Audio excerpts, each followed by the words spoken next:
A certain man, widely regarded as the useless eldest son of Count Perdium, bore a reputation that overshadowed him. He was uncontrollable, a reclusive sword master confined to his room, and often labeled as a madman. This man's name was Ghislain Perdium. Amidst the chaos, a knight clad in armor trembled in pain as he struggled to comprehend the reality of his defeat. He had fallen to Ghislain, whom he considered nothing more than human garbage. It seemed inconceivable to him that, as the finest knight in the north, he had been bested by someone so despised. Surrounding the knight lay the lifeless bodies of several others who had shared his fate. As the injured knight quivered, another figure approached. The new arrival, a man adorned in fine armor and wielding a massive axe, questioned whether the surroundings were to the knight's liking. The man spoke of the substantial expense he had incurred in creating the traps, his tone cold and detached. His icy gaze bored into the injured knight as he inquired whether the place suited him. Enraged, the knight struggled to accept that someone like Ghislain, whom he deemed a worthless bastard, could orchestrate such a scheme. Through clenched teeth, he demanded to know if Ghislain had foreseen his plan. Ghislain moved closer, his expression unyielding, and revealed that he had anticipated every detail. He spoke of knowing the enemy's numbers, the identities of their spies, and even the source of their reinforcements. With a chilling calm, he told the knight that every move had played into his hands. Overwhelmed by the revelation, the knight struggled to grasp the truth.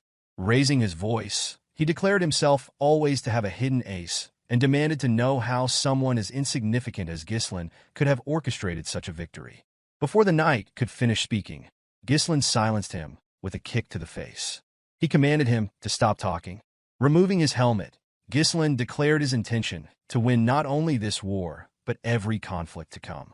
He then asked the knight if he understood why victory was assured. Smiling, Ghislain confidently stated that he held all the plans necessary for triumph. The narrative shifted to a year earlier, taking place in a soldier's camp within the Lithuania kingdom near Perdium estate. Within one of the tents, Ghislain awoke abruptly, stunned to find himself alive. He instinctively placed a hand on his neck, verifying his survival. His mind raced as he recalled events from what's in his mind was mere moment earlier. A knight had disarmed him, knocking his sword away.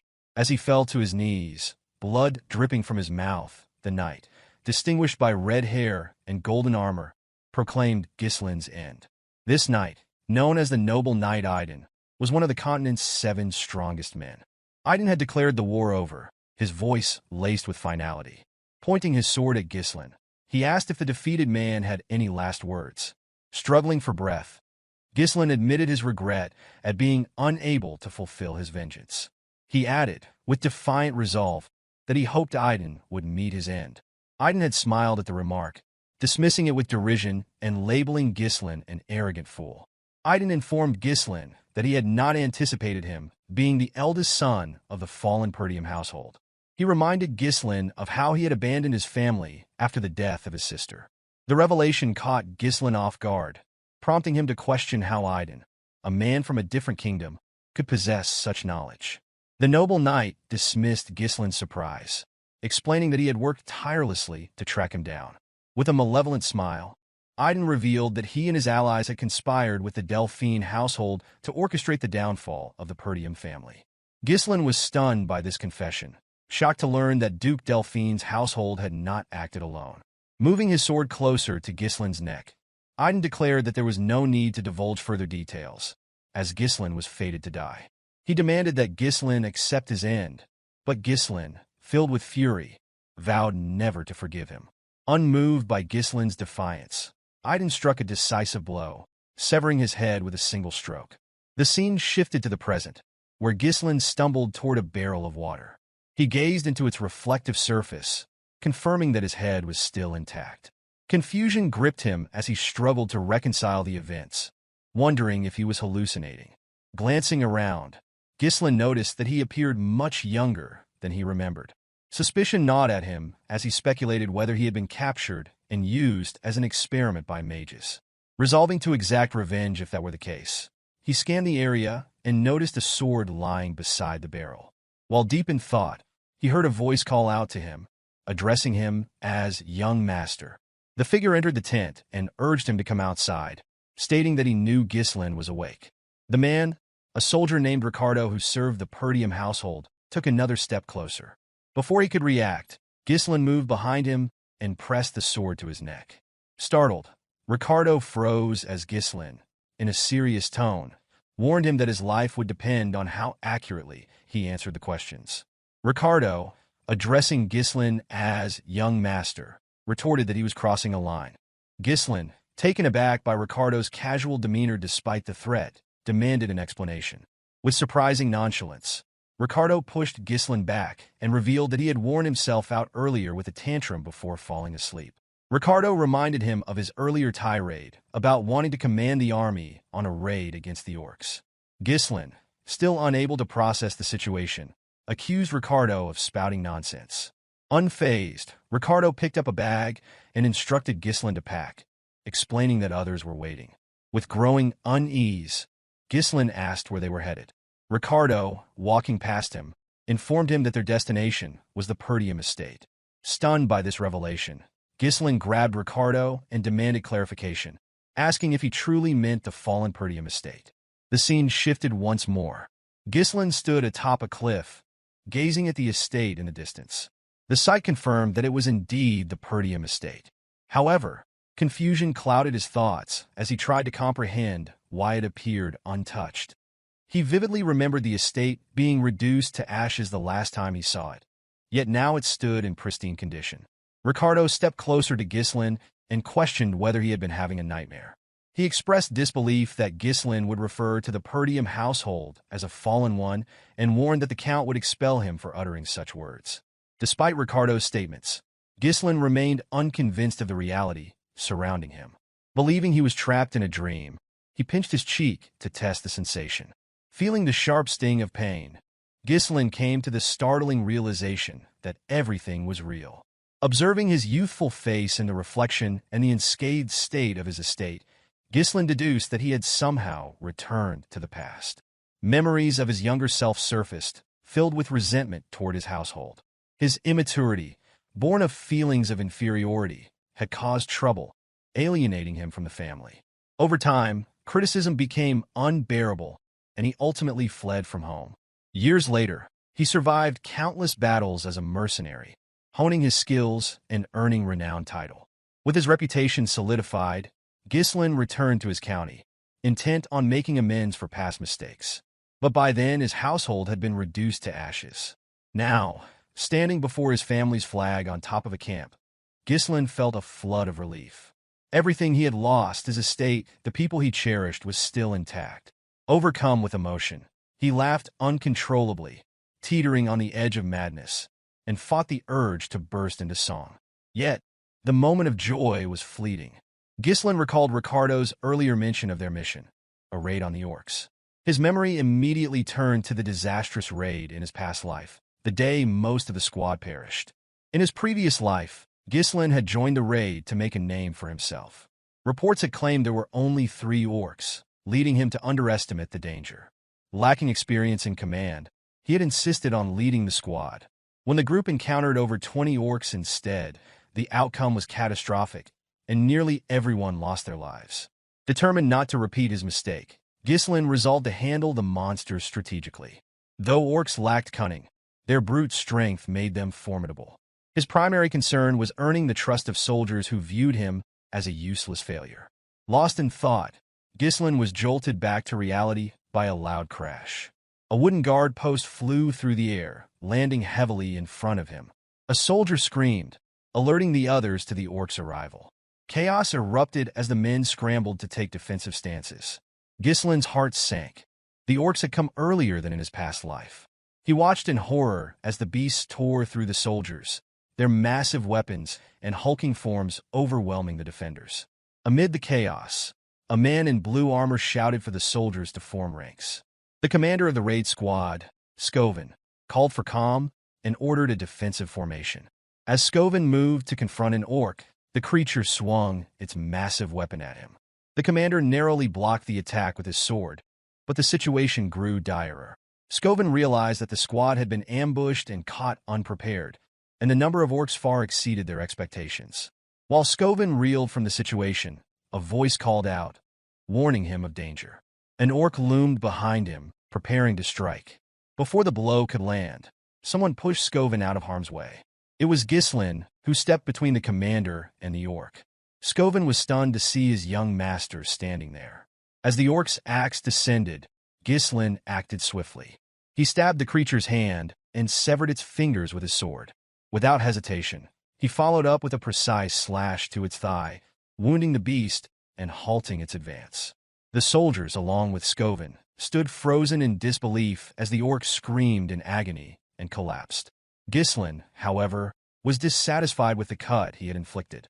He quickly realized his limitations. His inability to use mana yet was a glaring disadvantage. Frustration bubbled within him as he lamented not returning to the past sooner. Turning to Skovin, Ghislain demanded something unexpected. The commander, confused, asked for clarification. With unwavering confidence, Ghislain requested command of the squad. Skovin was stunned. He had always considered Ghislain reckless, but to demand command in the middle of a battlefield where soldiers' lives were at stake was beyond anything Skovin had anticipated. Standing tall, Skovin refused Ghislain's request. He explained firmly that the authority granted by the Lord was not something to be relinquished lightly. Annoyed but understanding, Ghislain reflected that he might have reacted the same way if an inexperienced fool had approached him with such a demand. As his thoughts wandered, an orc charged toward him. Skovin shouted for Ghislain to retreat, insisting he was too inexperienced to lead the squad. Faced with no alternative, Ghislain took his stance. What followed left everyone astonished. He hurled his sword. Skovin instinctively dodged the weapon and spun around, grabbing Ghislain to demand an explanation. Before the words could fully leave his mouth, a sound behind him drew his attention. He turned to find Ghislain's sword embedded in the orc's skull. The creature collapsed silently to the ground, its weak spot struck with precision. Skovin, astonished, questioned how Ghislain had managed such accuracy. Ghislain, unfazed, addressed the commander, stating that the key to victory on the battlefield was morale. He pointed out that soldiers paralyzed by fear could not hope to win. Skovin glanced at the trembling men, their resolve shaken by the orc's intimidating cries. With a confident smile, Ghislain declared that they needed to seize momentum. Without hesitation, he sprinted forward, retrieving his sword from the fallen orc's head before leaping into the midst of the enemy. Ghislain landed squarely on another orc, driving his blade deep into its skull. The soldiers gasped, watching as he stood atop the creature, shouting at the top of his lungs. He taunted the remaining orcs, daring them to face him and vowing to kill them all. The orcs turned their attention to Ghislain, their anger stirred. Undeterred, Ghislain cut into the stomachs of two approaching orcs and severed the arm of a third. Heads rolled and blood sprayed as Ghislain moved through the battlefield. From a distance, Skovin watched in disbelief. Despite being a skilled mana user, even he found it challenging to confront orcs with such efficiency. Yet, here was Ghislain, a seemingly frail young man, tearing through the monsters with unmatched precision. As the fight progressed, Skovin noted Ghislain's exhaustion. His movements grew smaller and more deliberate, conserving energy while evading attacks. Each strike targeted the orc's weak points with surgical accuracy. Skovin realized that Ghislain was fighting like a sword master who had mastered combat without the use of mana, relying solely on refined technique and instinct. Ghislain taunted the orcs as he darted away, mocking their reputation as a warrior species and claiming he wasn't even warmed up yet. Despite his confident words, the sight of all the orcs charging at him left Ricardo in shock. A soldier standing beside Ricardo pointed out that Ghislain was running away even as he continued his trash talk. Concerned, Ricardo called out to Skovin. Skovin struggled to understand what Ghislain was attempting. He acknowledged the strategic brilliance of drawing the orcs' attention, but the direction in which Ghislain ran perplexed him. The path led directly to the edge of a cliff. As the realization hit, Skovin suddenly understood Ghislain's plan. Wasting no time, he ordered his troops to form a shield wall and prepare to follow their young master. Reaching the cliff's edge, Ghislain braced himself against the orcs' relentless attacks, silently hoping that Skovin, as a skilled commander, would discern his intent. Though he would have preferred to eliminate the orcs himself, his limited stamina made it impossible. With a faint smile, Ghislain assured himself that he had done enough. As if on cue, the orcs turned at the sound of soldiers advancing behind them. The sight of Skovin and his men spears at the ready and forming a solid shield wall, caused the orcs to hesitate. Ghislain, seeing this, grinned and declared the timing perfect. Without hesitation, he leapt off the cliff. The moment Ghislain disappeared from view, Skovin ordered the soldiers to push the orcs over the edge.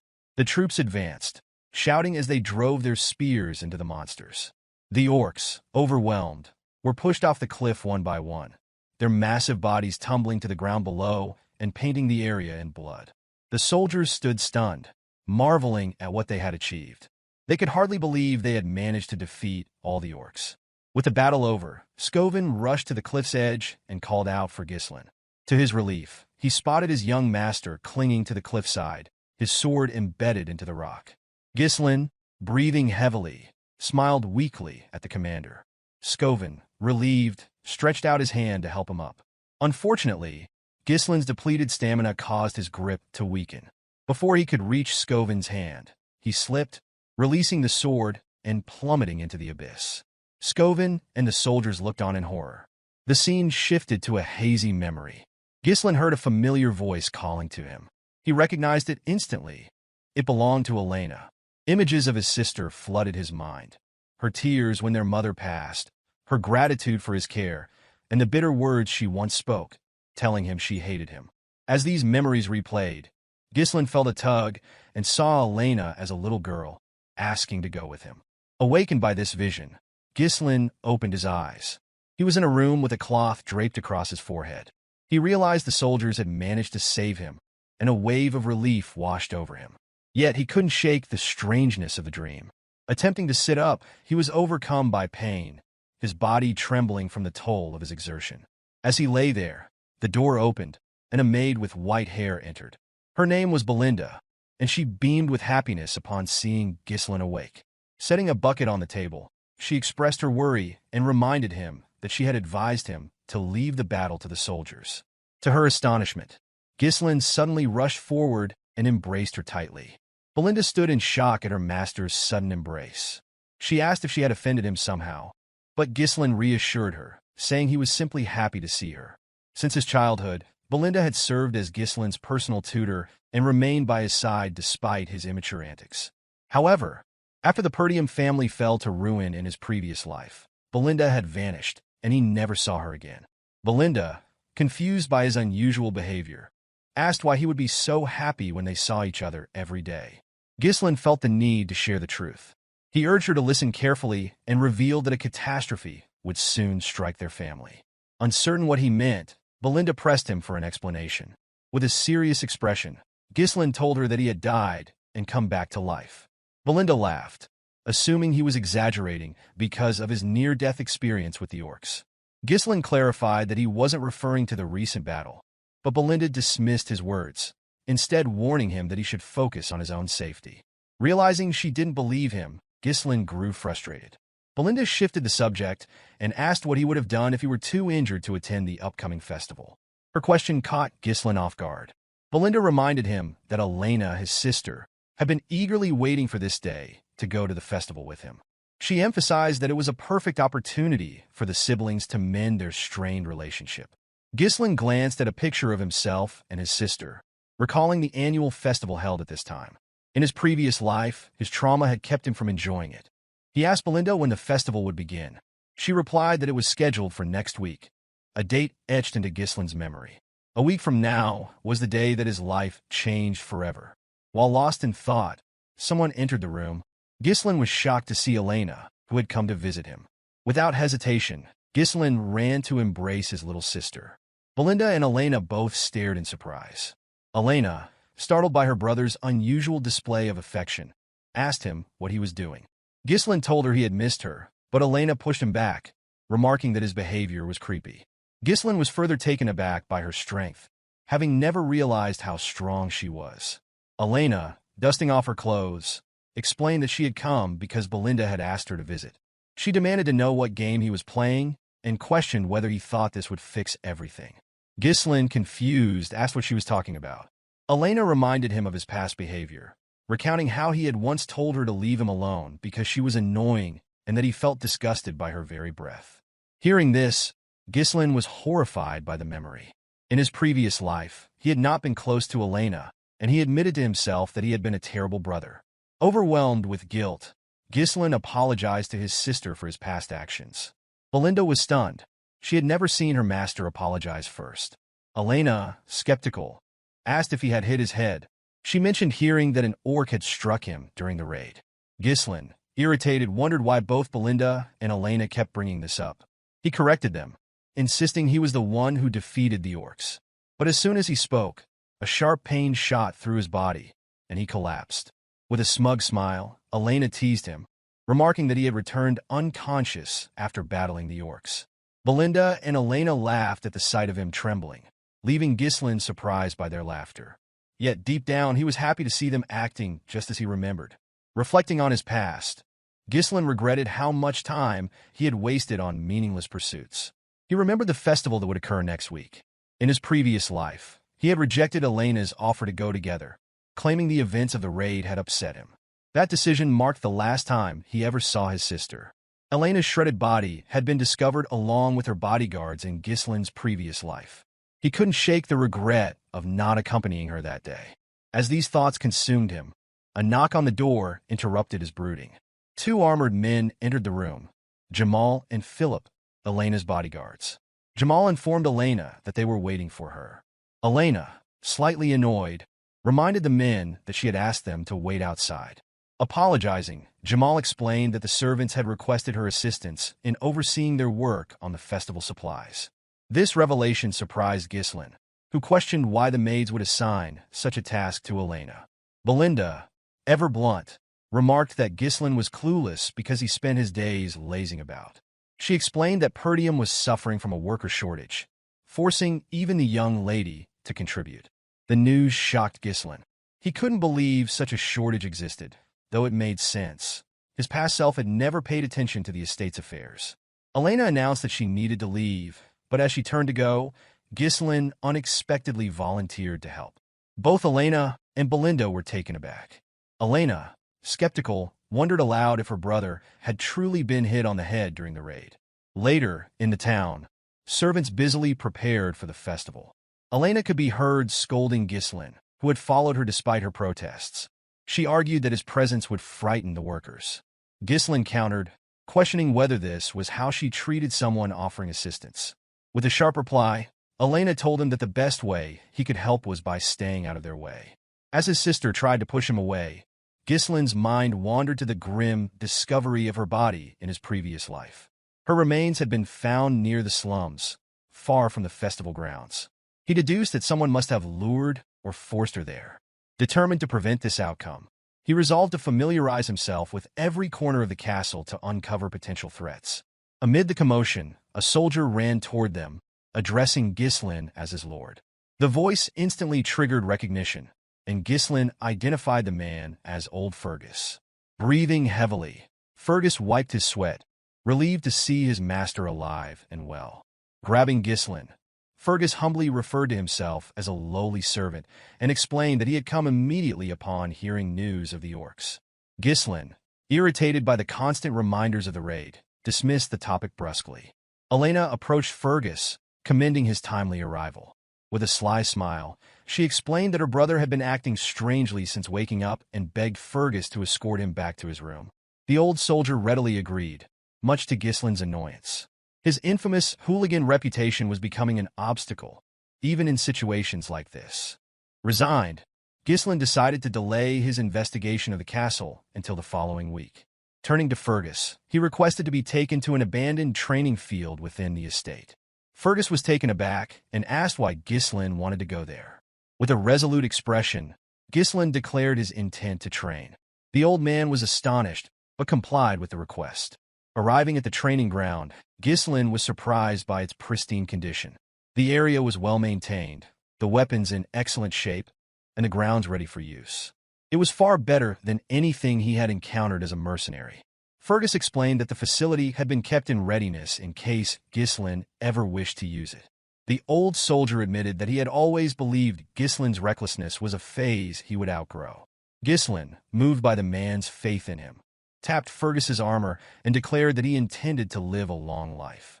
With a somber expression, He added that dying was a terrible experience, one he never wished to repeat. The old man was startled by Ghislain's words and asked why his young master spoke as though he had already experienced life and death. Ghislain, wearing a confident smile, commended Fergus for his sharpness. He explained that he had indeed died and been resurrected. Fergus dismissed the comment, insisting he had no time for jokes. Ghislain then instructed Fergus to leave, stating his intent to begin training. Bowing his head, Fergus complied and left the room. Left alone, Ghislain reflected on how he had treated everyone around him in his previous life, often regarding them as enemies. He realized his short-sightedness had alienated those who could have stood by his side. Memories of the past returned to him. Elena's death had been orchestrated by a neighboring territory, which used her demise to provoke Perdium into a war. The conflict eventually led to the household's downfall. Elena's tragic death had been the catalyst for it all. Determined to rewrite his family's fate, Ghislain resolved to set things right in this life. To achieve his goals, he needed to strengthen his physique and refine his abilities. Although time was limited, Ghislain was confident in his capacity to master mana control. Sitting in a lotus position, he began to meditate. Mana, a supernatural force enabling humans to surpass their limits, was said to be challenging to detect and harness. For Ghislain, however, it was second nature. Even amidst the chaos of battle, he had easily connected with the mana particles floating in the air, bundling them together as if spinning thread on a spool. With his battle-hardened experience, creating a mana core was a straightforward task. But Ghislain knew that a single core wasn't sufficient. His success as one of the 7 strongest men had come from mastering an advanced technique. Using knowledge from a half-burned magic book he had found in his previous life, he developed a method to create additional cores. By forming a connected network of 2 or even 3 cores, he could generate explosive power. As he pushed mana through his body, Ghislain screamed in pain. Blood poured from his nose and mouth, and he was disheartened to realize he could only create 3 cores. In his past life, he had managed 5. The technique, while powerful, demanded an immense amount of mana, and Ghislain knew its limitations well. It was this very method that had left him vulnerable during his fight with Idun. The noble knight had brought an entire knight order to the battle, overwhelming Ghislain when he had run out of mana. He was convinced that he would have won if the fight had been fair. Though unstable, Ghislain was undeterred. He had youth and time on his side now, and vowed to refine the technique further. Anger flared within him as he promised to take vengeance on Idun and the traitorous allies of House Delphine who had conspired to destroy Perdium. He swore that this time, he would be the one to deliver the final blow. The scene shifted to the day of the festival. Ghislain donned his gear and made his way to the festival grounds. Elena, spotting her brother, was visibly shocked. She approached him, asking if something was wrong and reminding him that he had never shown interest in such events before. Ghislain calmly replied that, as a member of the Perdium household, it was necessary for him to attend these gatherings occasionally. Elena looked at him suspiciously, remarking that he had been acting strangely lately. She went on to say that she had heard rumors about his week-long training regimen, a stark departure from his usual indolence. With a nervous expression, Ghislain explained to his sister that there was nothing unusual about the heir of a knightly family engaging in training. Elena reminded her brother that he had never cared about such matters before. She also recalled that he had once declared their father to be annoying and expressed eagerness to assume the role of lord. Ghislain was shocked to hear his own words repeated back to him. Smiling brightly, Elena remarked that she liked the changes she observed in him, adding that it felt as though he had returned to his former self. Ghislain reflected on the past week, realizing that his recent actions had begun to reshape both his reception by others and his future prospects. While Ghislain was deep in thought, he noticed Belinda giving instructions to Elena's bodyguards. She directed them to resolve any issues caused by Ghislain independently, emphasizing the importance of avoiding problems, especially with so many visitors around. The 2 men assured her that she could rely on them. Despite the overall consistency in events, Ghislain found it challenging to measure the impact of his actions on smaller occurrences. Utilizing the information available to him effectively became a priority for Ghislain, who knew he needed to respond appropriately to each situation. Ghislain accompanied his sister throughout the festival, carefully observing their surroundings for any suspicious behavior. After some time, Elena sat down and commented that she had enjoyed the festival a little, though she found it repetitive and wondered if there was anything new this year. Ghislain found it peculiar that nothing untoward had occurred, speculating that his presence might have deterred any incidents. While pondering this, a soldier approached Elena and suggested visiting other areas where new events were reportedly taking place. The soldier explained that his friend had mentioned these events, inviting Elena to join him. Surprised, Elena grasped the soldier's hand, expressing excitement about the possibility of fun activities. As Ghislain observed, he realized that the two soldiers accompanying them, Jamal and Philip, were traitors. He struggled to comprehend how these men, once the most trusted knights of their household and known for protecting Elena since her childhood, could betray them. It was common knowledge that they had sacrificed their lives to defend her in the past. With a smile, Jamal welcomed Elena to the supposed event. To her astonishment, the area was desolate and unkempt. She questioned Jamal about the likelihood of an event being held in such a place, to which he nervously replied that preparations were likely delayed, but that attendees would arrive soon. Elena assumed he was joking and teased him about performing in such a shabby location. While the conversation continued, Ghislain surveyed the surroundings. Despite its appearance as an abandoned street, he noticed that escape routes had been carefully blocked, indicating premeditated preparations. Elena, tugging at his arm, suggested leaving. Jamal, however, urged her to stay and watch the performance, but Elena refused, stating that she had no interest in remaining in such a place.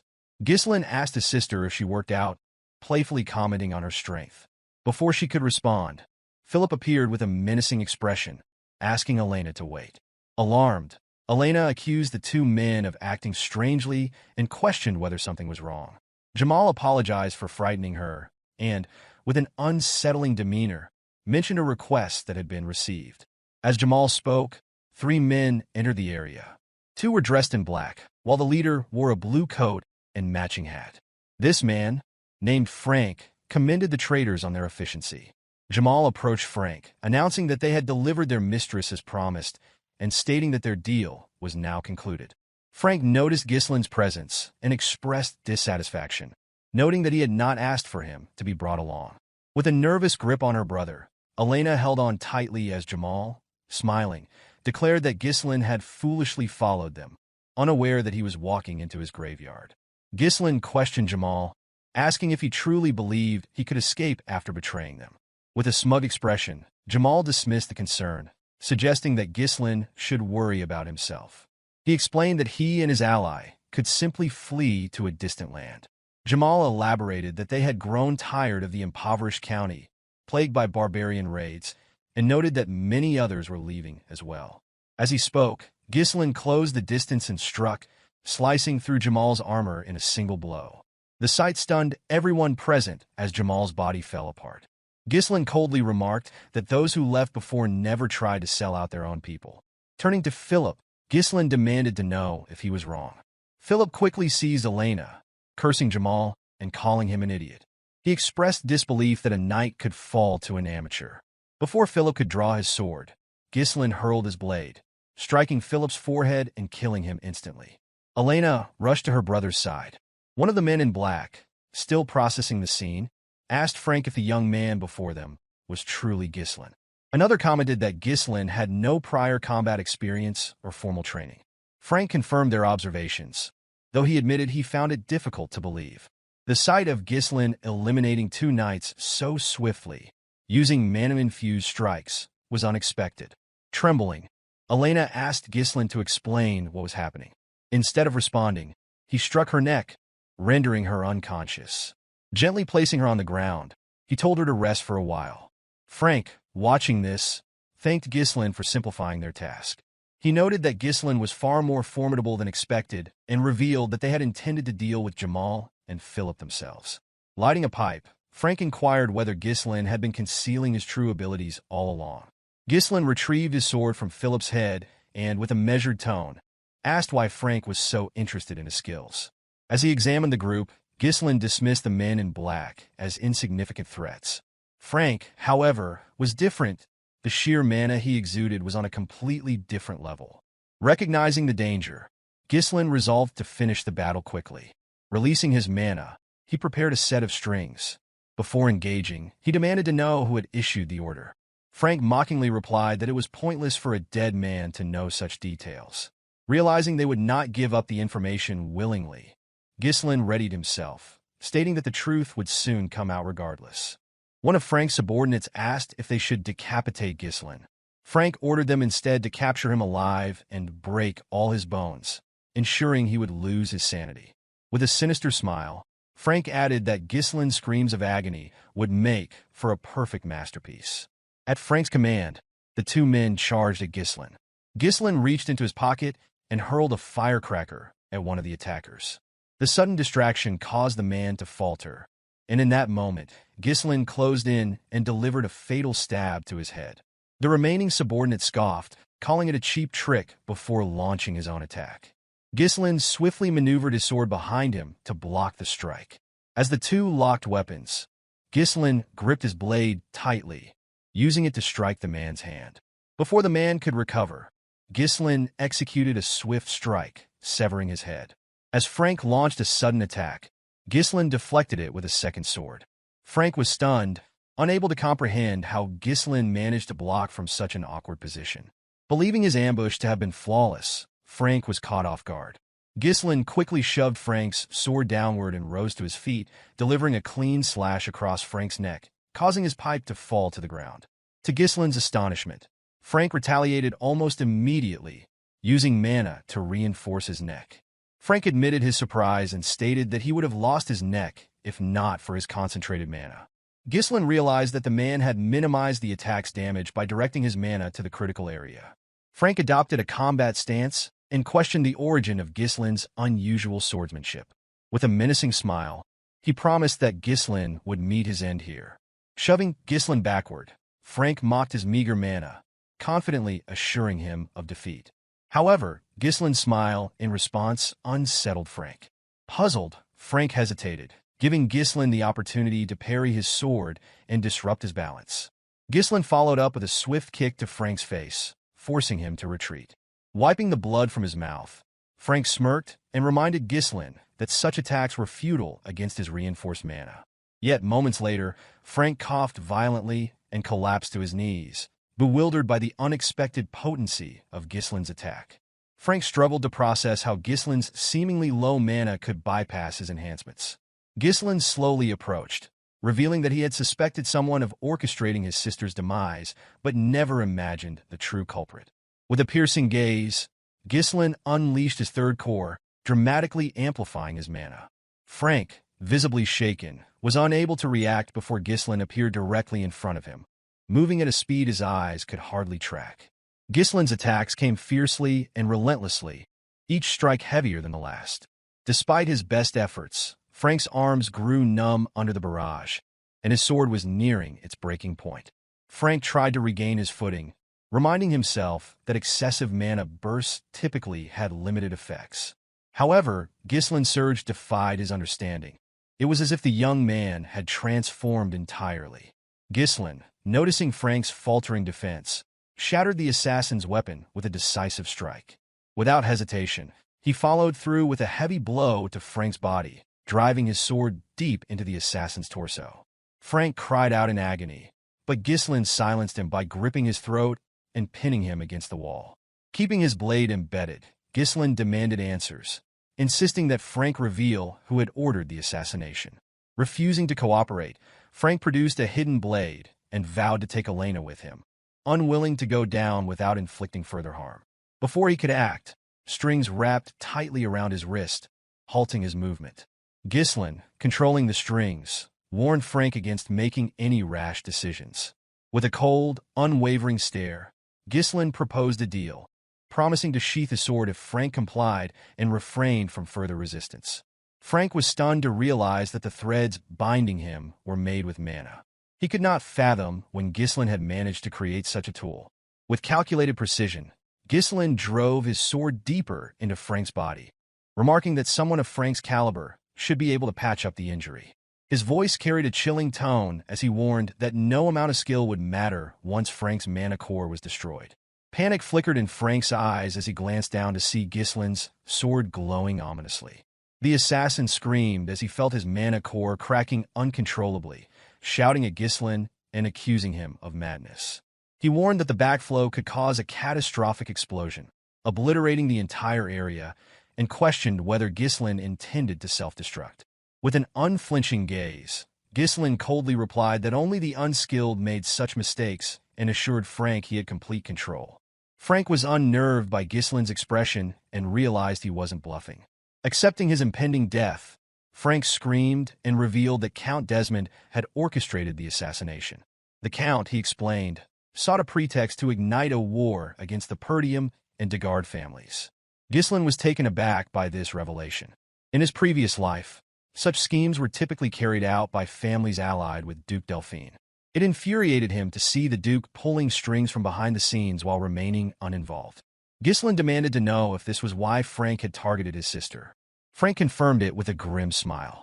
Without hesitation, Ghislain drove his sword through the assassin's body. Coughing up blood, Frank reminded him of his earlier promise to put the sword away. Ghislain smirked and asked why Frank, who had taken so many lives, was now afraid of death. Frank began to laugh, catching Ghislain off guard. Moving closer, Frank declared that his death would change nothing. The Degard family's mission was already accomplished, and Perdium was destined to fall into ruin. He sneered, questioning whether anyone would listen to someone like Ghislain. As Frank taunted him, Ghislain grabbed the assassin's head and slammed it against the wall. With a sinister smile, Ghislain declared that his rebirth after death meant everything would be different this time. His sword began to glow brighter, and Frank's screams echoed through the air. A burst of energy erupted from Frank's mouth and exploded in the sky like fireworks. Moments later, the assassin's lifeless body crumpled to the ground. Ghislain, breathing heavily, surveyed the scene. The bodies scattered around, and his unconscious sister's sleep peacefully confirmed the carnage. Satisfied that no one else was nearby, he discarded his sword, took a deep breath, and collapsed to his knees, coughing up blood. Wiping his mouth, Ghislain muttered that detonating 3 mana cores had once been effortless for him as the Mercenary King. Steeling himself, he rose and vowed not to fall here. Heading to a nearby building, he kicked the door open and found 2 bodies inside. In his previous life, a 3rd body had been discovered here alongside Elena's. This time, based on Frank's earlier words, Ghislain identified one of the deceased as a son of the Degard family. The boy had been murdered alongside his escort knight, their deaths staged to frame Elena as the killer. Ghislain moved the bodies, aware that revealing them would almost certainly spark a war. Deciding to eliminate all evidence, he took out a firecracker and set the building ablaze. With the flames consuming the damning proof, Ghislain carried his sister and began walking away. Determined, he promised himself that his enemies would never succeed in their plans. Unbeknownst to Ghislain, a figure hidden in the trees observed his every move. After watching for a moment, the person disappeared into the shadows. The scene shifted to a round table, where the observer reported the assassination's failure to a group of superiors. The members of the council were visibly shaken, unable to comprehend how Frank and the 2 knights had failed their mission. The council members questioned the spy, accusing him of underestimating the mission because he assumed it would be easy. Nervously, the spy admitted their failure was due to Ghislain. The revelation shocked the men at the table, as they found it hard to believe that the so-called useless bastard of the North could accomplish anything significant. One member dismissed the claim, branding Ghislain as a worthless excuse for failure and demanding the spy stop using him as a scapegoat. The spy, however, insisted that Ghislain was nothing like the reports and rumors suggested. Recalling how Ghislain had dealt with their men, he explained that Ghislain seemed like an entirely different person. The spy reassured his superiors that their plans to eliminate the Degard family were still intact, and that starting a territorial war would not be difficult. Pleading for another opportunity, he promised to rectify his failure. The council members, unimpressed, silenced him, berating him for his inability to gather adequate intelligence on a single individual. They condemned him for delaying their plans and were outraged that he dared request another chance after his failure. The group ultimately decided to eliminate the spy. However, before the order was carried out, a man seated on a throne intervened, his voice cutting through the noise. He dismissed the commotion as tiresome and asked the spy to explain the kind of chance he was requesting. The spy confidently assured the man that he could eliminate Ghislain. When asked how he planned to do so, the spy proposed orchestrating a duel. He explained that he had someone in mind for the task. The council demanded to know the identity of this individual, and the spy revealed that his choice was Cain Logius. Cain, famous for his strength-based swordsmanship despite his young age, was regarded as a paragon of raw power. The spy argued that no one in the north could rival Cain's strength and assured the council that arranging a duel would be easy since Cain was Ghislain's cousin. The man on the throne, fixing the spy with a cold gaze, warned that there would be no further chances if he failed again. The spy vowed not to disappoint. The scene shifted to the training hall of the Perdium household. Fergus entered the room, announcing to his master that it was time for a meal. As soon as he spoke, something flew toward him. Ghislain, practicing with his mana thread, had wrapped the thread around the sword near the entrance and pulled it toward himself. Observing his own movements carefully, Ghislain tested the thread's handling, swinging the sword as he fine-tuned his control. Fergus approached, apologizing for interrupting the training session, and asked his master how he had managed to pull the sword. Ghislain showed him the mana thread, explaining that it was a technique for manipulating mana as a string. He recounted that in his past life, he had relied on this method extensively. However, in his current state, his limited mana reserves required him to implode his core to use the technique effectively. Ghislain noted that his lack of mana now restricted him to creating fewer threads. Fergus, visibly impressed, admitted that he had never seen such a technique before, despite believing himself to be well-trained in mana manipulation. He was puzzled by how Ghislain, whom he had considered unskilled and untrained, could master such an advanced method. Ghislain, noticing Fergus's lingering presence, asked if there was something he needed. Fergus replied that he had stopped by to deliver some news. Fergus bowed his head and expressed gratitude to Ghislain for protecting his younger sister. Ghislain, surprised by the old man's gesture, replied that he had simply done what was necessary and invited Fergus to join him for a meal.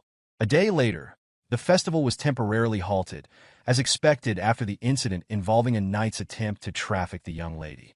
Inside the castle, Elena voiced her frustration to her brother, lamenting that no one believed her when she said he had saved her. She urged Ghislain to speak up and set the record straight. Ghislain assured her it wasn't necessary, adding that no one would believe him either. Belinda, overhearing the conversation, was visibly irritated.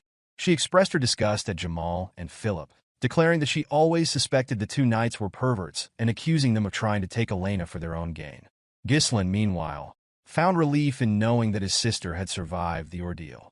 While he had managed to prevent a war from breaking out, he was acutely aware that their enemies would not give up so easily.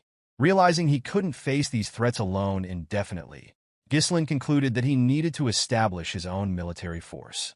As he pondered his next steps, a maid entered the room, pushing a cart laden with food. She set a plate in front of him, and when Ghislain uncovered it, he found only a single slice of bread. Startled, Ghislain turned to Belinda and asked when they would be having dessert. The maid, astonished by his question, asked if he was truly unaware of their dire circumstances.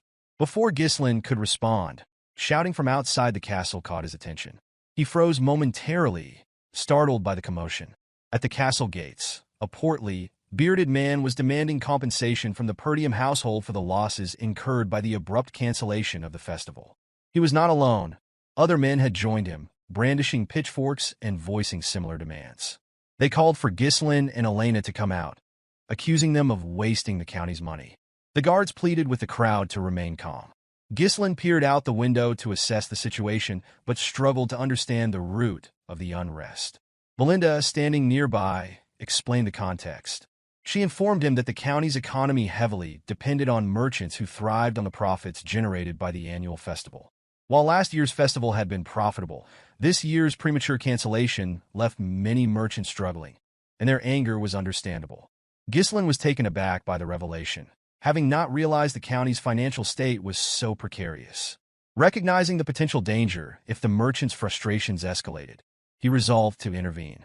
He turned to Fergus and inquired about the soldiers' current actions, instructing him to deploy them to calm the crowd. Fergus, however, revealed that there were no soldiers available.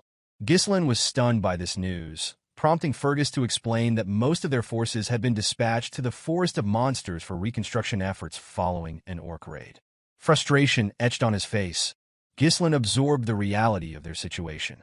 Perdium was caught in an unending struggle, sandwiched between barbarian incursions from the north and the looming threat of monsters from the forest on the county's other side.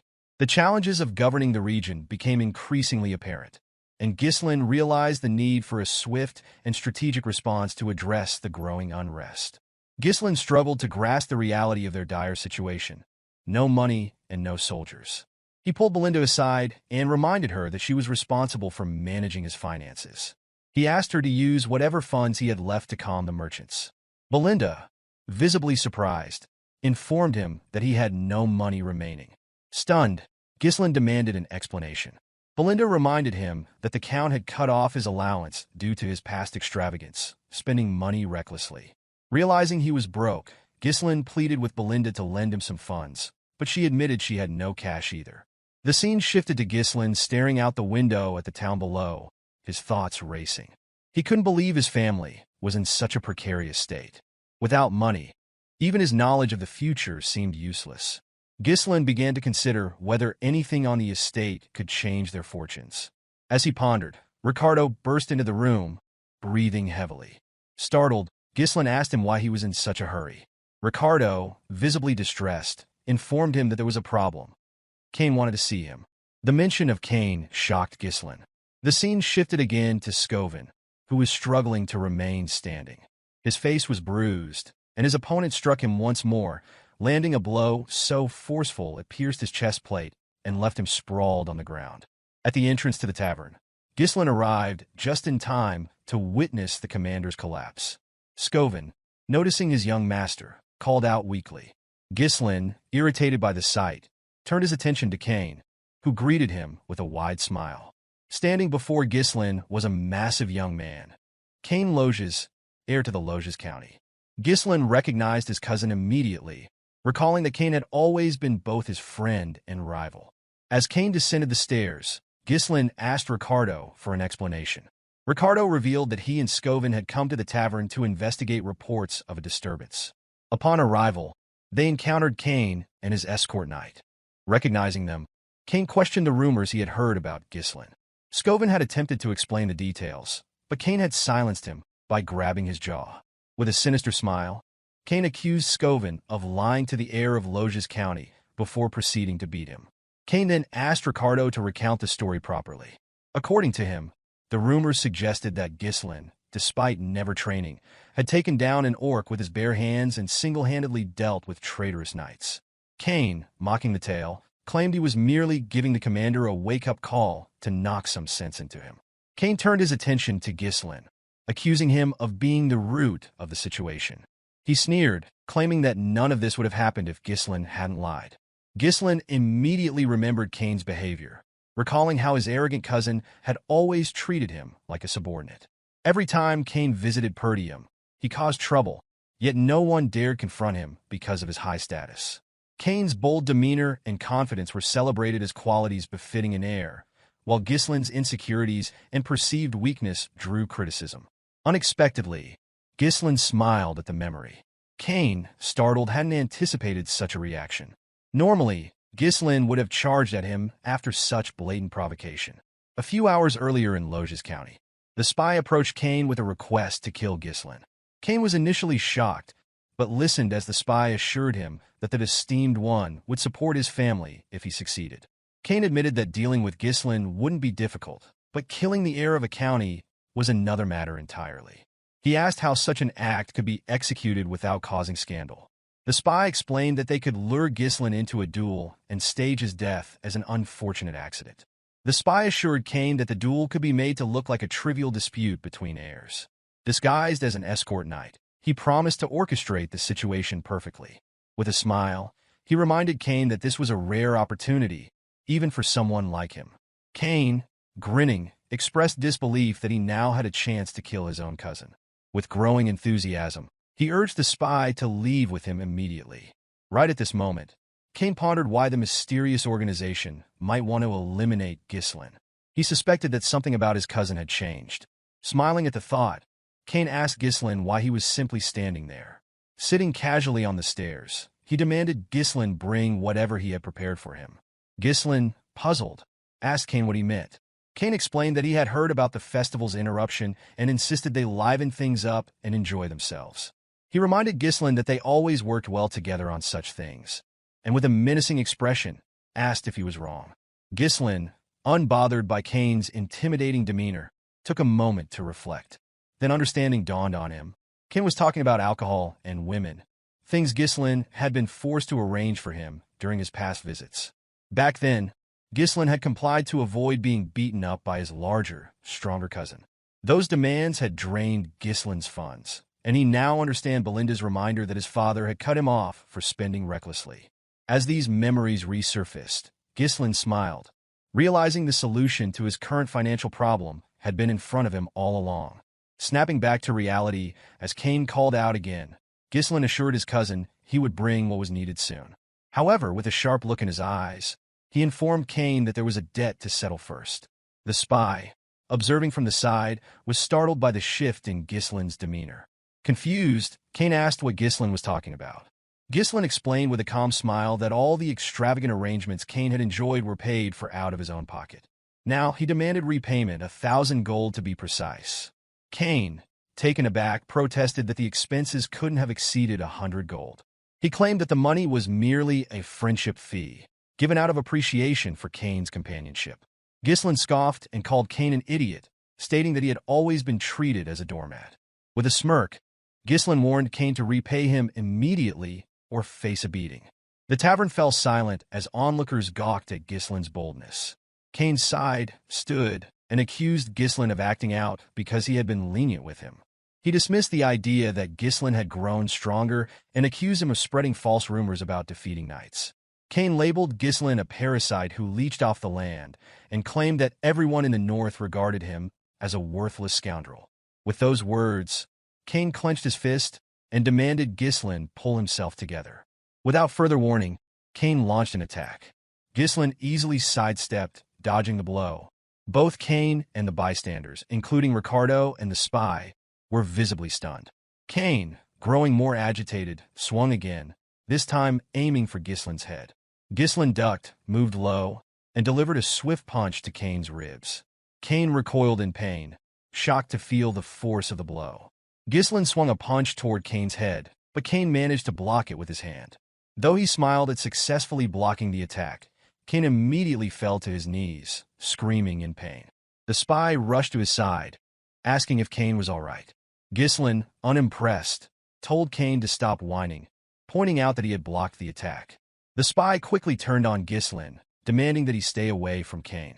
The tavern fell silent, the crowd stunned by the sight of Cain, the seemingly unbeatable air, brought low by Ghislain. Ghislain observed the situation, quickly deducing Cain's intentions. Whispering to the spy, Cain asked if his acting had been convincing. With a sly smile, the spy assured him it was perfect, explaining that the stage was now set to paint Ghislain as the aggressor. Cain, determined to leave a lasting impression, pulled a blue glove from his pocket. He raised it high and declared that Ghislain had disgraced the nobility with lies, accusing him of attacking without provocation. Before Cain could finish his speech, Ghislain hurled his glove at him, cutting off his words. Ghislain challenged his cousin to a duel, leaving Cain momentarily shocked. Ghislain pointed out that Cain had insulted him as an heir and assaulted his knight, accusing him of tarnishing the dignity of the nobility. With a calm smile, Ghislain asked if Cain intended to deny the allegations. Cain, regaining his composure, smirked. He had always believed Ghislain to be foolish, but he hadn't expected him to dig his own grave so thoroughly. Drawing his sword, Cain accepted the challenge, vowing that Ghislain would regret it, even if it cost him his life. Ghislain called out to Ricardo, who promptly responded. Ghislain instructed him to bring the merchants protesting outside the castle. Ricardo, taken aback, hesitated, but Ghislain, now smiling with a hint of madness, assured him it would help them make a great deal of money. While the cancellation of the festival had left merchants and tourists alike frustrated, Ghislain believed an event like this would be enough to rekindle their excitement and soothe tensions. The scene shifted to a stage surrounded by an eager crowd. Ghislain and Cain stood ready to duel, their confrontation attracting a throng of spectators. Many were thrilled at the prospect of Ghislain getting humiliated. The excitement reinvigorated the town, with merchants reopening their stalls to sell goods to tourists. Among the crowd, a chubby merchant shouted for bets to be placed, certain Kane's victory was inevitable. The merchants, confident of Kane's dominance, bet heavily in his favor. Kane rested his massive sword on the ground and questioned why Ghislain had turned a sacred duel into a marketplace spectacle. With a sinister grin, he warned that his sword wouldn't stop, even if Ghislain surrendered. Ghislain, unfazed, replied that enough people had gathered, signaling the start of the duel. Just as the fight was about to commence, the spy interjected, claiming that a proper bet couldn't proceed. The chubby merchant revealed to the crowd that no one had bet on Ghislain, a fact that surprised no one. Many believed that betting on him would be foolish, given the apparent outcome. Kane mocked Ghislain, laughing that even his own people didn't trust him. The chubby merchant suggested altering the bet to predict how long Ghislain would last against Kane. At that moment, Scovin, supported by Ricardo, stepped forward and placed a bag of gold on the table. He declared his bet on Ghislain, shocking the crowd. Following him, Elena approached and dropped an even larger bag of gold. She announced her intention to bet on her brother, surprising even Ghislain. When asked if the amount was sufficient, the merchant confirmed it was. Belinda, standing nearby, reminded Elena that she had advised against such a move. Kane, irritated by the delay, demanded the duel begin. The referee signaled the start of the fight. Ghislain reminded Kane that, as his elder cousin, it would look strange for him to make the first move. This statement confused Kane, who responded that it was far too late for Ghislain to act like an older brother. As the referee gave the command, Kane leapt forward, using his momentum to swing his heavy sword at Ghislain. He managed to block the attack, but was surprised by the sheer weight of the blade. Kane, smiling arrogantly, taunted Ghislain, saying he had stooped too low to act like an elder sibling. Using the hilt of his sword, Kane shoved Ghislain back and immediately followed up by swinging the hilt toward Ghislain's head. Ghislain dodged Kane's attack by ducking low, but Kane immediately followed up with a powerful kick. Although Ghislain evaded the strike, the force of Kane's legs shattered the ground beneath them. The crowd gasped, awestruck by Kane's raw strength. It was clear that Kane wasn't giving Ghislain even a moment to counterattack. With a cocky grin, Kane reveled in his own power. Ghislain noted his cousin's pride, but the sight did not intimidate him. Belinda, however, began to panic after witnessing Kane's display. She clutched Elena's arm and urged her to stop the fight. Nearby, the spy smiled knowingly, confident that it was already too late. He understood Kane's strategy well. His overwhelming strength and relentless attacks would force any opponent to focus solely on evasion. Exhaustion would eventually leave them vulnerable, and Kane would seize that moment to end the fight. It was a strategy Kane had perfected, and he had always emerged victorious this way. As Kane's attacks became more aggressive, Ghislain continued to dodge, displaying surprising agility.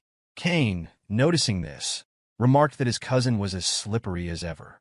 He acknowledged that Ghislain's skills had improved since their last encounter. Switching tactics, Kane grabbed his sword by the blade and swung the hilt at Ghislain. He mocked his cousin, claiming that Ghislain had always been good at running away since they were children. Ghislain managed to block the attack with his sword, but Kane used the hilt to grab and toss him into the air. The crowd watched in stunned silence, assuming this was the end for Ghislain. The spy smirked, convinced of Kane's victory. As Ghislain descended, he calmly muttered that he had wanted to go easy on Kane. Unfortunately, Kane had crossed the line. Gathering mana into his legs, Ghislain controlled his landing and immediately charged at his cousin. Kane was caught off guard by Ghislain's sudden burst of speed and gasped in pain as Ghislain's blade struck his stomach. The spy, stunned, realized that Ghislain had condensed mana into his legs to regain stability and move swiftly. Ghislain chastised Kane, calling his swordsmanship ignorant. He accused Kane of believing he was invincible simply because his opponents cowered at his displays of strength. Taking a stance, Ghislain declared that he would open Kane's eyes. Enraged, Kane rushed forward with his sword. Ghislain countered by kicking the blade to push Kane back. Before Kane could recover, Ghislain leaped to the side, avoiding the weapon, and delivered a precise strike down Kane's shoulder to his hand. As Kane thrust his sword forward in retaliation, Ghislain sidestepped and pressed the blade down with his foot. Capitalizing on the moment, Ghislain landed a near-fatal cut close to Kane's neck. Blood trickled from the shallow wounds Ghislain had inflicted earlier, shocking the audience into silence before cheers erupted. No one had expected Ghislain to display such skill. Many in the crowd began regretting their bets on Cain, while Elena gleefully pointed out the turn of events to Belinda. Scovin smiled as he watched, while Cain, noticing his wounds, realized they were shallow. He deduced that Ghislain could have inflicted far greater harm, but had deliberately held back. Confusion clouded Cain's mind as he failed to comprehend how his cousin had attained such a level of swordsmanship. Ghislain glared at his cousin and tossed his sword aside. To the astonishment of everyone present, he declared that the gap in their skill was too great to entertain the crowd.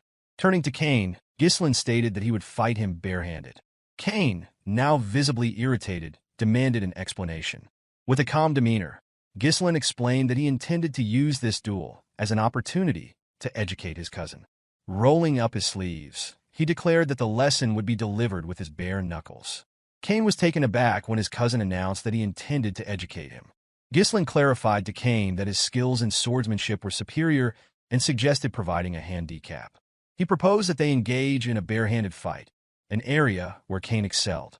With a serious expression, Ghislain declared his intention to double the original bet by adding 1,000 gold, asserting that he was confident in his victory. The crowd reacted with shock at the unexpected escalation, unable to fathom Ghislain's boldness in increasing the stakes. Among them, the spy was the most astonished. He struggled to believe that Ghislain had the audacity to challenge Cain to a barehanded fight. Nonetheless, the man felt elated, convinced that Ghislain's recklessness had handed him an advantage. As preparations for the fight commenced, the chubby merchant invited spectators to place their additional bets, announcing the switch to a barehanded contest between Ghislain and Cain. Opinions were divided. Some considered Ghislain foolish for challenging Cain to a test of sheer strength, while others believed he had a strategy and chose to bet on him. Cain was incredulous at his cousin's decision to face him barehanded. After a moment of hesitation, he instructed Ghislain to proceed as he wished, discarding his coat and readying his weapon. Lifting his sword, Cain proclaimed his intention to use it, charging at Ghislain immediately after. Belinda, observing this, expressed her frustration and urged her master to retrieve his weapon and defeat Cain. As these words left her lips, Cain swung his sword at Ghislain with lethal intent. However, Ghislain evaded the attack, smiling as he determined that his cousin required a lesson. Dodging Cain's strike, Ghislain dropped to the ground, avoiding the blade. Cain attempted to redirect his sword, but Ghislain maneuvered to his side and delivered a punch to Cain's thigh. Before Cain could react, a heavy blow landed on his jaw, causing him to lose his balance and collapse. Cain was left bewildered, unable to comprehend how Ghislain, whom he had always regarded as inferior, could execute such precise movements. The crowd erupted in astonishment as they began to perceive the possibility of Ghislain emerging victorious. With a calm but stern demeanor, Ghislain demanded that Cain rise, declaring that he had barely begun. Infuriated by his cousin's words, Cain lunged again, wielding his sword with ferocity. He swung the blade wildly as he closed the distance between them, but Ghislain skillfully evaded each strike. Seizing an opening, Ghislain grabbed Cain's arm, twisted it, and locked him down. Before Cain could retaliate, Ghislain delivered a knee strike to his rib, causing him to spit blood. Disoriented and unable to reconcile the situation, Cain struggled to process how someone he had always regarded as subservient could dominate him so thoroughly. Memories of Ghislain bowing in submission replayed in his mind, heightening his disbelief. Despite his injuries, Cain clung to the belief that defeating Ghislain should have been a simple matter, one that would secure his family's future. However, Ghislain offered no respite. He pressed his advantage relentlessly, raining blows on Cain without pause, leaving no room for recovery. By the time Ghislain ceased his relentless assault, Cain's face and entire body were swollen. The boy trembled before Ghislain, who grabbed him by the hair and expressed pity for his father. Ghislain explained that Count Loges had once supported Perdium tirelessly, even to the brink of ruin, simply out of loyalty and friendship with Ghislain's father. However, Cain, unlike his father, had chosen a different path. As these words sank in, Cain recalled a moment from a few years prior. In that memory, Cain had argued with his father, frustrated by the Count's decision to continue aiding Perdium. Cain could not comprehend why his father wanted to send more support when their own county was struggling. He had likened the effort to pouring water into a cracked bucket and reminded his father that it had been less than a week since he had returned. only to prepare to leave for Perdium once again. Pleading, Cain asked him to stay, pointing out that everyone needed him. Count Loges, however, turned and firmly explained that his actions were driven by his friendship with Count Perdium. As Cain recalled this conversation, his focus returned to the present just in time to see Ghislain's fist approaching his face. Cain closed his eyes, bracing for the blow. Instead, Ghislain stopped and told his cousin that enough had been done. When Cain opened his eyes, he saw Ghislain extending a hand toward him, inviting him to rise. Cain, overwhelmed, lowered his head and admitted his defeat. The crowd erupted in disbelief, chanting Ghislain's name, marveling at his unexpected victory. Those who had bet on Cain regretted their decision, while others celebrated their winnings from wagering on Ghislain. Among the spectators, Elena beamed with pride at her brother's success. Meanwhile, Belinda and the two soldiers accompanying her stood in stunned silence, shocked by the outcome. The spy climbed onto the stage, visibly enraged. Approaching Cain, he shouted, demanding to know why he had surrendered so easily after encountering only a slight disadvantage. The spy reminded Cain of the trust placed in him, but Cain merely responded that he was finished and insisted it was time to leave. Infuriated by Cain's perceived weakness, the spy stewed in frustration. While the spy brooded, Ghislain called out to him with a confident smile. Addressing the crowd, Ghislain announced that the spy had volunteered to cover the cost of meat and drinks for everyone present. Cheers erupted as the crowd celebrated their young master's generosity, declaring him the best. The spy, however, was stunned and protested, insisting that he had made no such offer. Ghislain placed a firm hand on the man's shoulder and calmly explained that this was the price of losing the duel. He reassured the spy that the expenses would not be deducted from the betting pot, but rather an additional contribution expected from him. As Ghislain tightened his grip on the spy's shoulder, he reminded the man of the terms of the bet, which now included an additional 1,000 gold on top of the initial 1,000. With a chilling look, Ghislain warned the spy of the consequences of attempting to flee. Recognizing the severity of the situation, the spy dropped to his knees in defeat, agreeing to Ghislain's demands. He understood that disobedience would only lead to his demise. The following day, the scene shifts to Ghislain's room. He placed a large box on the table, opening it to reveal an impressive quantity of gold coins, profits from his recent bet. Ghislain was astonished at the amount, realizing it was enough to hire a small mercenary corps. Closing the box, he acknowledged the difficulty of accumulating such wealth again and the urgency of his circumstances. He understood that his enemies would not wait for him to prepare and knew he needed to act quickly to launch the plan he had in mind. While contemplating, Ghislain noticed Elena and Belinda standing nearby. With a nervous expression, he asked if something was wrong. Elena, smiling brightly, inquired how her brother intended to spend his newfound wealth. Ghislain jokingly asked if she wanted some of it, but Elena clarified that she was merely curious. Belinda interjected, confidently stating that she already knew Ghislain's intentions. She reminded him that Lady Amelia's birthday was approaching and teased that he had orchestrated the entire display to purchase an extravagant gift for Amelia. Belinda remarked that her master's actions were easy to interpret. Elena, surprised, questioned whether her brother was truly working so hard to impress his fiancée. Ghislain, startled, seemed unaware of having a fiancée. He asked his sister and maid for clarification. Belinda, amused, urged him to stop pretending and assured him there was no need to feign ignorance out of embarrassment. Elena then reminded Ghislain that they were referring to Amelia from the Rayfold County. Hearing the county's name, Ghislain's expression darkened. He recalled Amelia Rayfold vividly, likening her to a spider. Amelia Rayfold, a noble admired for her kindness and selfless actions, had won the unwavering support of her territory's people. However, in time, she would incite a rebellion and gain notoriety as the Witch of the North, aligning with the Delphine Duchy to deal a decisive blow to Perdium's downfall. Ghislain viewed her as a traitor. A faint smile crossed his face as he asked Belinda when their father was expected to return. Belinda informed him that the Lord would arrive in a week. Ghislain determined that this time frame was sufficient. Rising from his seat, he announced his intention to visit Rayfold County.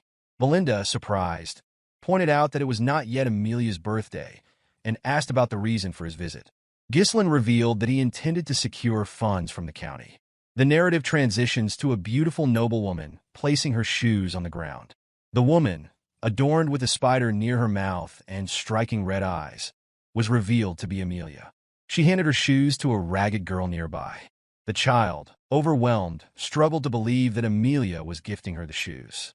Amelia remarked that she alone deserved to walk barefoot on the land.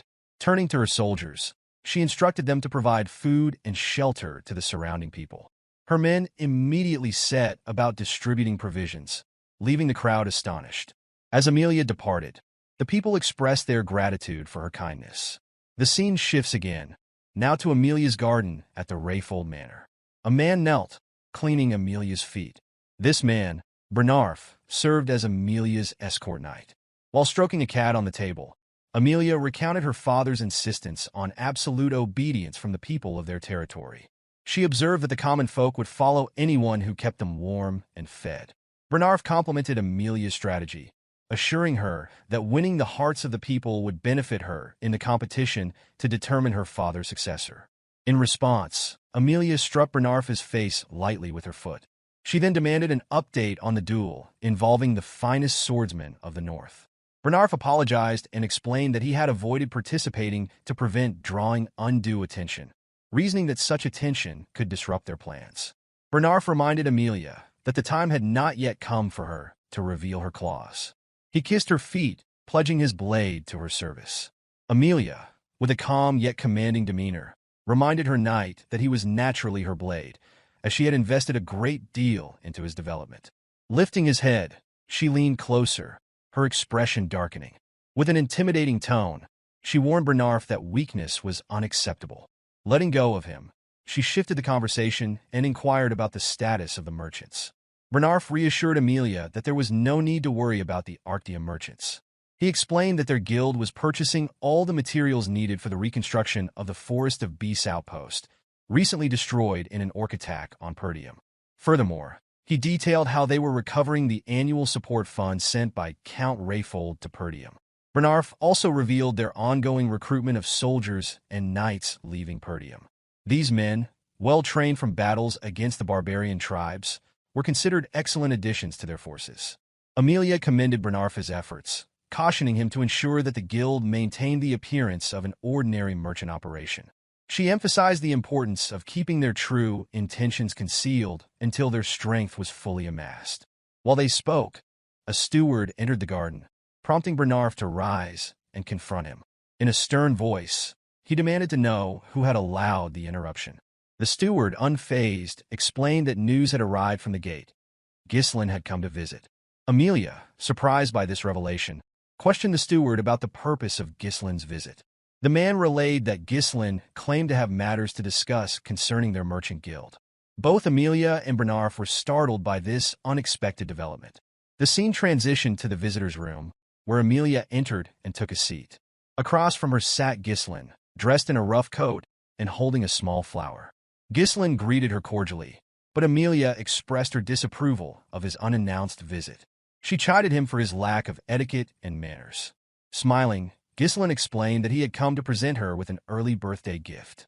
He placed the flower on the table, describing its pleasant fragrance and mentioning that he had acquired it from the nearby merchant guild. Ghislain added that he intended to purchase flowers from this guild moving forward, revealing its name as the Arctium Merchant Guild. Amelia listened, but appeared perplexed by Ghislain's remarks. Rising from her seat, she claimed not to understand his point and dismissed herself, stating that she would leave now that she had received his gift. However, as she turned to depart, Ghislain, his gaze cold and unyielding, asked her to sit back down. The energy radiating from him startled Amelia. She froze momentarily, unable to reconcile the powerful presence before her with the timid young man she had once known, who could barely speak in her presence. Ghislain lifted the tea in front of him, addressing Amelia directly. He informed her that he had no intention of wasting her time and revealed his need for 10,000 gold. Amelia, taken aback, struggled to believe that Ghislain had appeared so suddenly, only to request such a large sum of money. She questioned whether this request was sanctioned by his father, but Ghislain assured her that his father had no involvement in the matter and asked her to simply provide the money. With a calm demeanor, Ghislain poured the tea onto the floor. Smiling, He remarked that Amelia had never intended to marry him. The statement left her momentarily stunned. Ghislain continued, explaining that it would be disastrous for her if word spread about her secret efforts to build power, particularly in the midst of a fierce succession struggle. As he spoke, Amelia's cat leapt onto the table and growled at him. Amelia dismissed his remarks as a poor joke, but Ghislain assured her that her secret was safe with him, for now. However, he warned that his silence might not last if he left empty-handed. Amelia smiled coldly and told Ghislain that such a scenario would never occur. Without hesitation, she called for Bernarf.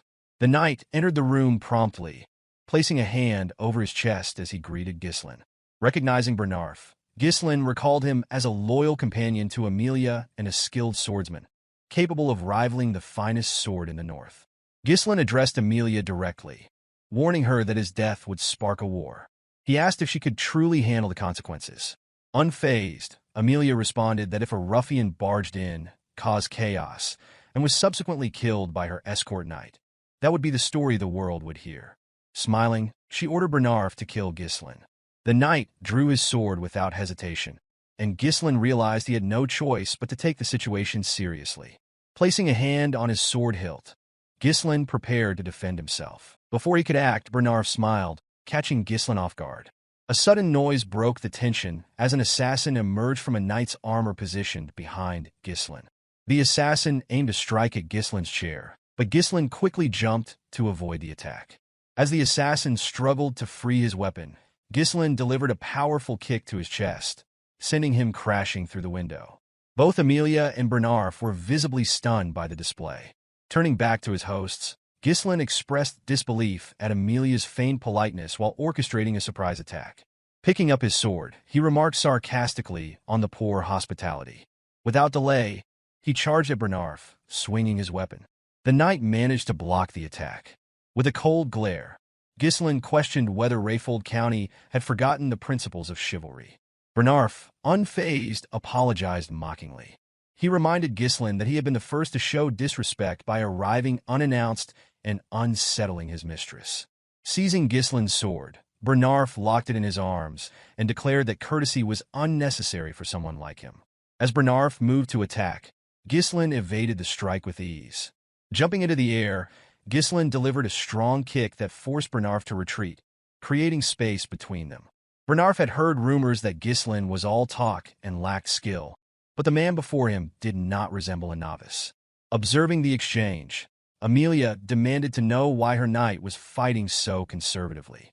Angrily, she ordered Bernarf to bring her Ghislain's head, reminding him that fulfilling such commands defined him as her sword.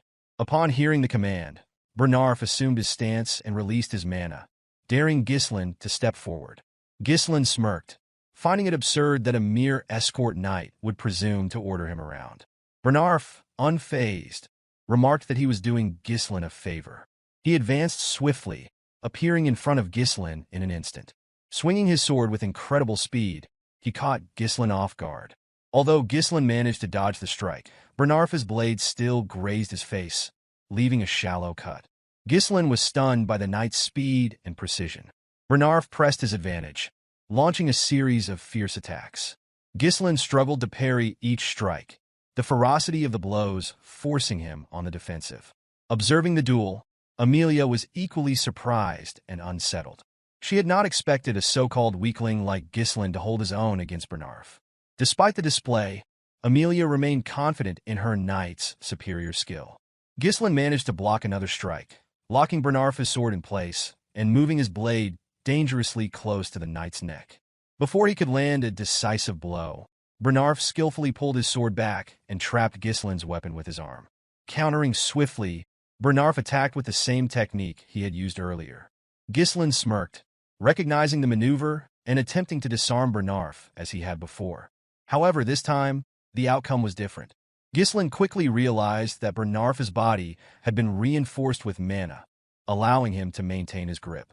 Bernarf calmly informed Ghislain that his trick would not work twice.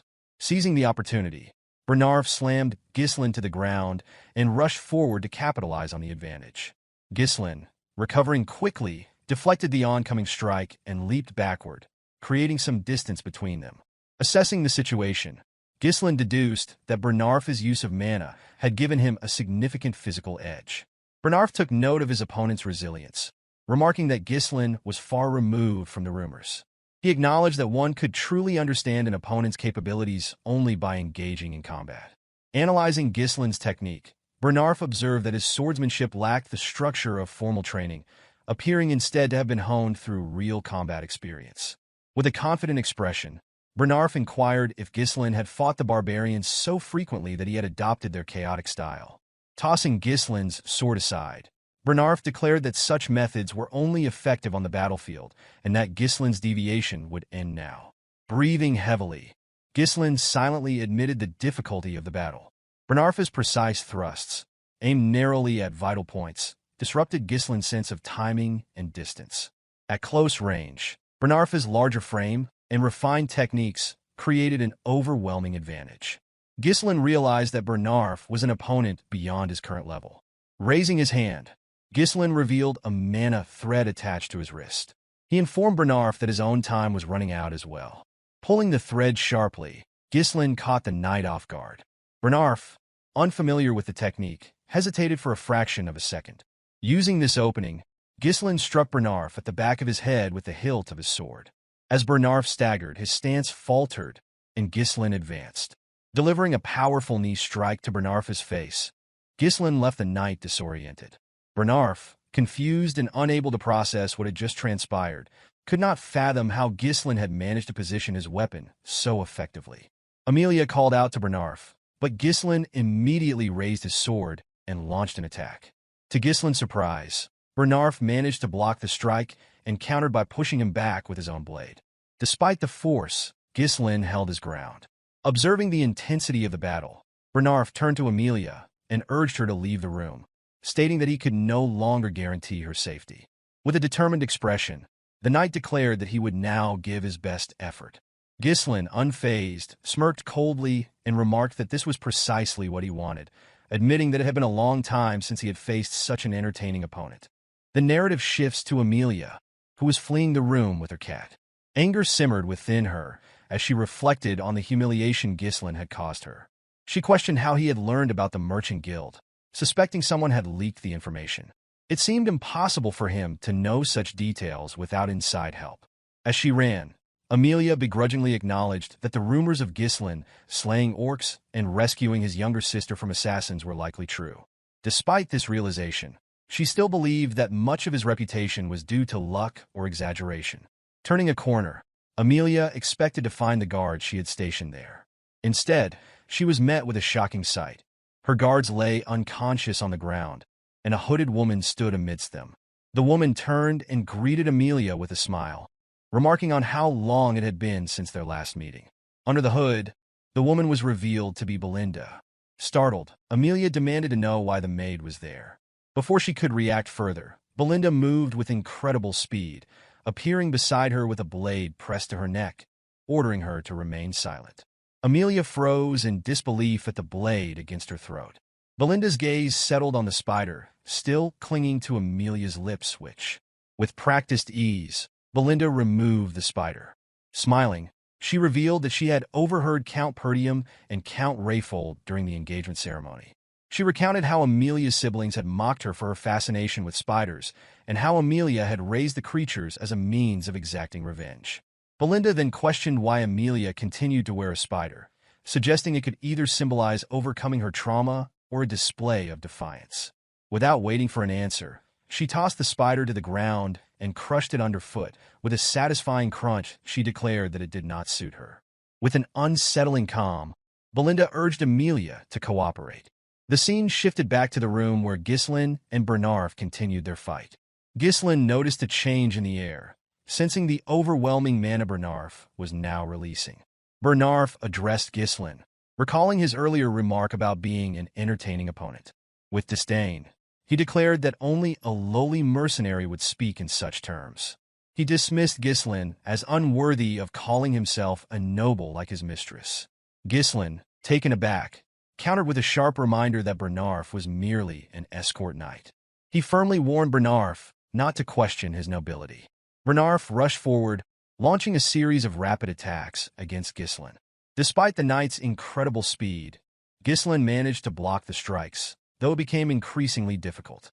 With a stern expression, Bernarf admonished Ghislain to uphold the dignity of nobility. As he spoke, his attacks intensified, reaching a level far beyond what Ghislain had encountered earlier. Each blow pushed Ghislain further back, testing the limits of his endurance.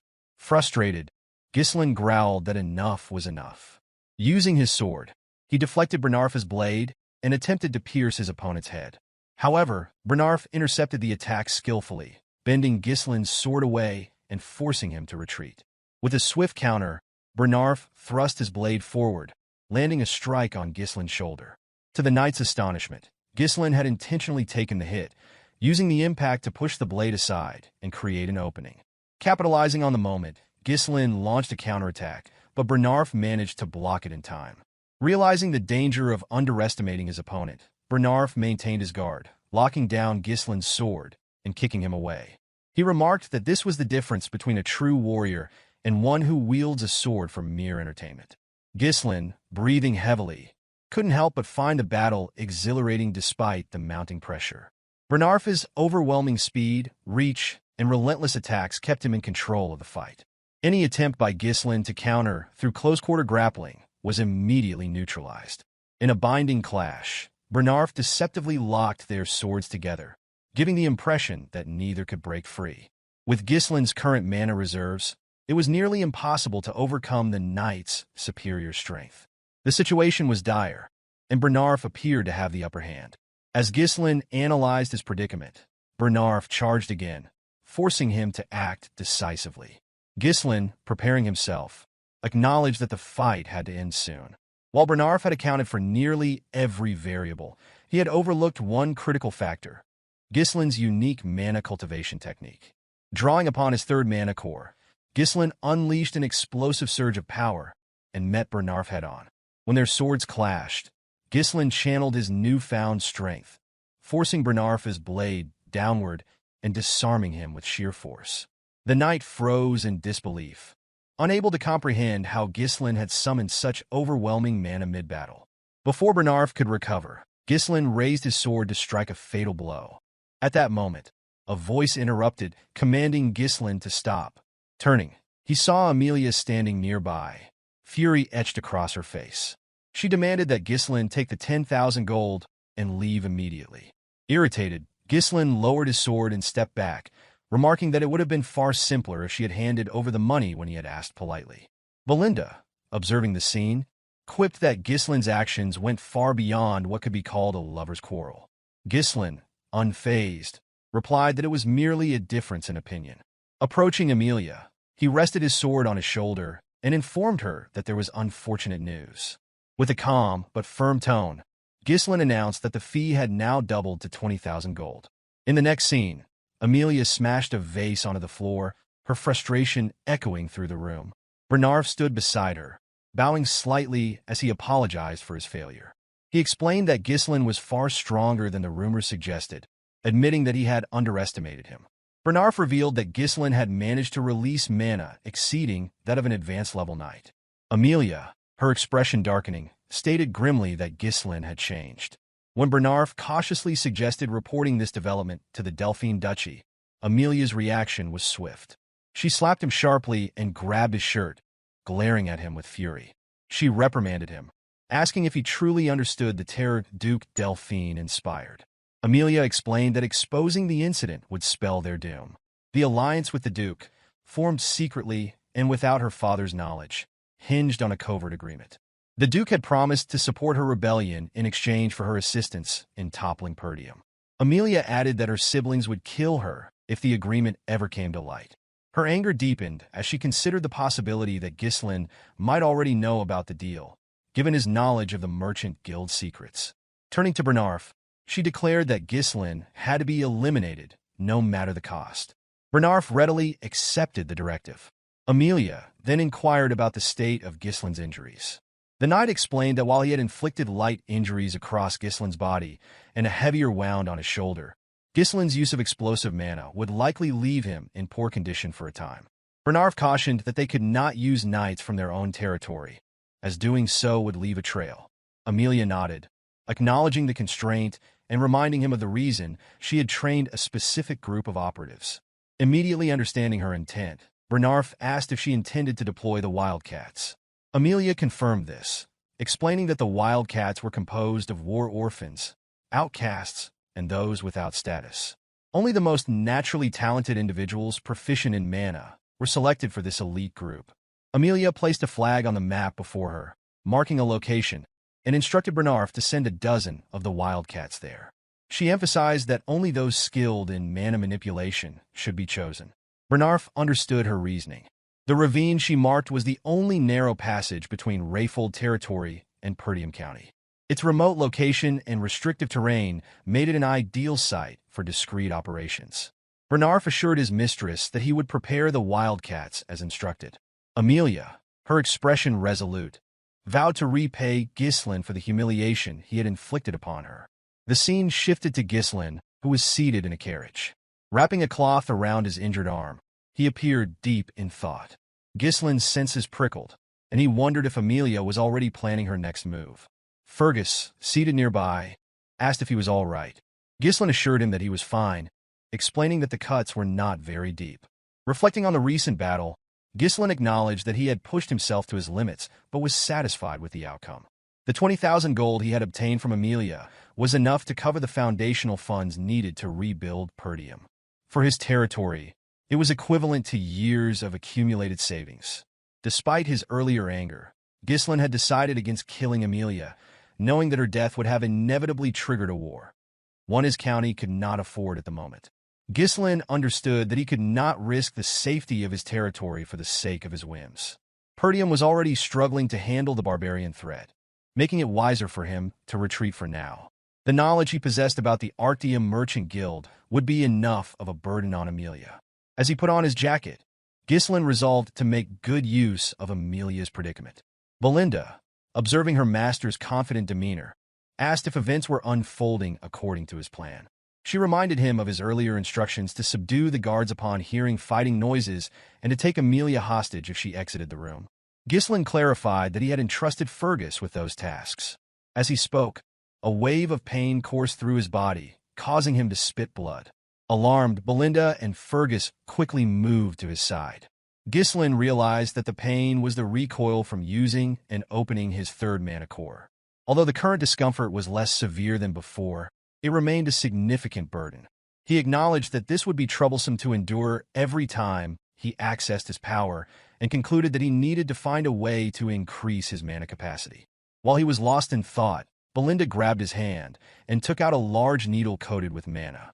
She noted that the flow of his mana was chaotic and unbalanced.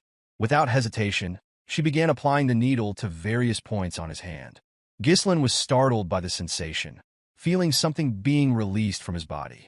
Exhaling sharply, he noticed that his tangled mana pathways had opened slightly. The technique, he realized, required an advanced understanding of mana manipulation. Ghislain reflected on Belinda's unusual skills. Though he knew she was not an ordinary maid, having been brought into the family by his mother, he remained uncertain of her true identity. He found it curious that someone so talented would choose to serve as a head maid in the countryside. However, Ghislain dismissed the mystery, reasoning that having skilled individuals in his territory was always beneficial, especially since the challenges he had faced were just the beginning. Belinda assured Ghislain of her unwavering loyalty, promising to help him with anything he required. She then asked why he had taken such a large sum of money from Amelia. Ghislain explained that he needed to spend money, and Amelia was the wealthiest person he knew. Both Fergus and Belinda were shocked by this revelation. Belinda expressed disbelief that he had ended his engagement for such a reason, warning that Count Rayfold would retaliate if he found out. Ghislain, unconcerned, assured her that Amelia would never report the incident to her father. Smiling, he reminded Belinda of her earlier declaration of trust.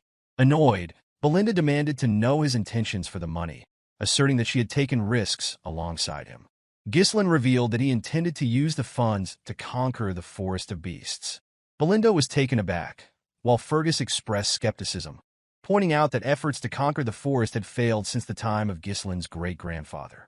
Ghislain then reminded Fergus of a request he had made before entering the castle. Fergus hesitated before revealing that the individual Ghislain had asked him to find was at the designated location. Nervously, he cautioned that the man was unstable and not in his right mind. Ghislain dismissed these concerns, stating that as long as the man was alive, he was useful, and insisted they depart immediately. Belinda objected, urging her master to return home due to his physical condition. She reminded him that he could not afford to wander in his current state. Ghislain countered by pointing out that Amelia was unlikely to let them leave without attempting to silence them. Acknowledging this, Belinda tapped her muscle confidently, reminding him that she was skilled in combat. She also noted that Fergus, as a knight, would be an asset in dealing with any threats. Ghislain reassured Belinda of her reliability, but clarified that the role he required was beyond her expertise. Smiling, he revealed that they were on their way to meet the vanguard he had in mind. The scene shifted as the group arrived at a wooden house nestled deep within the forest. Belinda remarked that the house appeared abandoned, but Fergus confirmed that this was the correct address. When Ricardo knocked on the door, it was opened by a massive, disheveled man with long, unkempt hair. The man peered at them suspiciously and demanded to know who they were. Everyone, except Ghislain, was taken aback by the man's appearance. Belinda leaned toward her master, whispering her doubts about the individual's suitability, noting that he looked frail and unlikely to survive another day, let alone fight. Ghislain, unfazed, assured her that they were in the right place. The man, noticing Ghislain's noble bearing, dismissed him as a bored young aristocrat and turned to leave, telling them to go away. However, Ghislain called out to him, addressing him as the ex-captain of the Ratatosk mercenaries and referring to him by name, Ghislain. The call stopped the man in his tracks. Ghislain turned sharply, his expression a mix of surprise and caution. With a calm smile, Ghislain told him that he had long wanted to meet him. The rest of the group was stunned to learn that the seemingly destitute man before them had once led the legendary Ratatosk mercenaries, a group renowned for requiring mastery of nearly all weapons from its members. Though the group no longer existed, their valor and reputation remained so great that even knights in foreign lands knew their name. Without warning, Ghislain hurled an axe at Ghislain, the blade narrowly missing and slicing through his jacket. Alarmed, the group drew their weapons and moved to protect their master. With a menacing look, Ghislain demanded that Ghislain state his business. Belinda urged her master to step back, warning that Ghislain was unstable. Ignoring her, Ghislain mentioned the eternal punishment, causing Ghislain to freeze in shock. Ghislain revealed that he knew the cure for the incurable disease afflicting Ghislain's daughter, describing the symptoms: high fever, bloody coughing, and red spots resembling flower petals on the skin. Ghislain explained that the disease's agonizing nature earned it the name eternal punishment. He then asked if this information had piqued Ghislain's interest. Reluctantly, Ghislain stepped aside and allowed the group to enter. Inside, the sound of a girl's screams filled the house. Ghislain rushed to his daughter, Rachel, who writhed in pain on the bed. As Ghislain observed her, he concluded that it was not too late to act. In his past life, Ghislain had searched for Ghislain to recruit him, but by the time he found him, the man had lost his daughter, sold all his assets, and ultimately taken his own life. The condition of the house, bare, leaving only weapons, confirmed that Ghislain had already sacrificed everything to try to save Rachel.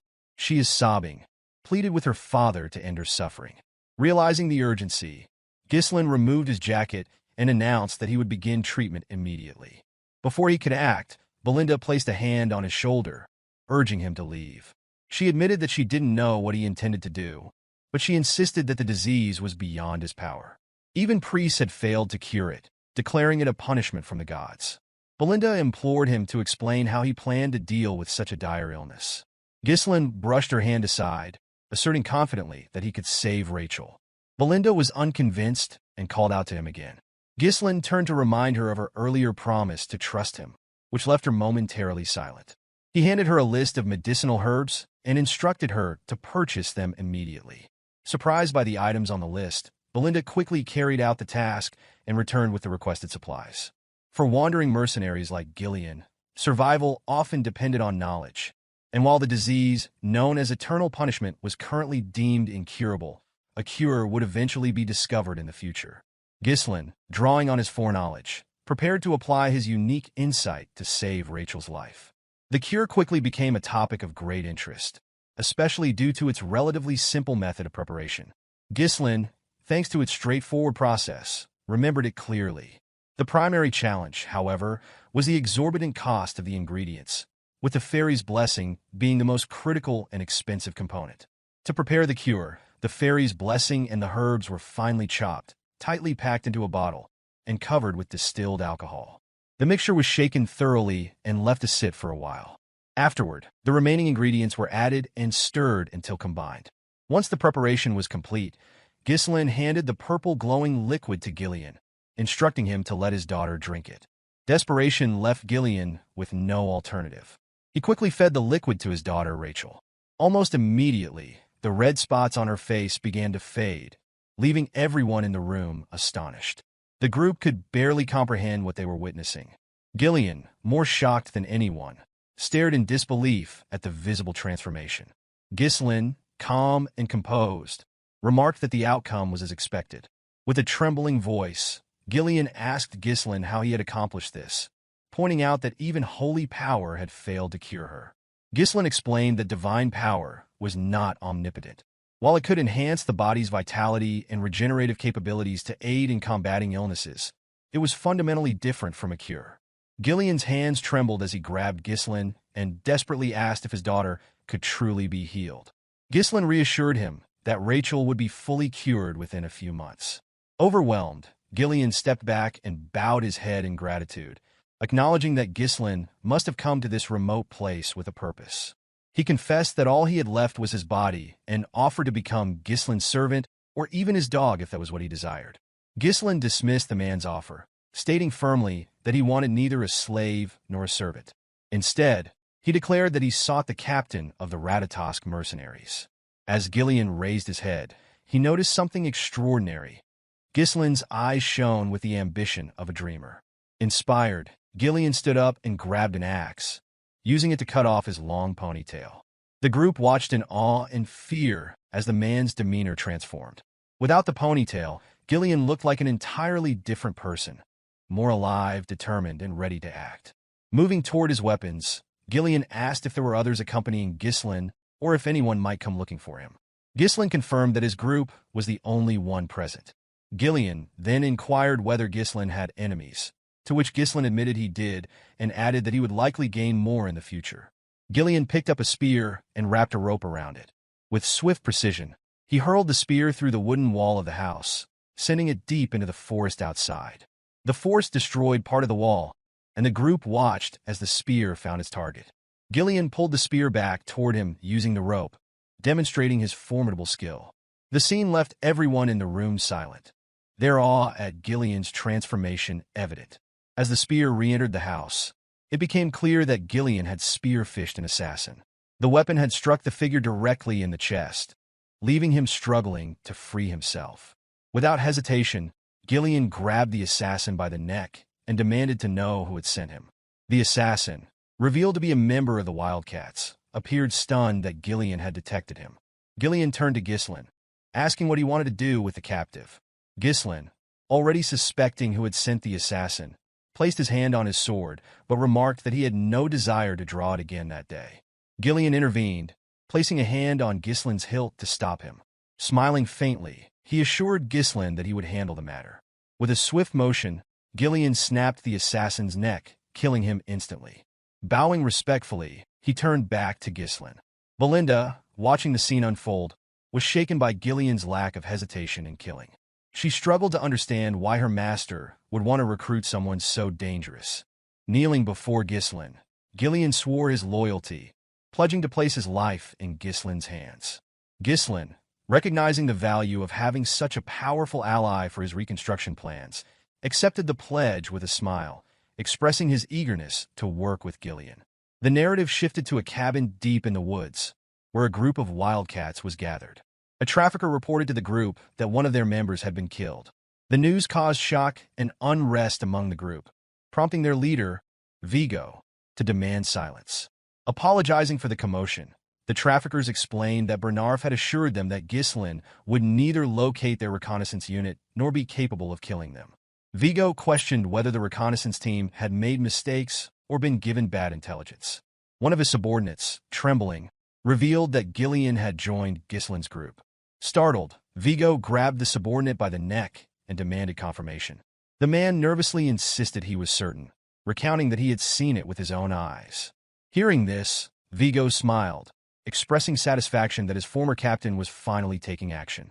The scene transitioned back to Ghislain, who was traveling through the woods with Ghislain and the others in a carriage.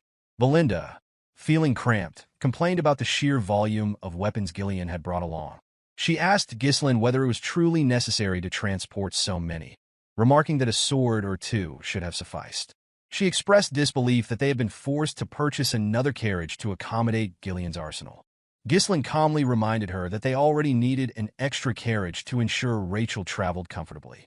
He assured her it was not a problem and asked her to endure it for now, emphasizing that their primary concern was escaping the ravine.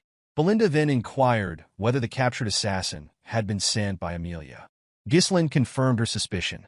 Hearing this, Belinda explained that the mask worn by the assassin was a symbol associated with the Wildcats traffickers, a powerful and notorious guild in Rayfold. Ghislain, surprised, asked her to elaborate. According to Belinda, the Wildcats traffickers specialized in smuggling, assassination, drugs, human trafficking, and other illicit activities. Comprised of skilled former mercenaries, the guild wielded significant combat power and was regarded as a shadowy and dangerous organization.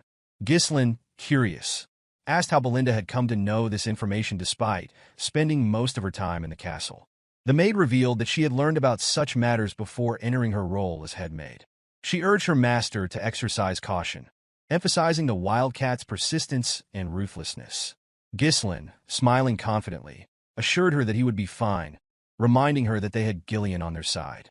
Immediately after the statement, something emerged from the ground after the carriage passed by.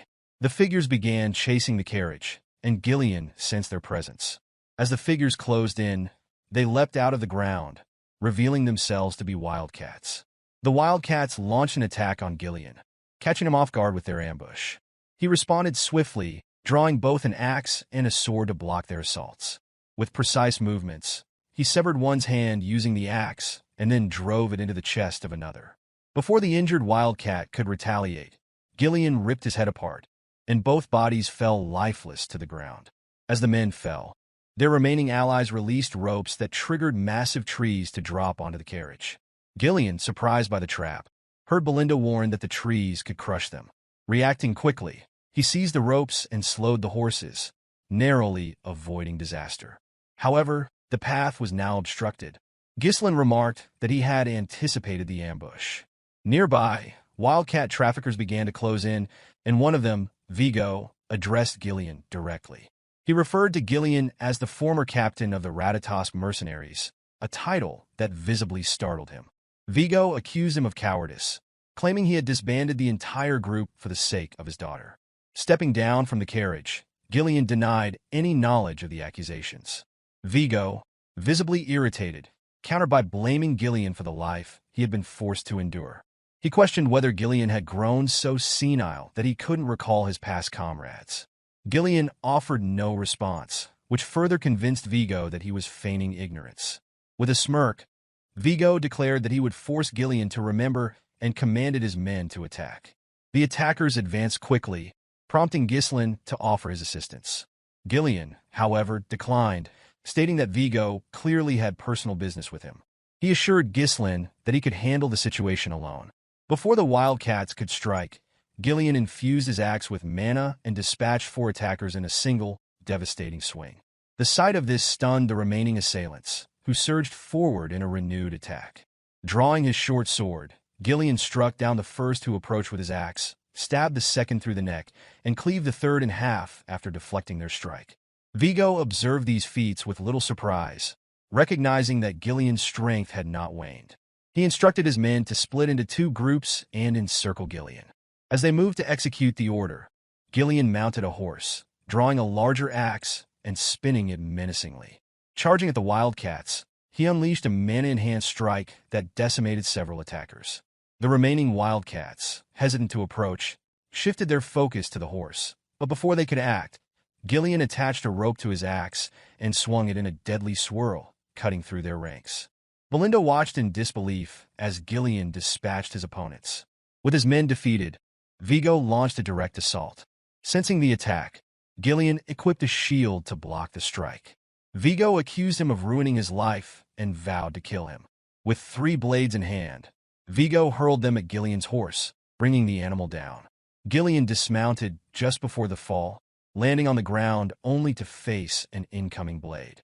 Drawing a smaller axe, he blocked the attack and firmly denied being the captain of the Ratatas mercenaries. He struck Vigo's ribs with his shield, forcing him to retreat. Vigo demanded an explanation, asking Ghislain to reveal his identity if not the captain. Ghislain replied that he had abandoned his past and now served as Ghislain's subordinate. The declaration angered Vigo, who charged forward, vowing to kill Ghislain at any cost. Ghislain parried the attacks as Vigo pressed his sword into the shield. Vigo revealed that the mercenary company had disbanded after Ghislain's departure, lamenting that he had lost his purpose and fallen into a disgraceful existence just to survive. Ghislain deflected the sword and countered with a swing of his axe. Vigo evaded by dropping low and quickly retaliated with a kick, which Ghislain blocked with his wooden shield, though the shield shattered under the force. Vigo expressed his frustration, explaining that he had dedicated his entire life to making the Ratatas mercenaries the best in history. He voiced disbelief that his former captain had abandoned everything, only to become a mere pawn of a spoiled noble. Drawing several blades, he imbued them with mana and hurled them toward Ghislain. Ghislain intercepted the attack with his axe, but as he did so, Vigo closed the gap and attempted to stab him. Ghislain narrowly dodged the strike and countered with an overhead swing of his axe. Vigo landed just in time to block with his sword, smiling at the exchange. The clash between them grew more intense, with both men exchanging fierce blows. Vigo believed that Ghislain had not changed from the captain he once admired, though he viewed him as weakened by his years spent searching for a cure for his daughter. In contrast, Vigo claimed to have grown stronger through countless battles. He believed that Ghislain was no longer his equal.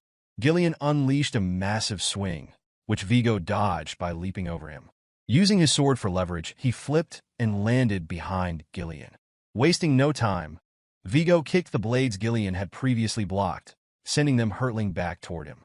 Ghislain used his armor to deflect the projectiles, but as he did, Vigo charged at him. Ghislain anticipated the attack and swung his axe, but Vigo evaded once again, taunting that the fight was over. In response, Ghislain channeled mana into his hand and caught Vigo's blade mid-strike. This act stunned Vigo, who was left speechless as he realized Ghislain had been holding back. Ghislain asked if Vigo's pursuit of vengeance was driven by hatred, but Vigo did not answer. Instead, he stared in disbelief at Ghislain's use of mana to seize the blade. Ghislain then slammed the head of his axe into Vigo's face, sending him flying into a nearby tree. Standing over his fallen opponent, Ghislain remarked that he did not understand Vigo's actions. He pointed out that Vigo had many opportunities to exact revenge if that was his true intent. Questioning his motives, Ghislain asked why Vigo had not sought him out sooner. Vigo laughed bitterly, admitting that he had already visited Ghislain's former residence, but had found only a feeble old man unworthy of death. With anger in his voice, Vigo demanded to know what had become of the Ghislain he once revered. Ghislain tossed Vigo's dagger to the ground and instructed him to pick it up. He declared that he was now merely a body bound to another's will. Unsheathing his sword, Ghislain promised to grant his former comrade the highest level of respect, even in their confrontation. Ghislain declared that he would take action as the captain of the Ratatas mercenaries, a statement that brought visible satisfaction to Vigo. Picking up his dagger, Vigo charged at him. Ghislain blocked the attack, and Vigo expressed his joy at finally experiencing the fight he had long desired. The intensity of the battle increased as Vigo attacked more fiercely, but Ghislain held his ground. With a powerful swing, Ghislain aimed to end the fight, but Vigo dodged by dropping low and countered swiftly. Ghislain parried the attack with his axe, forcing Vigo's dagger downward before driving his sword into Vigo's ribs. Despite the injury, Vigo gritted his teeth and retaliated. Ghislain evaded and raised his axe high, pausing momentarily to acknowledge Vigo as the 5th unit commander of the Ratatas mercenaries, referring to him by his full name, Vigo Villanos. Hearing this, Vigo smiled, but the expression was fleeting as Ghislain plunged his blade into him, ending his life. With Vigo's lifeless body at his feet, Ghislain picked up the dagger and stood silently, gazing at his fallen comrade. Ghislain commended Ghislain's efforts, and Belinda remarked on the potential profit from looting the wildcats. Ghislain apologized to Ghislain for causing unnecessary delays, but Ghislain reassured him, expressing admiration for his exceptional skills. Reflecting on his early days as a mercenary, Ghislain admitted that stories about Ghislain from his seniors had inspired him and helped lay the foundation for his rise to becoming the Mercenary King.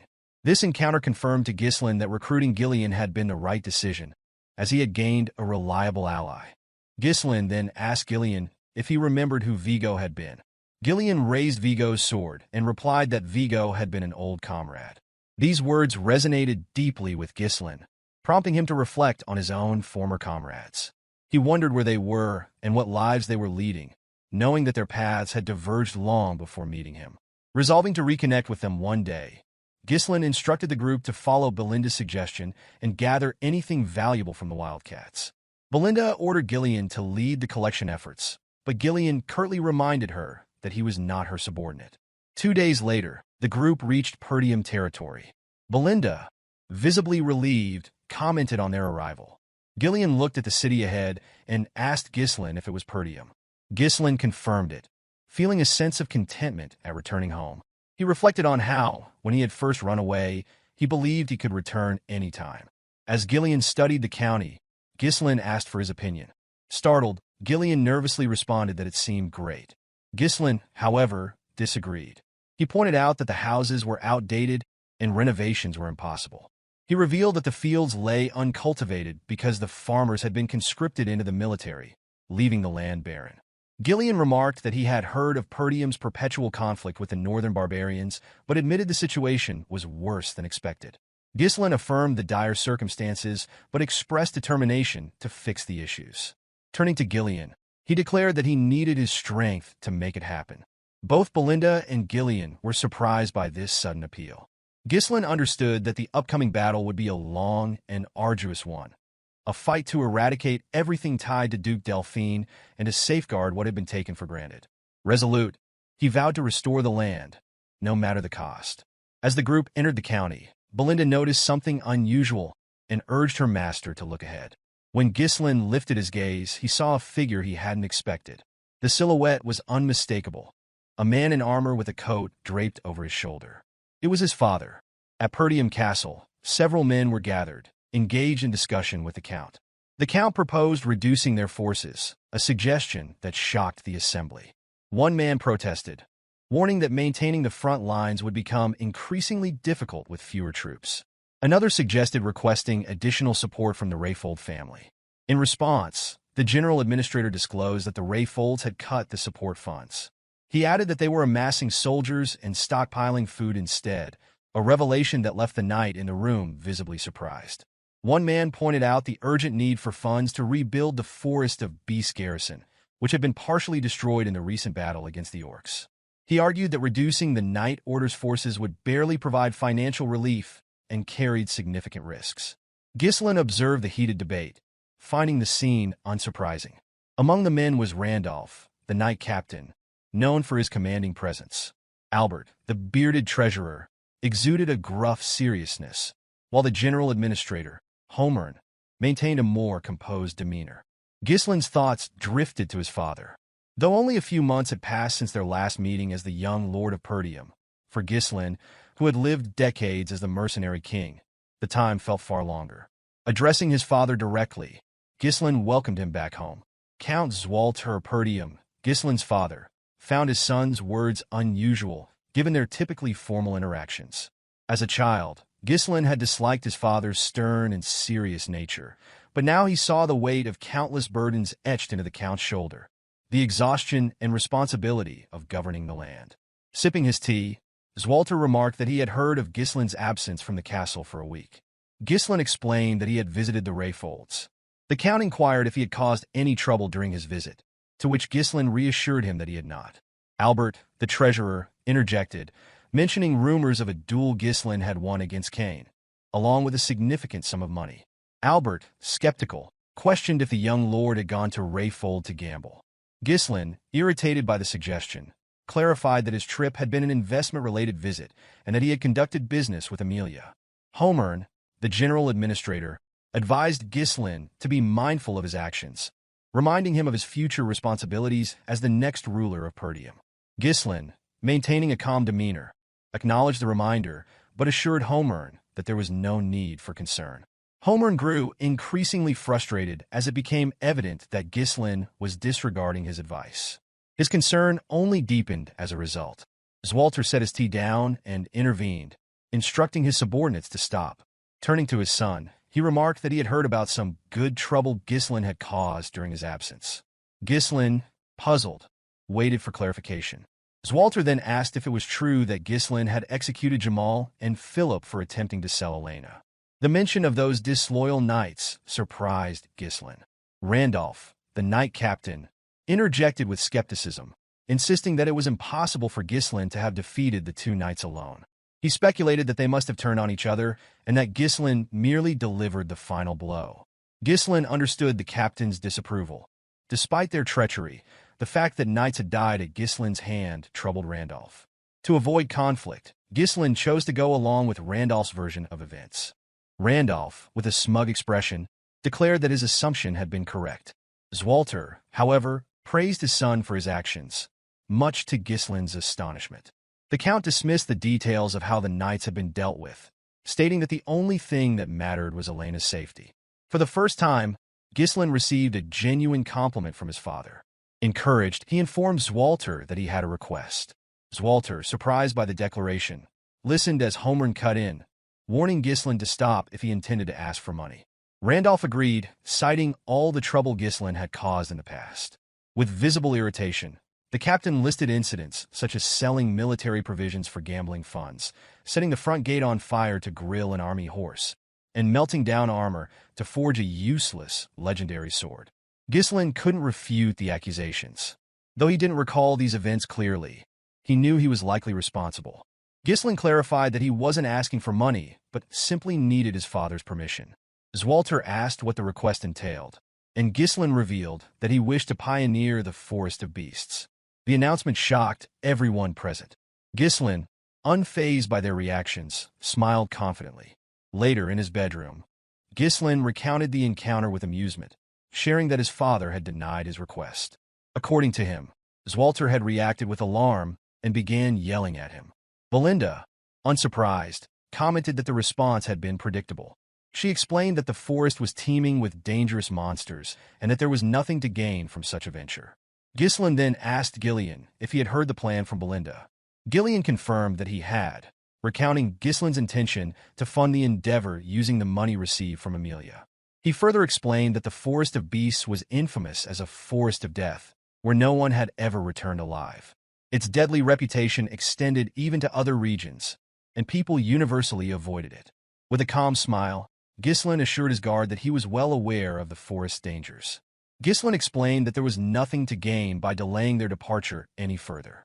Rising from his seat, he walked toward the door and informed Gillian that it was time to get started. Belinda reminded him that he had not received permission from the Count and asked if he intended to proceed regardless. Turning to her, Ghislain clarified that he had only asked for permission out of courtesy, emphasizing that he didn't actually require his father's approval. He stated firmly that this was something he had to do. Belinda, confused by her master's determination, questioned what he hoped to find in the forest that made him so resolute. Ghislain deflected, promising to explain later. He knew revealing the truth now could be disastrous if word spread. The forest held the key to massive wealth, a vein of runestone buried near its entrance. When infused with mana, or from this vein would produce runestones, a rare mineral highly coveted by mages. These stones were essential for crafting magical tools, including barriers, magic circles, scrolls, alchemy devices, and for conducting magical research. Their value was immense. In his previous life, Duke Delphine had discovered this vein, but in the present, only Ghislain held this critical information. Belinda, unable to discern her master's motives, ultimately chose to trust him, conceding that he must have a plan. Ghislain assured Ghislain that he would follow his orders. Ghislain instructed Belinda to visit the nearest guild and hire 200 mercenaries for the mission. Belinda, taken aback by the number, remarked on his willingness to spend the hard-earned money he had risked his life to obtain. Ghislain voiced concerns, pointing out that mercenaries were often unruly and difficult to control, especially in large numbers. He warned that they might even betray their employer if the opportunity arose. Acknowledging the risks, Ghislain agreed, but explained that he and Ghislain would personally select the most reliable individuals. Ghislain asked for clarification, and Ghislain revealed that they were headed to the most skilled small-scale mercenary group in the north. Ghislain, visibly uneasy, inquired if his master was referring to the Mad Dogs, also known as the Cerberus mercenaries. He explained that while the Mad Dogs were indeed skilled, they were infamous for turning on their employers if situations deteriorated.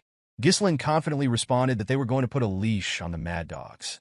The scene shifted as Ghislain led his master's horse up a hill toward the outskirts of the Zimbar territory, where the Cerberus mercenaries were based. One of the mercenaries spotted the pair approaching from a distance and alerted his colleague. Upon hearing this, the second man laughed, referring to Ghislain as a poor soul and remarking that the visitors had no idea what they were walking into. The mercenary took another look at Ghislain and realized he was a noble.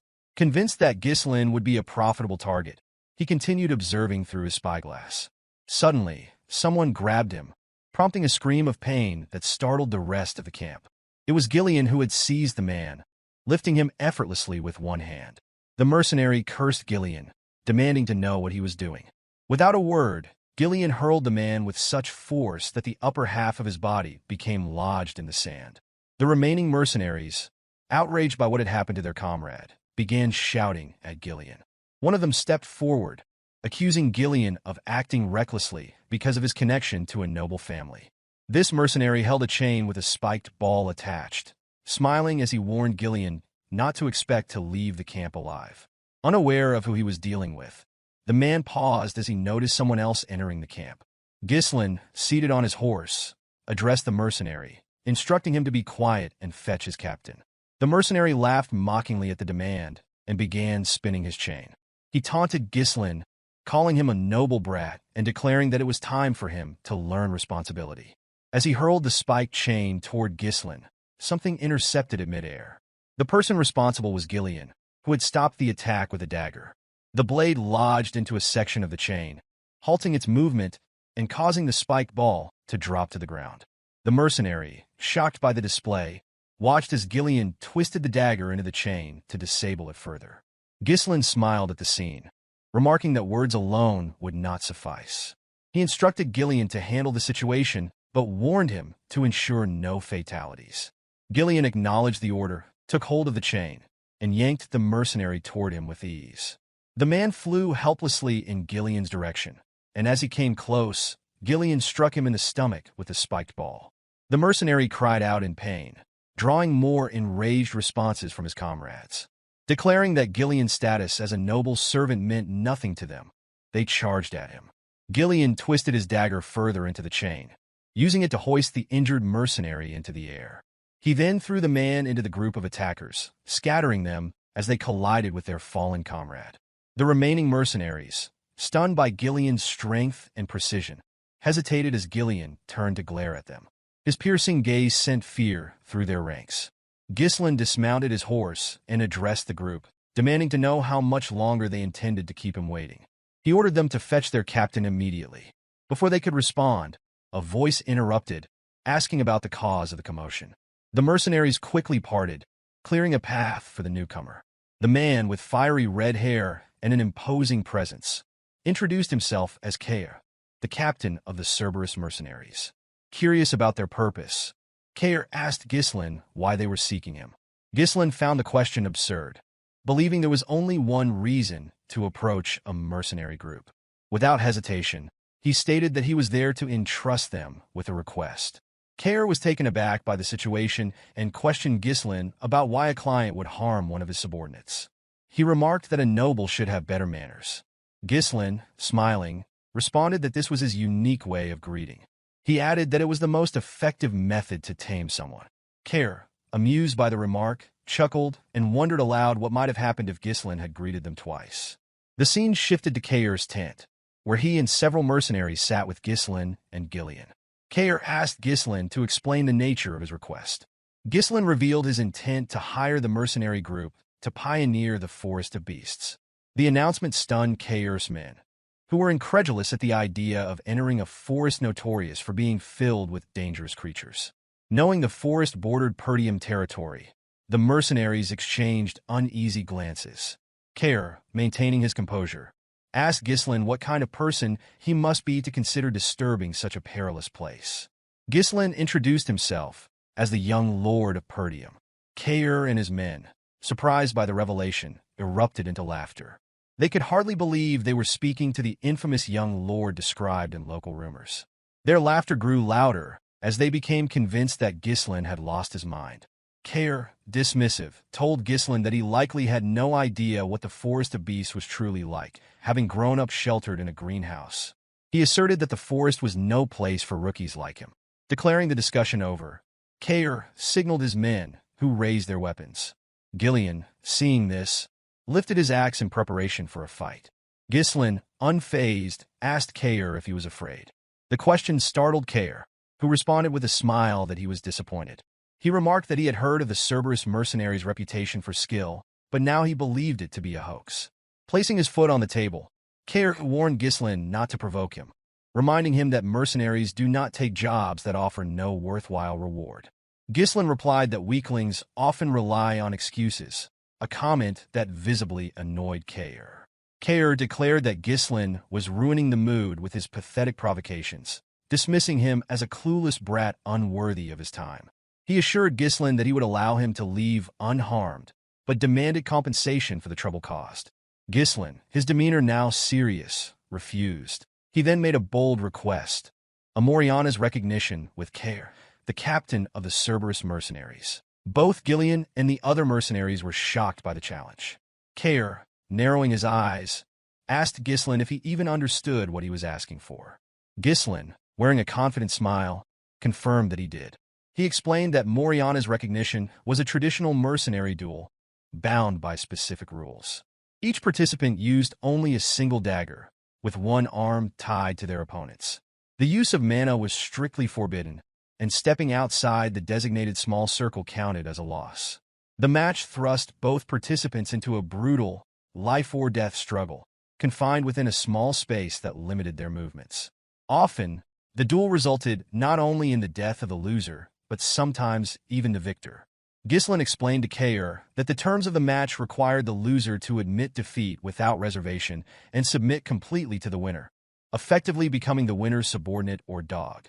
He then asked Kair how he felt about the bet. Ghislain, observing his master, was puzzled by how a noble could be so familiar with such a crude mercenary tradition. Among mercenaries, rejecting a Moriana's recognition was seen as an admission of weakness, making refusal virtually impossible.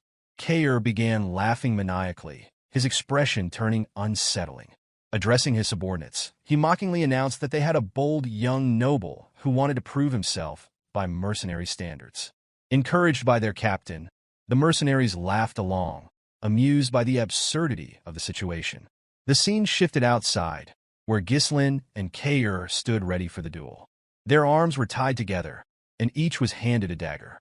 Kair removed his jacket, revealing his imposing physique. The mercenaries cheered for their captain, shouting for him to kill the insolent noble. Kair, believing Ghislain had learned about the tradition from somewhere and was attempting to bluff his way through, told him there was no turning back now. Pulling Ghislain closer with a binding, Kair confidently stated that he had participated in this type of duel 5 times before. Returning to his starting position, Ghislain pulled Kair toward him and, with a cold, condescending gaze, revealed that he had completed this type of duel over 100 times. The captain was visibly shocked by the claim. At the signal to begin, both men charged at each other with their daggers, narrowly dodging each other's initial strikes. They swung again, their movements precise, though neither landed a blow. Ghislain pressed forward with greater strength, forcing Kair to block his attacks. Seizing an opening, Kair yanked Ghislain toward him and attempted to stab him from behind. Ghislain, unable to see the blade clearly, blocked each strike with skill. As Kair missed an attack, Ghislain bent his head to avoid it and countered swiftly. Kair managed to evade and retaliated by pulling Ghislain close and delivering a heavy kick to his leg. The force of the blow was jarring, but Ghislain endured it. Kair, surprised by Ghislain's resilience, acknowledged that he was performing better than expected. He expressed disbelief at Ghislain's claim of having participated in over 100 Moriana's recognitions, remarking that most mercenaries never experience even one in their lifetime. Charging at Ghislain again, Kair mocked him, advising that he should at least make his bluffs more convincing. This time, he didn't give Ghislain any opportunity to counter. The Cerberus mercenaries, delighted by the display, encouraged their captain to finish Ghislain off. However, their cheers subsided under Ghislain's intense glare, silencing them instantly. Ghislain, observing the fight, recognized the severity of the situation. The circle was so small that it barely accommodated one person lying down. With no mana or external force allowed, the duel demanded complete reliance on physical skill and strength alone. Another significant challenge in the duel was the size difference and restricted movement due to the tied hands, which left Ghislain at a disadvantage. He could barely evade or block Kair's relentless attacks, while Kair had ample opportunity to dominate and control the fight. Ghislain, observing closely, rested his hand on his axe, prepared to intervene if the situation turned dire. Kair seized Ghislain's arm and pinned him down before swinging his dagger toward him. Ghislain evaded the strike by jumping to the other side, landing unsteadily. Upon landing, he felt a sharp pain surge through his leg, the same leg that had absorbed Kair's earlier attack. Without the protection of mana, the accumulated damage was beginning to take its toll. Kair noticed Ghislain's pained expression and smirked. Mockingly, he remarked that Ghislain looked pale and asked if he had already reached his limit. Kair then intensified his assault, driving Ghislain into a desperate defense. Despite his disdain for nobles, Kair acknowledged that Ghislain showed more determination than most. However, he remained convinced that Ghislain lacked skill and believed he had deciphered his strategy, deflecting dagger strikes while absorbing less harmful blows with his body. Yet Kair also understood the harsh reality of Moriana's recognition. Without mana, every attack inflicted accumulating damage. He could see that the strain was evident in Ghislain's movements and facial expressions. Relishing the struggle, Kair spun his dagger and charged. Ghislain blocked the attack, but was immediately forced to dodge as Kair swung his dagger toward his head. Ghislain bent low to avoid the strike and attempted to counterattack from below, but Kair blocked it easily. Kair dragged Ghislain's arm to the side, pinning him again, and delivered a brutal kick to his already injured leg. Ghislain winced in pain, and Kair, noticing his reaction, assumed victory was at hand. Raising his dagger, Kair commanded Ghislain to prepare to die. His subordinates erupted in cheers at the apparent conclusion. From the sidelines, Ghislain gripped his axe, ready to intervene and rescue his master. However, before Kair could deliver the finishing blow, Ghislain smiled. With a sudden burst of agility, he dodged the dagger by lowering himself even further, a move that stunned Kair. Taking advantage of the opening, Ghislain shifted to the side and delivered a precise cut near Kair's ribs. The strike left Kair momentarily stunned, and gasps erupted from the gathered mercenaries. Even Ghislain was shocked by the turn of events. Enraged, Kair charged at Ghislain, but Ghislain moved low again, evading the attack with remarkable skill. This time, he countered with a slash to Kair's chest as he passed. The mercenaries stood in disbelief. Their captain, who had been dominating the fight and tossing Ghislain around earlier, was now wounded twice. They shouted for Kair to demonstrate the strength of a true mercenary. Meanwhile, Ghislain watched with astonishment at his master's movements, realizing that Ghislain had far greater skill than he had anticipated. Kair swung his dagger at Ghislain's head, but Ghislain ducked low to avoid the strike. Rising quickly, he used his shoulder to slam into Kair's face. With the dagger tightly clenched in his fist, Ghislain delivered several blows to the captain's face in rapid succession. Before Kair could recover, Ghislain rotated his dagger and stabbed it into Kair's hand. Despite the injury, Kair did not cry out. Instead, he charged at Ghislain with renewed ferocity.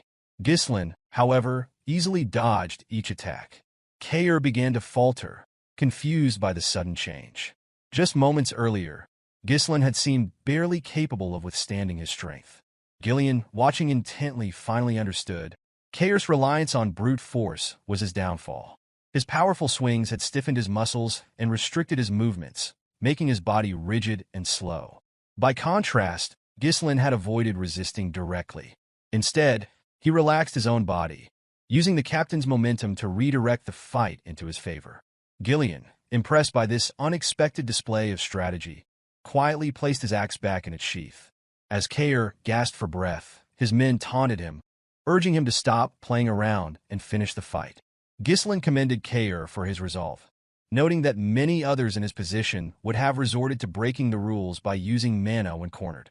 Kair, smirking despite his exhaustion, replied that Ghislain spoke like someone who truly had fought in 100 Moriana's recognitions. He revealed that he had earned his position as captain through this very method, adding that mercenaries who broke the rules never survived long in their profession.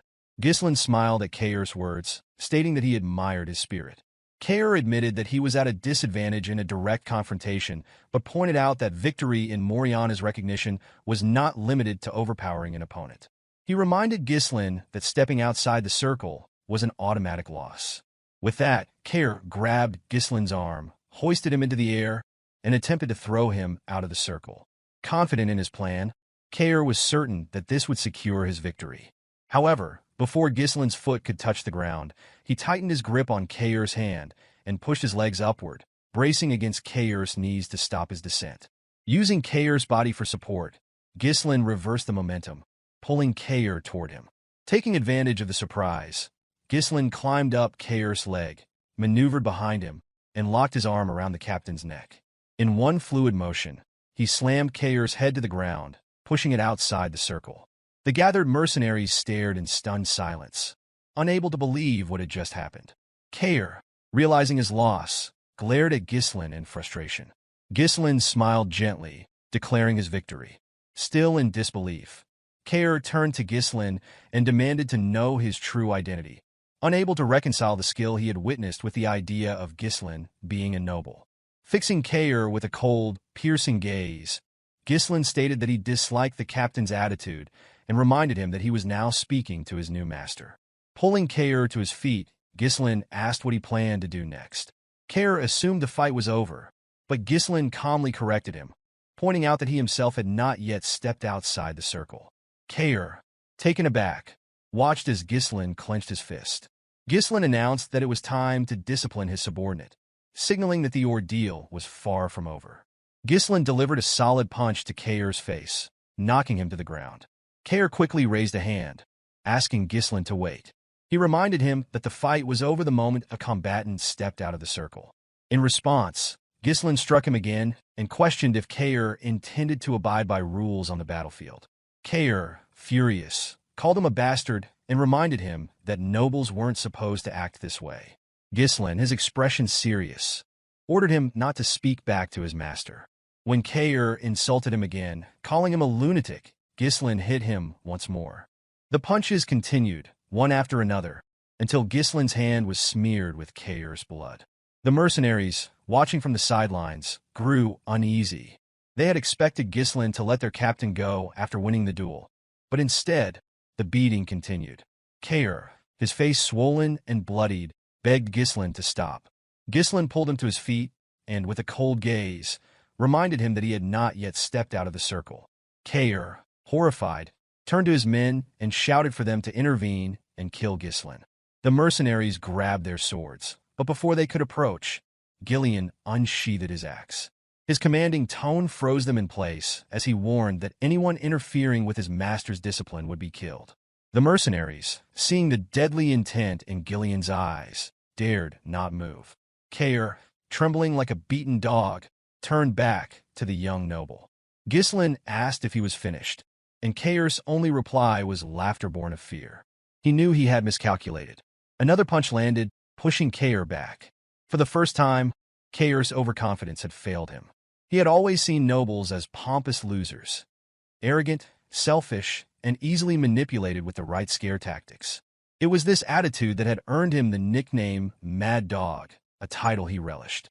Yet now, the so-called Mad Dog was being thoroughly beaten by a noble he had underestimated.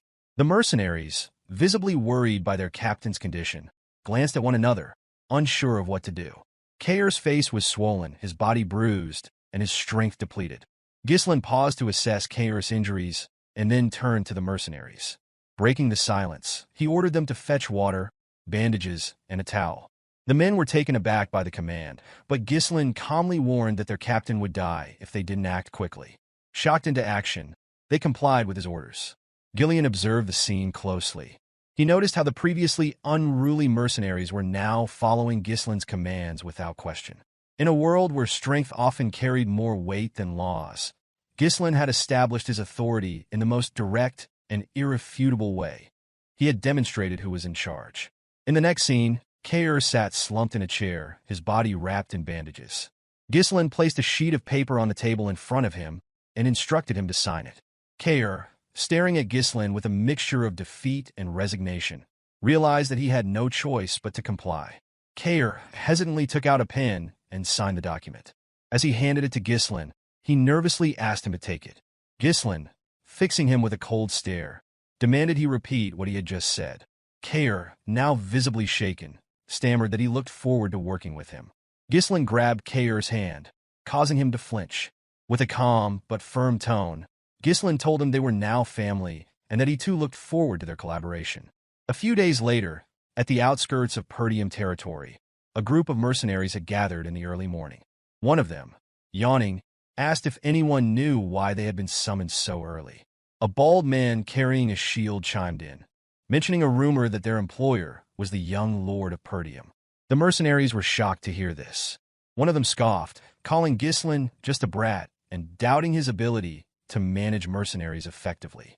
He speculated that the job would be easy. A shirtless, heavily built man clapped his hands to grab the attention of the group.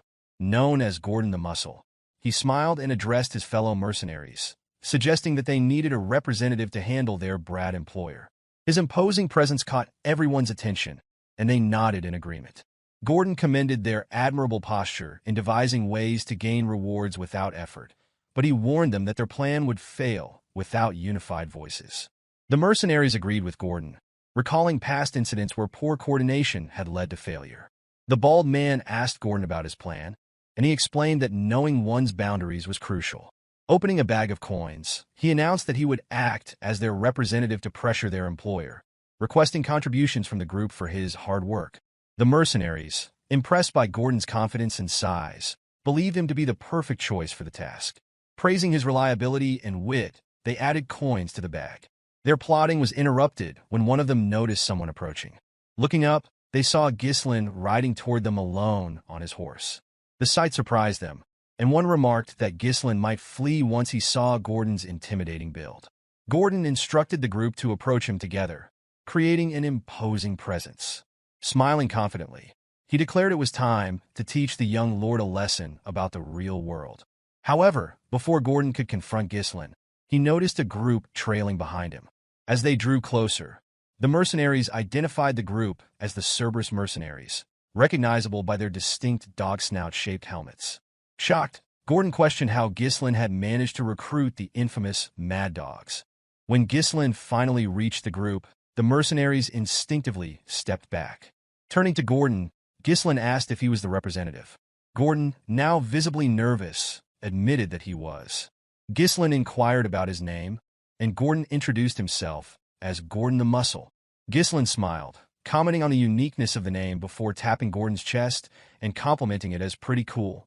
Introducing himself as the young lord of Perdium, Ghislain commanded Gordon to gather the mercenaries.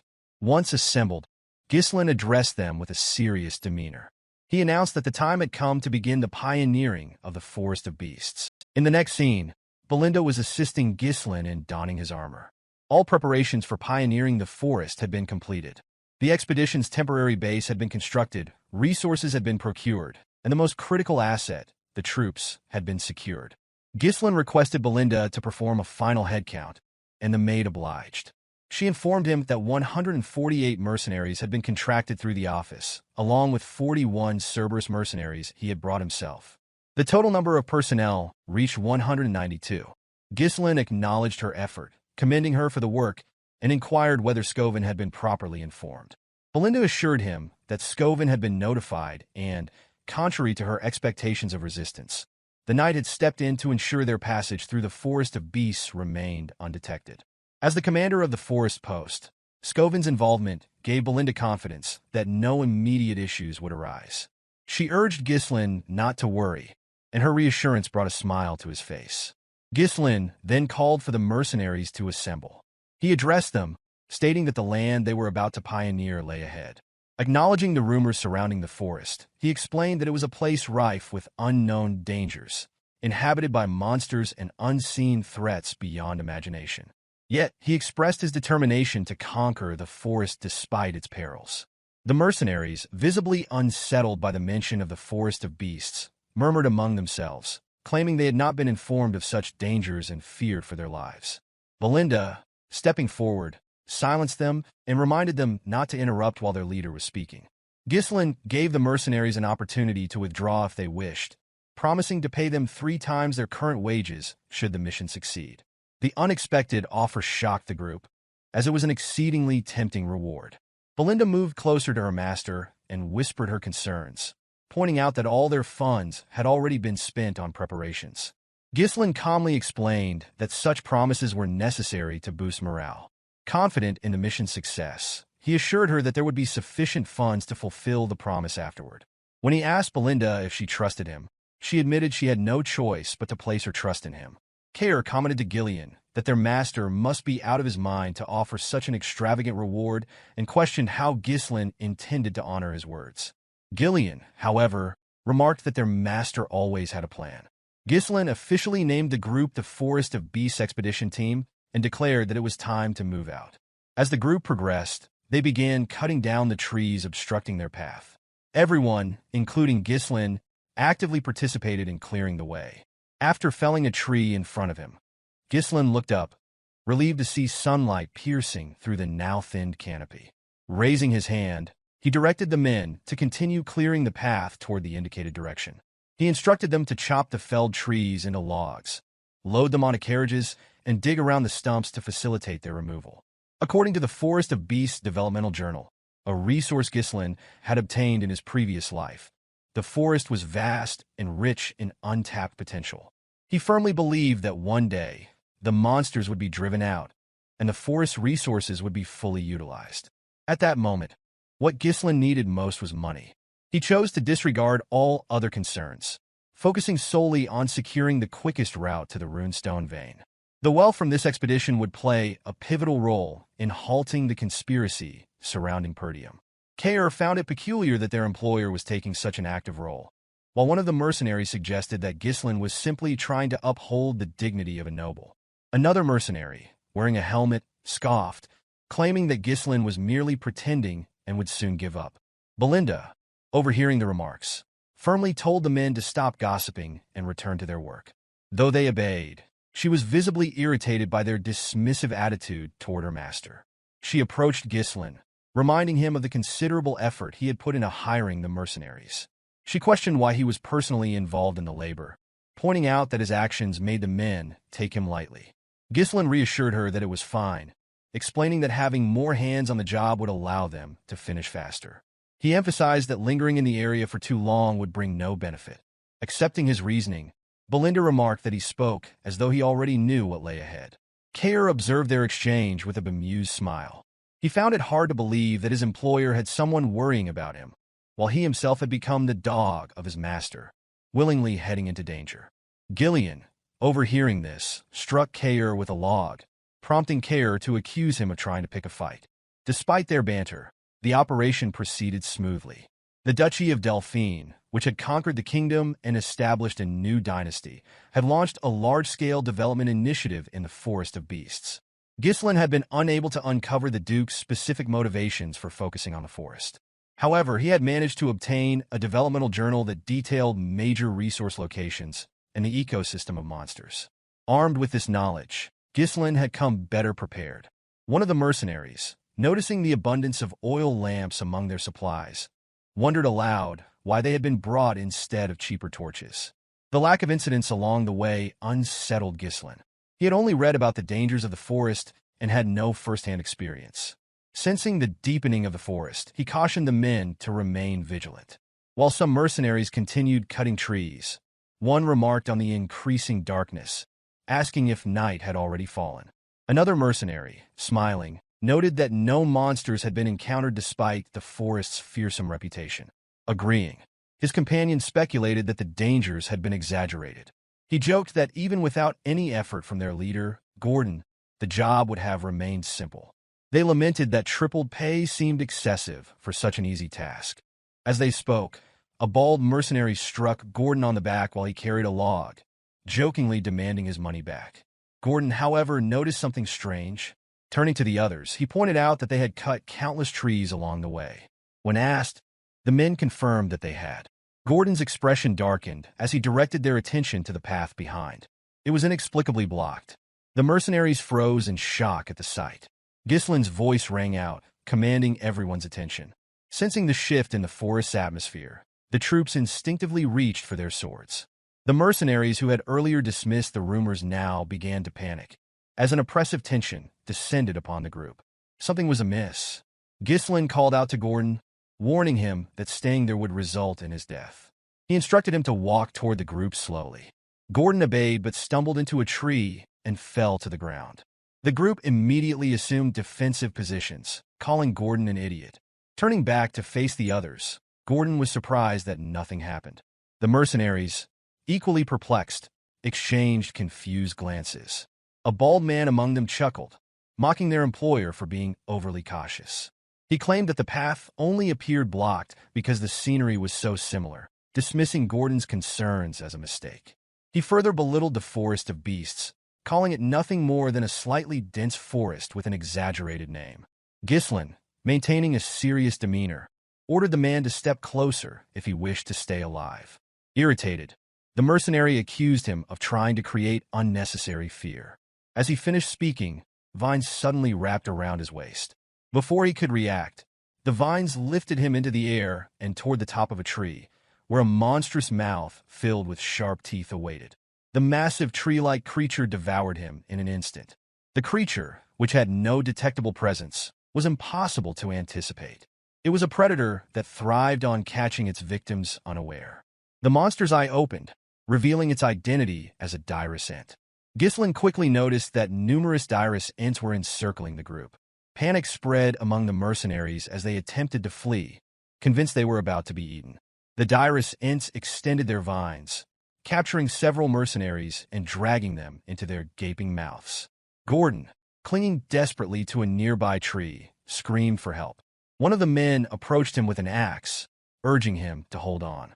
Swinging the axe at the vine, the man was stunned to see it remain unharmed while his weapon began to crack. As he stared in disbelief, the monster pulled Gordon further upward.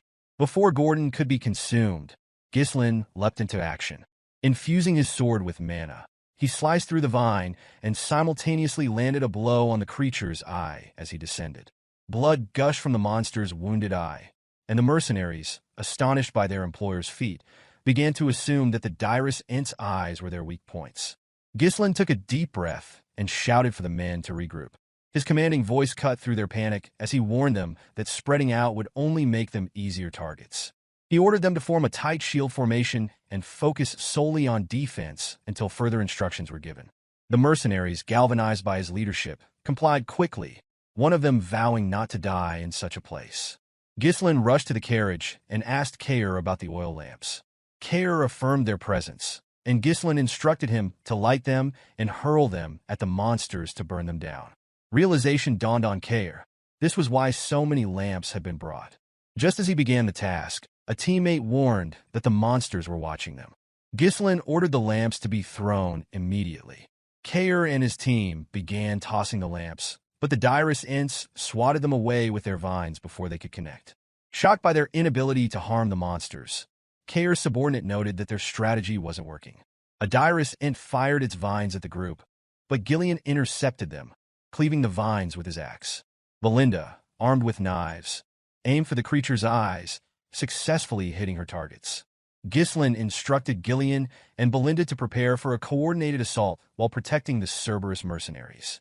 Raising his sword, he declared that he would draw the monster's attention. Almost immediately, a dirus ent launched its vines at him.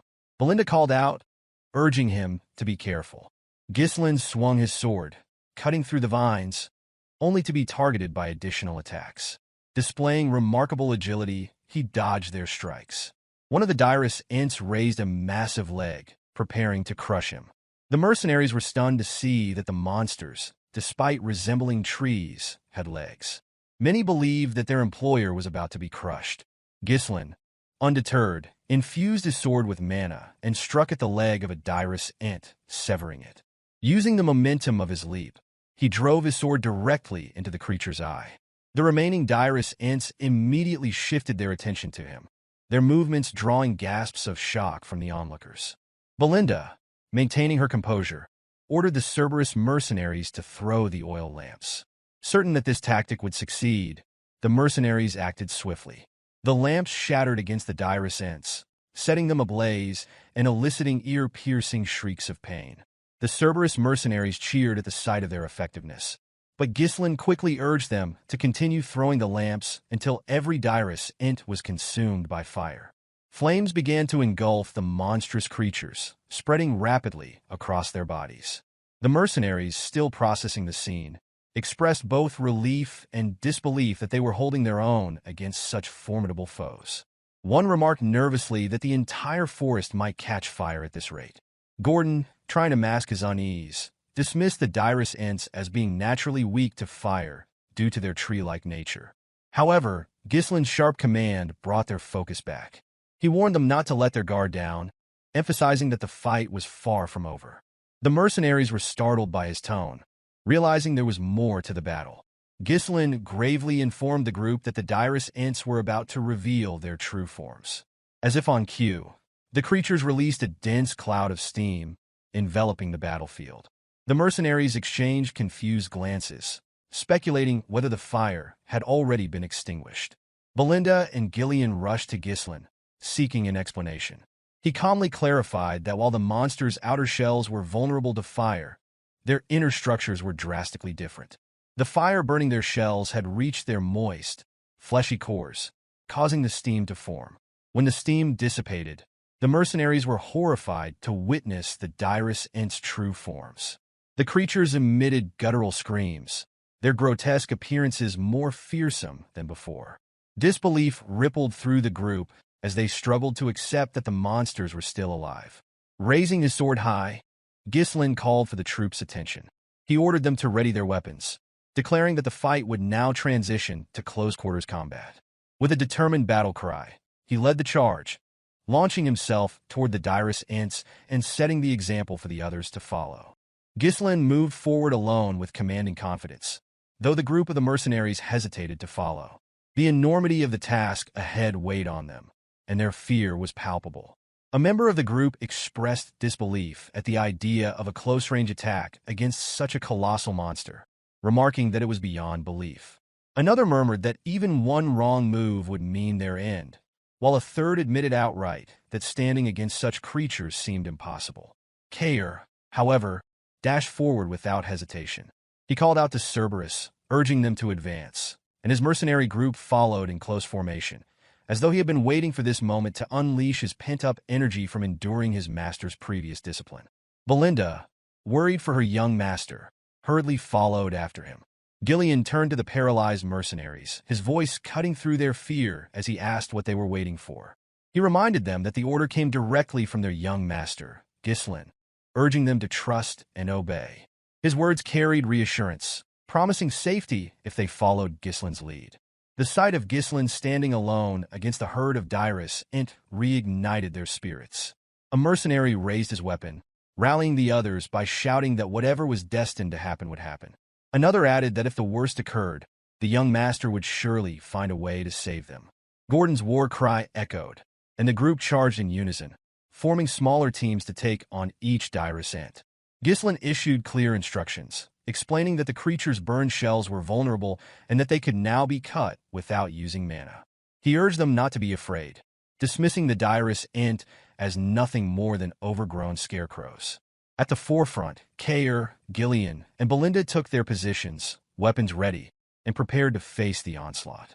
A chaotic but systematic battle unfolded. The mercenaries struck at any part of the creatures they could reach. Ghislain leaped high into the air, using his superhuman strength to strike at the monster's weak points, while Belinda stayed close to guard his back. Ghislain confronted the herd head-on as Kair darted around, targeting one creature after another. Determined, Ghislain steeled his mind, knowing that even a moment of doubt could lead to their demise. His mission was to erase any uncertainty from those who followed him. With unwavering resolve, he dashed toward the gaping mouth of one of the direst ent and delivered a powerful upward swing, splitting its maw apart. His final blow marked the end of the last direst ent in their path. The mercenaries remained on edge, scanning for more monsters. When it became clear that they had succeeded in defeating them all, their heavy breathing accompanied the realization of their victory. Standing at the front, Ghislain addressed the group. He acknowledged the dangers of the Forest of Beasts, noting that they had only just entered its boundaries and had already encountered such formidable creatures. The atmosphere grew tense as his words settled over them, but he assured them that he would always be at the front line. He urged them to trust him and follow his lead, a command met with a unified response of affirmation from the previously fearful group.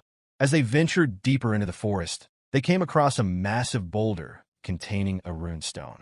Ghislain decided to ignore it for the moment, choosing instead to focus on clearing a path forward. Along the way, they encountered herds of orcs and swarms of flying monsters, which Kair eagerly engaged. Despite the chaos, Kair couldn't help but feel a twinge of envy at the way Belinda fussed over and cared for her young master. Their journey led them to a towering, 3-meter-tall rat-like monster with razor-sharp teeth, which screeched at them as though they were its next meal. Gordon positioned himself as the vanguard. The mercenaries voiced their frustration, cursing the appearance of yet another monster and wondering aloud how many more would attack. Before they could react, Kair and Ghislain stepped forward, weapons drawn. Kair lunged at the creature, severing one of its legs with a single swing, but the rat continued its charge toward the group. Ghislain intercepted its advance, standing firm as an immovable force. Seizing the opportunity, Ghislain delivered a precise blow, driving his blade into the creature's gaping mouth and ending its threat. A quick head count revealed that no one had fallen during the skirmish. As the day progressed, the group shared a collective thought. Survival hinged on staying true to their master's command.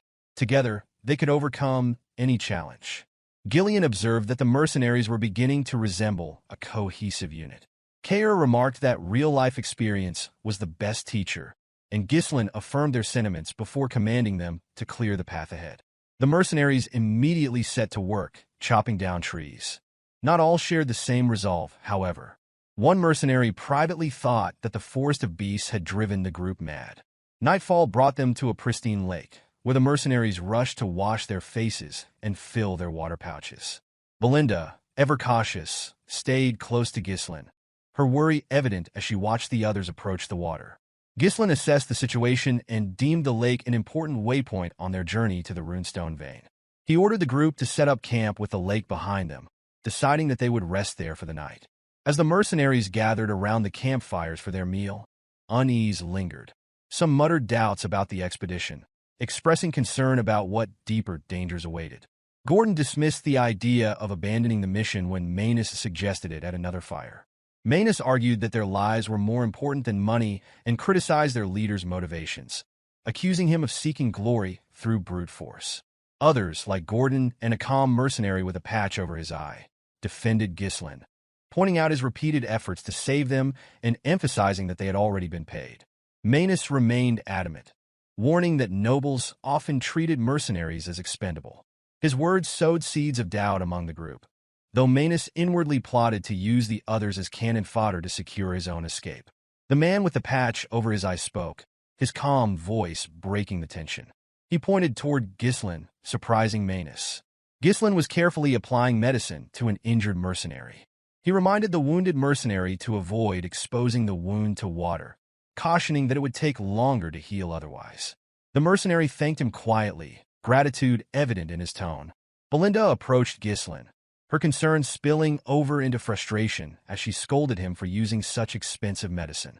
She argued that it should have been reserved for his own injuries. Ghislain, however, dismissed her concerns, explaining that this was the right time to use it.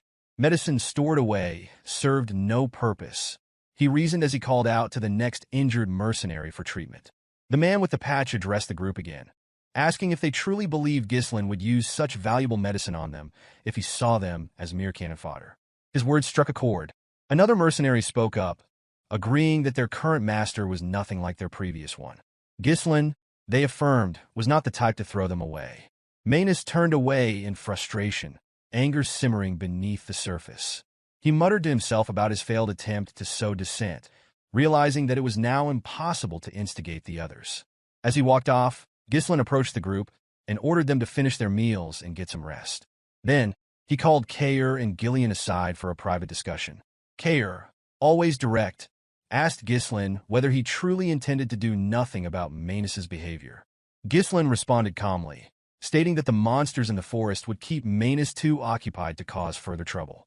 He added that there were more pressing matters to address at the moment. Belinda, her curiosity piqued, wondered aloud why Ghislain had suddenly asked for a count of the remaining lamps. Kair reported the number, 24. Ghislain's expression grew serious as he inwardly noted the steady decrease in their supply. Since entering the forest of beasts, monsters had attacked relentlessly, both day and night. However, Ghislain explained, the attacks had mysteriously ceased over the past 2 nights. This observation seemed to signal a shift in their circumstances.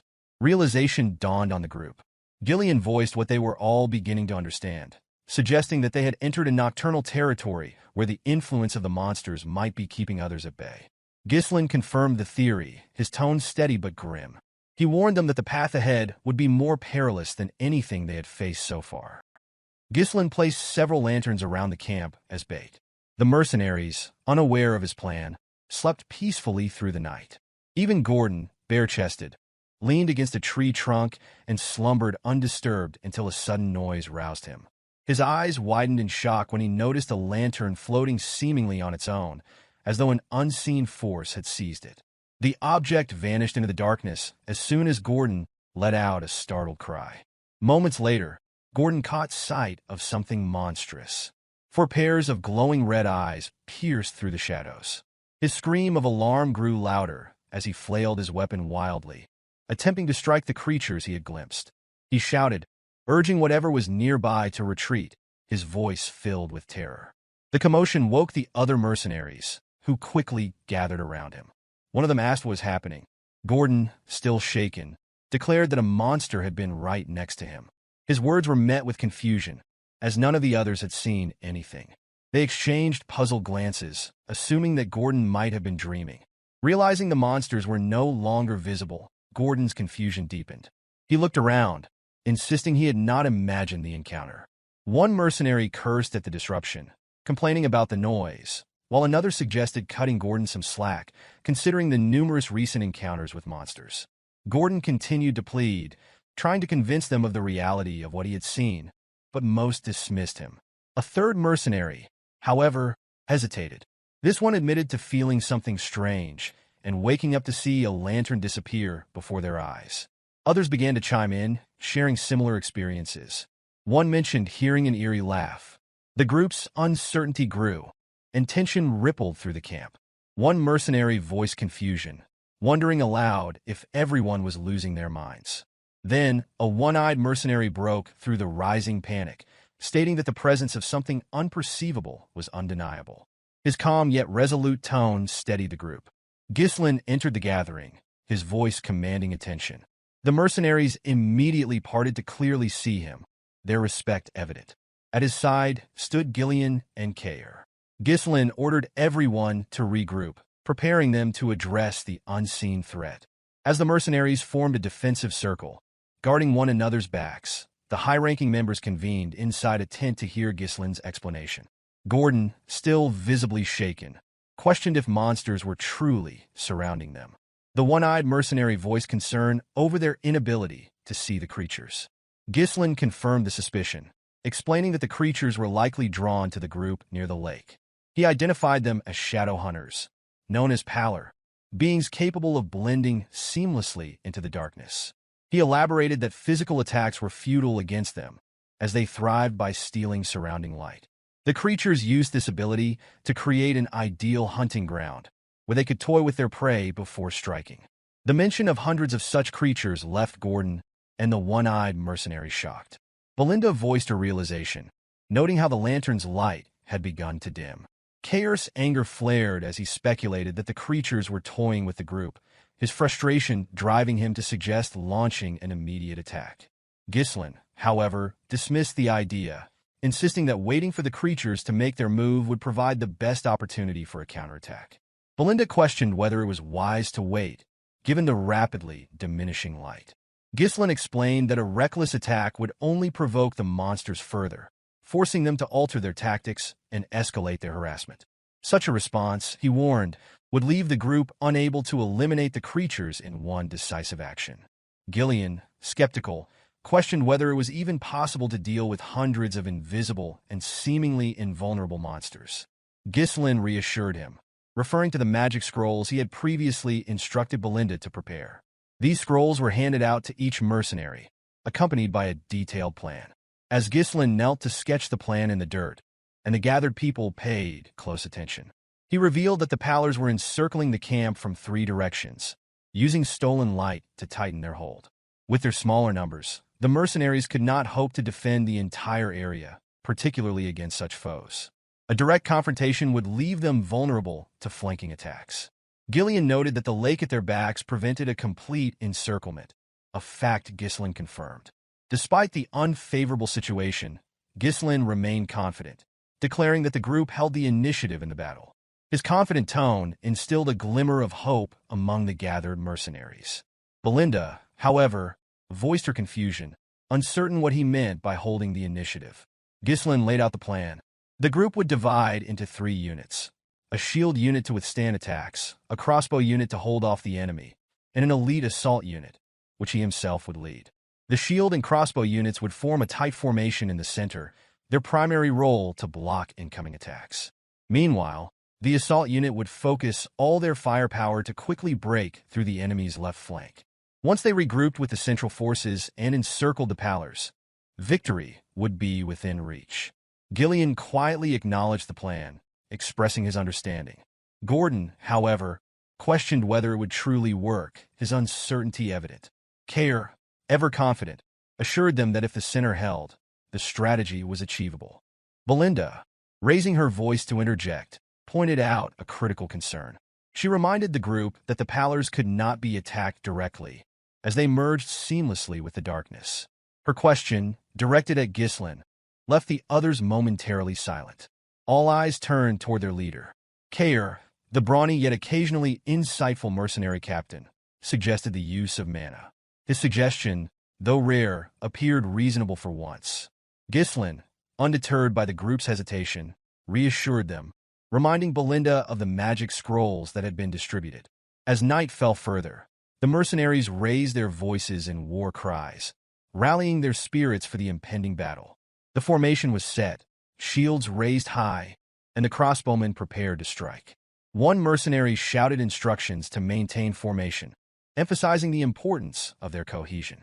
Another voice rang out, reporting the loss of the last lantern. The Pallars were closing in. Ghislain, speaking to himself, recalled an entry from the pioneering journal of the Delphini ducal house, which described the Pallars' extreme aversion to light. He moved with purpose, retrieving a magic scroll and preparing to use it. With a clear command, he tore the scroll, releasing the stored magic. Another note from the journal is that illuminating the area will reveal the true forms of the Pallars. The assault team followed Ghislain's lead, tearing their scrolls to unleash the magic stored within. Beams of light shot into the night sky. In an instant, the sky lit up as though it were day, banishing the oppressive darkness, exposing the Pallars' eel-like forms as they surrounded the camp. One mercenary, stunned by the transformation, murmured about the darkness lifting. Another, more alarmed, exclaimed at the revelation of the creature's forms. Gordon, now able to see the monsters clearly, shouted his observation, his voice filled with both fear and determination. The creatures, recognizing the threat, began their charge. Chaos erupted as another mercenary called for preparation against the attack. The crossbow unit fired in unison, their bolts aimed to halt the Pallars' advance. Amidst the chaos, Gordon rallied the shield unit, urging them to hold the line as he stood at the forefront, becoming the vanguard for the central formation. Ghislain, raising his sword high, called for the assault unit's attention. The true forms of the Pallors had been revealed, and the time to act was now. With a decisive swing of his sword, he signaled the charge. Ghislain, driven by his loyalty, moved without hesitation to follow his leader's command. Caer, energized by the prospect of combat, grinned at the chaos to come. Belinda, ever watchful, stayed close behind Ghislain, ready to watch his back. With unwavering confidence, Ghislain raised his sword once more, leading the assault unit into the fray, determined to slay the Pallors in one fell swoop. Caer's passion for battle ignited with every strike he delivered. Ghislain's tactical mastery with various weapons became evident as he engaged on the flank. Ghislain thrust his sword forward, skewering several monsters in a single motion.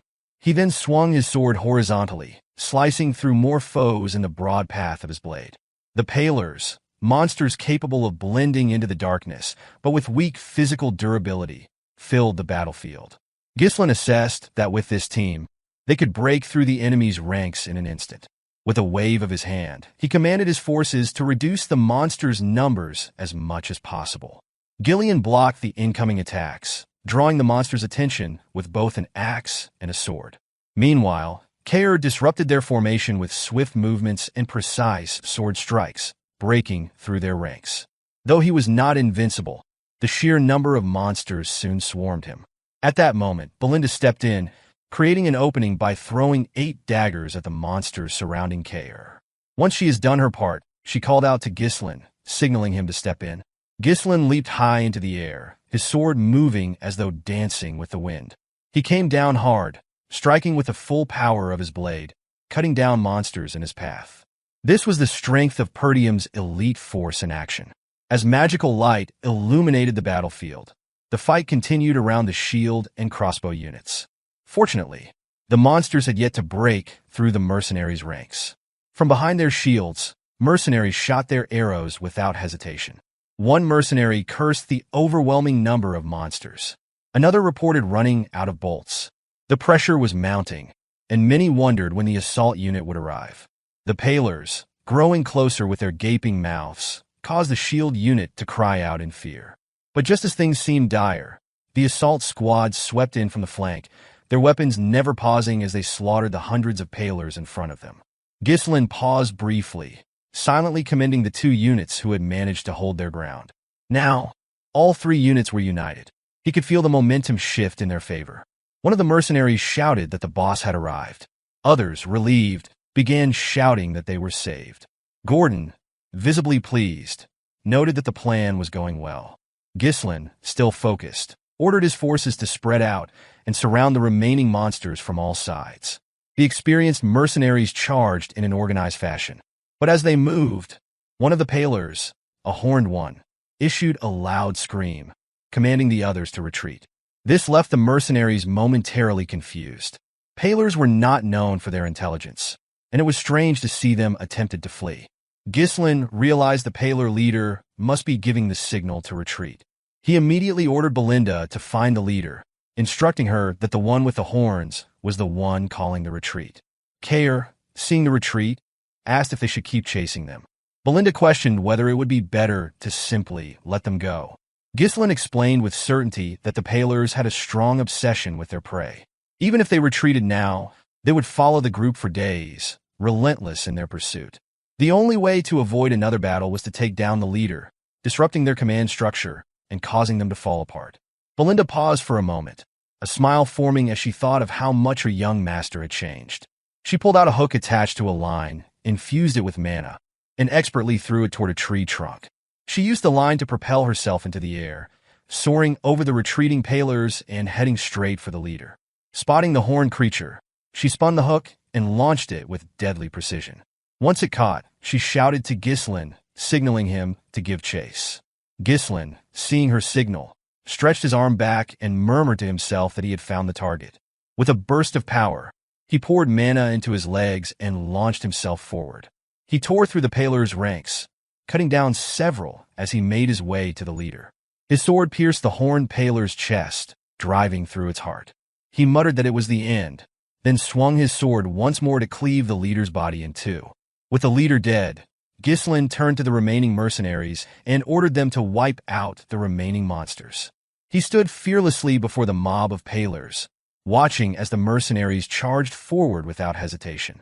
One of the mercenaries, filled with anger, shouted that they would make the Palers regret ever trying to hunt them. Kair, eager to prove his strength, shouted for his men to do better than the last remnants of the Ratatas mercenaries. Ghislain, hearing the provocation, sighed but offered no response. As the sun rose over the mountain range, casting its light over the battlefield, the mercenaries, aided by light scroll magic, fought through the night with relentless vigor. Ghislain stabbed the last of the Palers, ending the battle at last. Ghislain praised his mercenaries for their commitment and their ability to follow his plan. Cheers erupted from the mercenaries, their voices filled with relief and triumph. The battle was over, and the big three stood together. Ghislain commended Ghislain for his efforts, praising him for his hard work. Ghislain, acknowledging the compliment, responded that everyone had done well. Belinda, ever concerned, asked if Ghislain was hurt anywhere. Ghislain immediately turned his attention to the situation at hand, instructing Belinda to check the head count right away. He also directed Kair to bring the Cerberus mercenaries, without pausing for rest. He added that he and Ghislain would scatter Palers' corpses around the camp. Puzzled, Kair wondered aloud what effect scattering the corpses would have. Ghislain calmly explained that the smell of the corpses would drive other monsters away. Paler, being one of the highest-ranking monsters at the entrance to the Forest of Beasts, would make for an effective deterrent. Ghislain, chiming in with a touch of humor, added that this would ensure the camp area would be safe, teasing Kair by calling him Kid, as if to provoke him. Kair, not one to back down from a challenge, gestured in a way that seemed to indicate he was ready to settle things with Ghislain. With a playful challenge, Kair asked if Ghislain wanted to end things today, while Ghislain, relieved by the distraction, let out a sigh. Reflecting on the time spent in the Forest of Beasts, Ghislain realized it had been about 10 days since they entered. Now that the Paler threat had been dealt with, he assessed that all the dangerous monsters along his planned route had been handled. The only remaining task was to mine the runestone veins. As the sun rose slightly above the horizon, Ghislain wondered if their struggles were finally over. Belinda approached and reported on her findings. She confirmed that the Cerberus mercenary corps consisted of 41 people, and the contracted mercenaries had decreased by 3, leaving a total of 126. Ghislain spoke softly, remarking that Cerberus had not suffered any casualties. Kair, proud of his leadership, smugly proclaimed that it was no surprise, considering who was leading them. He made a point of reminding Ghislain that he had outdone the old man in leading his corps. Ghislain, focused on the situation, asked about the 3 contracted mercenaries who had died. Belinda explained that their identities could not be confirmed, as their bodies had not been found. Gordon added that Manus was missing, and the others speculated that he might have died in battle. However, this theory was quickly dismissed, as one mercenary pointed out that there were no bodies to support that claim. Another mercenary suggested that Manus had likely sneaked away. The others noted that it was not surprising, given Manus' track record. It was obvious that Manus had somehow convinced 2 other mercenaries to abandon the group and leave. As Ghislain processed this information, 2 mercenaries, who had followed Manus, began talking about the intense battle they had just survived. One remarked that they would have died if Manus hadn't run, as he had urged them to do. The other chimed in, suggesting that now that they had put some distance between themselves and the danger, they could afford to slow down a bit. But Manus, more practical than the others, snapped at them, urging them to keep running while the monsters were distracted. He emphasized that they needed to get out while they could if they wanted to survive. When he glanced back, however, he noticed the 2 mercenaries had stopped in their tracks. Manus, still oblivious to the danger, asked them why they stopped. Before the 2 could respond, they froze in fear. One of them pointed behind Manus, and he turned around to face the source of their terror. A pair of crimson-red eyes stared back at them. Looming over them was a gigantic snake, large enough to swallow a person whole. The 3 mercenaries stood frozen in fear, realizing too late that they had provoked a creature far beyond their ability to escape. Strangely enough, the blood python did not consume the 3 deserting mercenaries. Instead, it carried them to its nest, tossing them into a growing mountain of corpses, right in the runestone vein that Ghislain had been searching for. The journal Ghislain had retrieved from his memory was accurate, confirming that a runestone vein lay just a little deeper into the forest. The mercenaries, who had previously been grumbling incessantly, now displayed an unexpected discipline as they forged a path through the forest. They began by cutting down trees, trimming them further to make them manageable, and then moving them. Kair watched in amazement as they worked without needing instruction, noticing how efficiently they felled a tree nearby. It was the first time he had ever seen these lazy mercenaries so well-disciplined. Ghislain muttered under his breath, sensing this moment had been inevitable. Kair responded, acknowledging the irony, and then turned his thoughts back to the mercenaries' newfound focus. He wondered aloud if they would all disband after this expedition, remarking that it would be a waste to use them only once. Ghislain, focused on his task of cutting through a tree, casually mentioned that he planned to hire them all as his personal soldiers. The mercenaries had surpassed the limits of their usual role through their experience here, and Ghislain believed they could form a solid foundation for expanding his forces. Gazelle approached with a report. He mentioned that the pallor corpses had been scattered near the clearing, just as he had ordered. Kair acknowledged the report and expressed satisfaction with their progress, noting the impressive effect. He observed that no monsters had been spotted between the campsite and their current location, a sign that the tactics had been successful. His gaze briefly shifted to Ghislain, the disdain from their earlier encounters seemingly gone. However, something still felt off to Ghislain, an uneasy sensation he couldn't shake. He tried to dismiss it, but couldn't quite rid himself of the ominous feeling that lingered. Belinda suddenly appeared, swinging from a tree before landing and kneeling. Her excitement was palpable as she reported that she had returned and, with just one word, conveyed the thrilling news. There was something ahead. Ghislain immediately understood the significance. He commanded the mercenaries to clear the path at full speed, as their destination was now within reach. Hearing this, the mercenaries rallied their remaining strength and pressed forward. Not long after, they saw it, the very thing they had been searching for. The runestone vein gleamed just beyond the last line of trees.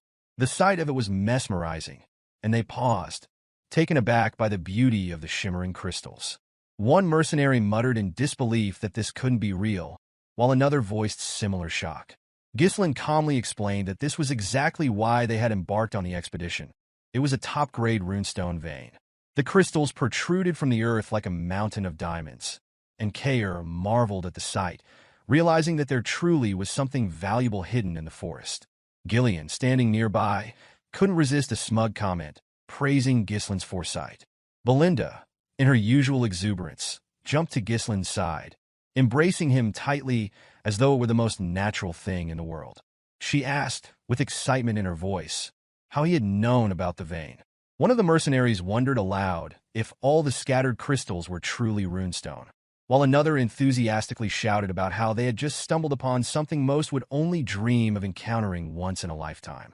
Others eagerly discussed the possibility of mining the crystals and becoming rich. However, a sudden, hoarse voice echoed through the mist, abruptly cutting through their excitement. It warned that none of them would be going anywhere. They immediately recognized the voice and noticed Manus standing up, as though possessed by some unseen force. Before anyone could react, Manus collapsed, shrouded in a thick mist. The mercenaries rushed toward him, calling out in frustration, but Ghislain raised his sword and commanded them to step back. With practiced ease, Ghislain stretched his arm back in preparation to swing his broadsword. When he did, the sheer power behind the strike sent a gust of wind that swept away the mist. As the fog cleared, the mercenaries were confronted with the grim sight of a mountain of bones, the blood python's lair. One mercenary shouted in horror at the sight of the countless corpses scattered across the ground. Another demanded to know what had happened here. They quickly realized that not only were there monster corpses, but human ones as well. The bodies seemed to confirm that this was no abandoned lair. Belinda and Ghislain quickly fell into a defensive stance, calling for instructions from their young lord. Ghislain, his gaze scanning the area, acknowledged that peaceful mining of the runestones would no longer be possible. He noted that the scale of the carnage suggested this was the nest of high-ranking monsters, and the fact that some of the bodies weren't fully decayed indicated that it hadn't been abandoned for long. The toxic gas from the corpses had mixed with the mist, which was why they hadn't noticed the danger right away. Ghislain cursed inwardly, recalling that no records of special dangers had been noted near the vein. Everyone needed to pay attention, so Ghislain issued a command for battle, his voice ringing out as he sensed something approaching. True to his instincts, the massive blood python appeared right before him, as if materialized from thin air, moving with an uncanny stealth. The moment it did, its gaping mouth opened wide, preparing to swallow Ghislain whole. Ghislain ordered everyone to scatter, and Belinda, Kair, and Gillian immediately moved into position while Ghislain stepped forward as the vanguard. With no trace of fear, he leaped into the air, sword raised, ready to confront the python. As the python lunged, Ghislain dodged the initial strike and swung his sword downward in a circular motion. The momentum from his leap carried him toward the body of the serpent, moving safely away from its head. With his sword infused with mana, he leaped, thrusting it toward the serpent's skull. Even with the force of 2 attacks, only a shallow cut marred the python's head. Gillian, watching from the side, couldn't help but mutter that even after using mana, the strike had barely left a mark. Kair, equally astonished, voiced his disbelief over the strength of the python's scales, unable to comprehend how it could withstand such an attack. When Ghislain attempted to jump away, the python immediately opened its mouth wide again. Using its glands near the fangs, it sprayed venom at Ghislain while he was still in the air. Ghislain, quick to respond, twisted his body and turned his cape to shield himself from the poisonous spray. But the attack didn't stop there. The python swiftly brought down its tail, aiming to strike Ghislain from above. Ghislain, anticipating the strike, used the momentum from his turn to swing his sword. The tail and his blade collided, and the sheer physical power of the python sent him crashing to the ground with a tremendous impact. Belinda's voice rang out in worry, so loud it almost seemed imbued with mana, as she called out to her young lord, fearing for his safety. Meanwhile, the python's body moved frantically, and chaos erupted around them. One of the mercenaries, caught in the madness, shouted in panic, warning everyone to be careful not to get caught up in the python's rampage. Another mercenary, in frustration, questioned just what kind of snake could be this enormous, while a third mercenary screamed as the crushing force of the snake began to tear through their ranks. With the mercenaries in disarray, the experienced trio quickly took action. Gillian moved with quick movement, pulling 2 of the mercenaries out of harm's way. Belinda used a rope to tie up several others and threw them away from the crushing force of the snake. Kair, the leader of his corps, commanded his group to scatter away. The rampaging snake was relentless and devastating, and the mercenaries were helpless in its wake, screaming in fear of being crushed under its monstrous strength. Ghislain, still kneeling on the ground, tried to circulate mana through his body, preparing for his next counterattack. As he watched the python's menacing gaze fixated on him, he knew this creature was the true master of the runestone vein. In his mind, Ghislain reflected on the situation. The blood python was one of the creatures deemed impossible to hunt in the forest of Beast's expedition. It resided deep within the forest, so he had never expected to encounter it here. The chances of victory seemed slim, and while retreating was an option, he had no time to waste. Grabbing the runestone in his hand, he steeled his resolve. If he gave up now, everything he had done up until this point would be for nothing. His mind was set, and with renewed conviction, Ghislain declared to himself that he was someone burdened with many responsibilities. With that, he activated the 3 mana cores in his upper body, raising his sword in defiance of the massive creature before him, his eyes burning with the determination to defeat it. Ghislain opened his 3rd mana core, considering whether it would be enough to defeat the blood python. The serpent, after rampaging through the ranks of mercenaries, set its sights on him once again, sensing the power swelling within the seemingly insignificant human before it. With a gaping mouth, the creature charged. Ghislain's sword flared with the mana he had imbued into it. He sidestepped, deflecting the snake's strike with his blade, sending it to the side. In a swift motion, Ghislain ran his blade along the serpent's head. Unfortunately, its scales proved too tough. Like a dancer with a broadsword, Ghislain swung his blade upward, then brought it down with precise force, taking out one of the serpent's eyes. But the battle was far from over. The blood python retaliated, bringing its tail down to crush Ghislain. The young master stood his ground, blocking the devastating blow with his blade as if he were a tank. Mana coursed through his veins, pushing the limits of his abilities. Meanwhile, the serpent opened its mouth, attempting to devour him. The massive serpent unleashed a barrage of attacks, its weight adding force to every strike. Ghislain, relying on his physical strength and the energy from his third mana core, matched the serpent's force, managing to hold his ground. He screamed, determined not to back down despite the slim chances of survival. There were battles that could not be avoided. Just as his father had borne the weight of the territories, Ghislain would carry the weight of the doom hanging over his estate and its future. Kair, Belinda, Gillian, and the rest of the mercenaries watched in awe, surprised by the sight of their young master fighting with everything he had. It was the first time they had seen Ghislain unleash all of his strength in battle.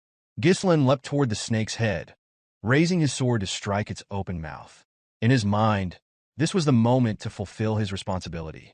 After putting some distance between them to regain control of his breathing, Ghislain observed the blood python. It showed no signs of faltering. The thought crossed his mind. Keeping the third mana core open for too long was dangerous. His mana would run out before he could finish the creature off. Unexpectedly, the mercenaries he had brought along charged forward. Belinda called out to him, prompting Ghislain to turn toward her.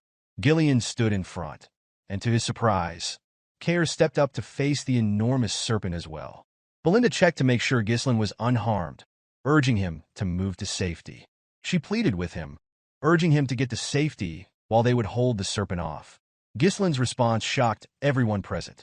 He commanded the mercenaries to heed his order and leave immediately. Kair and Gillian turned back, confused by the unexpected order. Belinda was baffled and wondered what he meant by that, her mind racing. Gordon questioned aloud whether the boss had really given that command. Gillian, too, spoke up, asking what Ghislain meant. Ghislain explained calmly, revealing that even he couldn't guarantee the safety of everyone against such a monstrous foe. He couldn't afford to lose anyone here, making it clear that he valued their lives far more than the battle ahead. Belinda was still stunned, asking what would happen to Ghislain now, to which he responded simply, his resolve unwavering that he had to finish the battle here. She watched him in astonishment, as she couldn't believe that he would push himself even further, especially when making it this far was already a miracle. She wondered, silently, why he would go to such lengths. Ghislain's aura flared once again as mana surged through his veins and into his sword. The blood python responded by unleashing a cloud of poison, attempting to drown the group with a deadly spray. Ghislain shouted for the mercenaries to flee immediately, but rather than retreating, they moved forward, raising their shields to protect him from the poisonous onslaught. Ghislain was taken aback by their unexpected response, unable to fathom that they had chosen to fight rather than run. One of the mercenaries shouted, expressing their willingness to fight alongside him. Another declared they had never met an employer like him before. Gordon chimed in, affirming their loyalty, saying they had survived many battles thanks to Ghislain and would do so again. Kair excitedly added that the treasure awaiting them was theirs for the taking if they could bring down the snake. Belinda, with conviction in her voice, vowed that she would not leave him behind. Gillian, the first to swear his loyalty, offered to create an opening by distracting the serpent. He told Ghislain that just as they believed in him, he should now believe in them. Ghislain steeled himself, understanding the risks involved. He knew he might lose one of his men, but turning back was not an option. He warned them that the blood python's size was beyond normal. Its poison was deadly, and its blood-red scales were tough enough to deflect even with mana-coated blades. If it landed a single blow, one of them would surely die. Belinda was still stunned, trying to grasp why Ghislain was so determined to take down the serpent. But then, his gaze shifted to the blood python's crushed right eye and the open wound. The opportunity was clear. He could strike there. Raising his blade so everyone could see, Ghislain called for action, commanding the mercenaries to heed his orders and return together. In unison, the mercenaries raised their voices in affirmation. They were undeterred by the blood python's enormous size who stood tall before them. The serpent's mouth opened wide, and the mercenaries raised their shields in preparation. Without hesitation, the big four sprang into action. Belinda, with her dagger in hand, positioned herself behind Kair, who wielded his strangely shaped blade, both preparing to strike at the serpent's right eye. Gillian, raising his axe, aimed for the wound in the creature's mouth, while Ghislain searched for an opening, moving carefully with his blade. The mercenaries did all they could to restrict the snake's movements, using every ounce of strength they had. Carrick thrust his blade into the serpent's right eye, drawing the creature's attention. In response, the serpent swiftly swung its head, opening its mouth in a lethal snap aimed at him. Fortunately, Belinda was there to react, pulling Kair out of harm's way using a line, saving him from the deadly jaws. Ghislain leaped in, his axe crashing down with force. While the weapon couldn't pierce the blood python's scales, Ghislain's strength, enhanced by his mana, forced the serpent's head to slam into the ground. Seeing the opening, Ghislain moved from the side toward the serpent's remaining eye. The snake noticed him, but it was too slow to stop him. With precision, Ghislain pierced the serpent's eye, causing it to scream in agony. Ghislain's thoughts raced. Even though he knew what would happen in the future, he understood that not everything would go exactly as planned. But he could not afford to stand by and watch as others perished. He had to kill it. The mercenaries pounced on the snake, with Ghislain still pinning it down. The creature, in its final moments of strength, suddenly jerked its head upward. It sensed the strongest mana above it and prepared to charge. Ghislain leapt high into the air, blade raised, prepared to deliver the final blow. He had no choice but to end it now. After all, he was the only one who knew the future of the estate, and he could not fail. The serpent, with its mouth gaping wide, surged toward Ghislain. As if Ghislain failed to react, the serpent swallowed him whole. The others watched in shock, convinced that the young master had been swallowed whole. Belinda screamed for her young master, helpless. But to their astonishment, Ghislain's blade pierced the serpent's head from inside. He ran his blade outward, splitting the serpent's upper head in two. Ghislain emerged from the wreckage, drenched in poison, but victorious. The blood python was dead. Kair and Ghislain smiled, relieved to see their young master safe. Belinda, overwhelmed with joy, was just as glad to see Ghislain alive and well. As the future of Perdium, Ghislain knew that he couldn't allow the expedition to fail. And as the Mercenary King, he couldn't let those who followed him die without purpose. With the defeat of the blood python, the expedition toward the runestone vein came to a successful conclusion. Back at Perdium Castle, Albert was seething with fury. He raged about Ghislain's blatant defiance of the Lord's orders, entering the Forest of Beasts. This, Albert declared, was nothing short of treason. In the room were Zwalter, the Count of Perdium, and Homern, who tried to calm Albert's rising anger. Homern was well aware of the young lord's reckless nature, but with the lord away on a long expedition, wondering if Ghislain think he was the ruler now. Albert's accusations were sharp and bitter. Homern sighed and explained that there was no point in getting worked up now. The young lord had been in the Forest of Beasts for over 2 weeks. Had Scoven not falsified his report, they could have intervened earlier. Homern still couldn't understand why Scoven had chosen to help Ghislain, risking his own knighthood for the young lord. Albert grew more frustrated, insisting that they could not ignore this any longer. His lordship must act before Ghislain caused even greater chaos.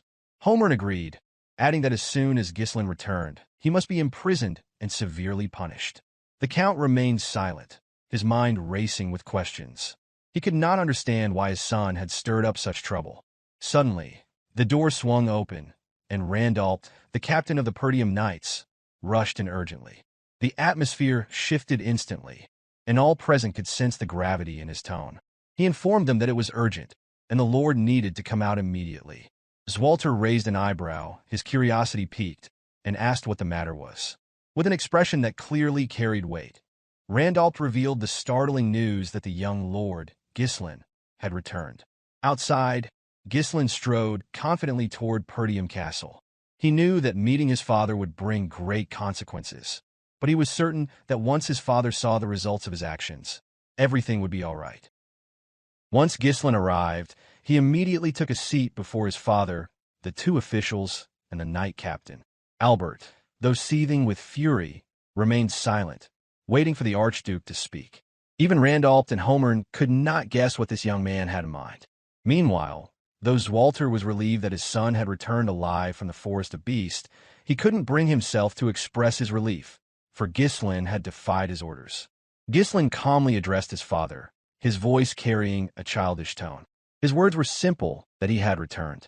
Walter reminded him that he had explicitly told him not to venture into the Forest of Beasts.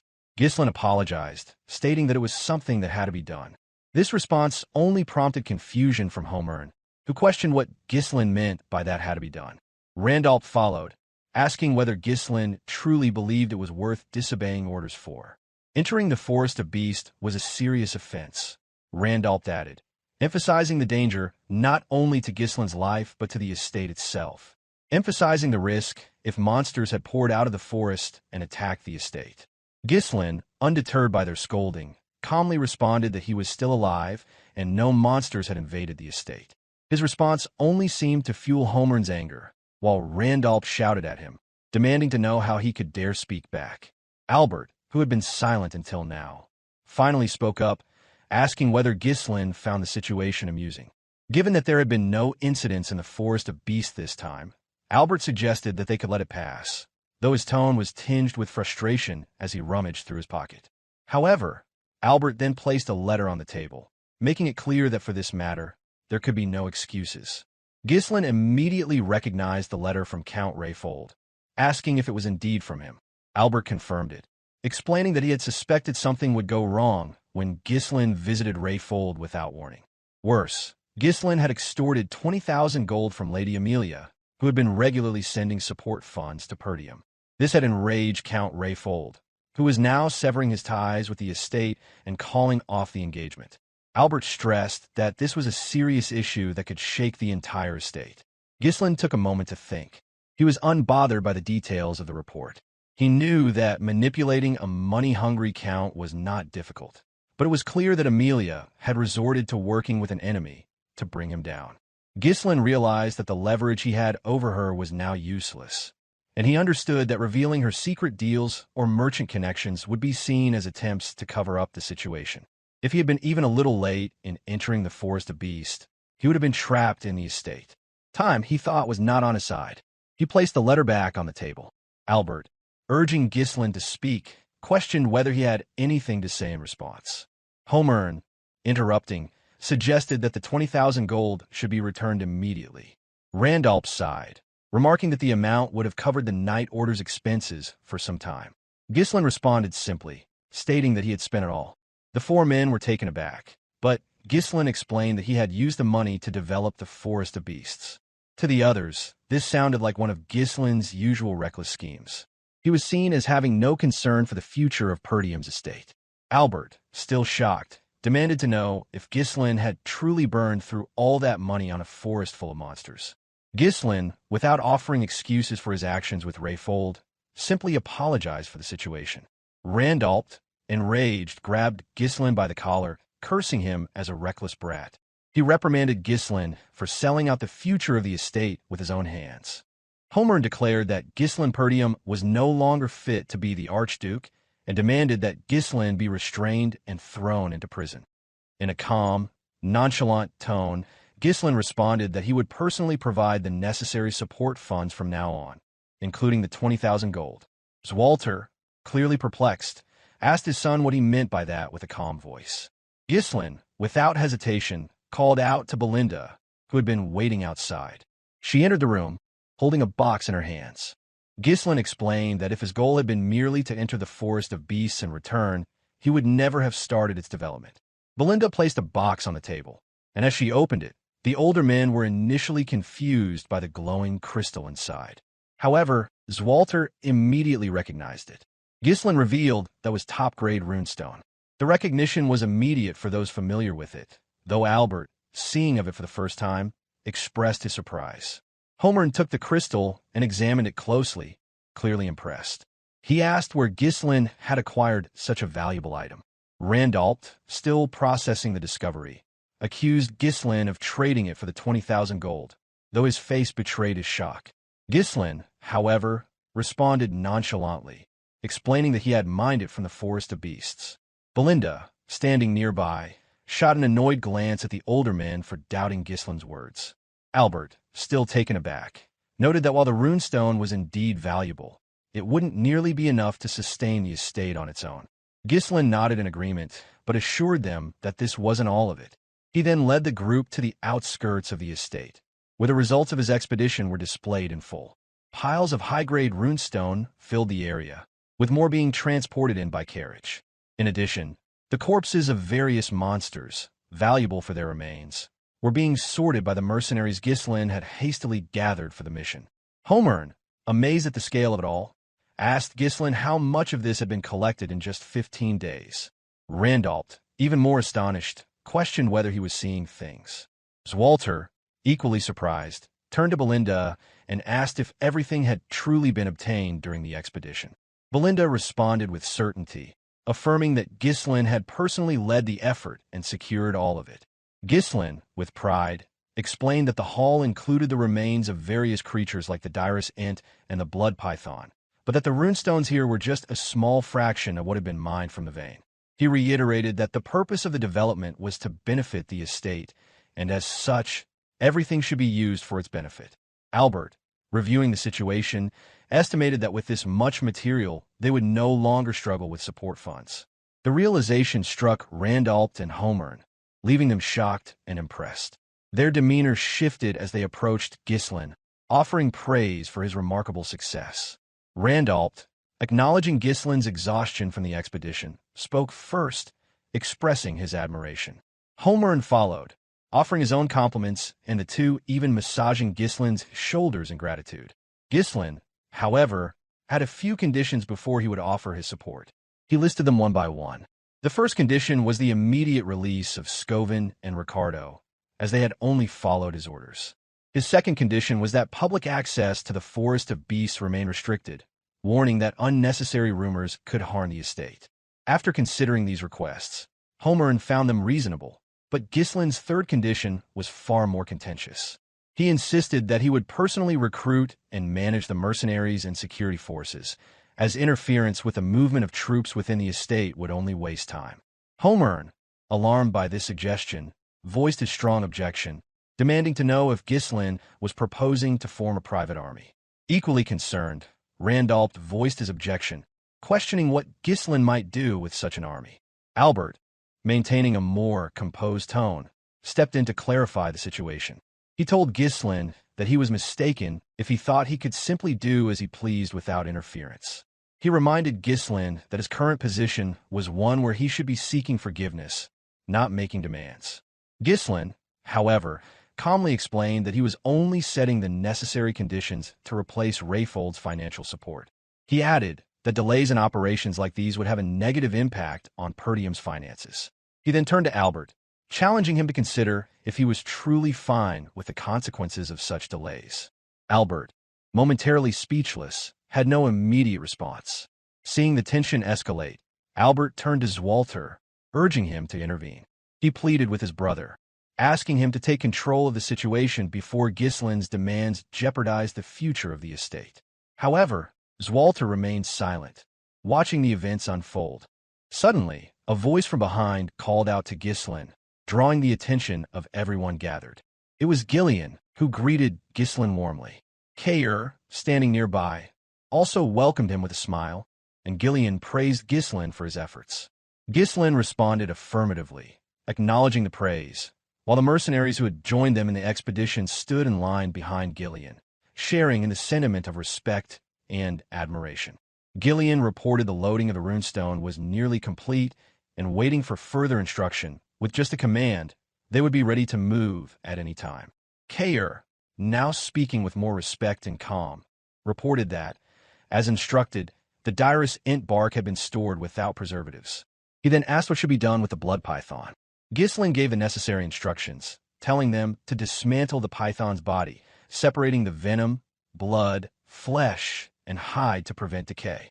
The mercenaries responded affirmatively, ready to follow his orders. Zwalter turned to Randalt, clearly impressed by the mercenaries' presence. However, he couldn't understand how Ghislain had managed to command such powerful individuals. Zwalter agreed, remarking that the mercenaries seemed like an elite unit. This prompted Ghislain to turn around and respond. He acknowledged the comment, but also explained that without the mercenaries' help, the expedition would have been extremely difficult. Zwalter, observing his son, saw him in a new light. Zwalter then commanded the officials to return. As he turned around to leave, the others hesitated for a moment, but followed, as he gave them no opportunity to question his decision. Before departing, Zwalter addressed Ghislain, choosing to overlook his action this time. However, he reminded his son that if he disobeyed his orders again, there would be consequences. Ghislain, grateful but firm, thanked his father and expressed that one day he would inherit the estate as its rightful successor. As he walked away, Zwalter remarked that Ghislain had the spirit of the Northern Wolf. The title referred to the Count of Perdium, who protected the northern frontier of the Kingdom of Lithuania.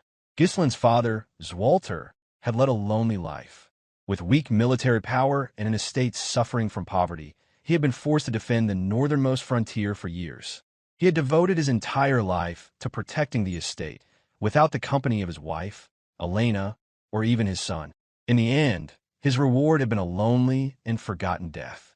With the immediate tension subsiding, Kaer expressed relief, remarking that they could finally relax a little. Belinda, still concerned for Ghislain, asked if he was heading straight back to the castle.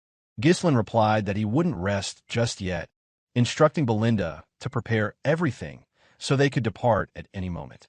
Surprised, she asked if he wasn't going to rest. Ghislain, noticing Ghislain's weariness, also suggested that he take some time to recover, pointing out that it was already a miracle he had survived being inside the blood python. Belinda sternly reminded him of the effort it had taken to detoxify the poison from his body and pleaded with him to rest before moving forward.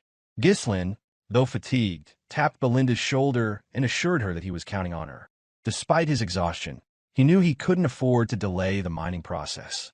Word of Perdium securing the runestone vein would spread quickly, and it would soon reach the ears of those who sought to claim the estate for themselves.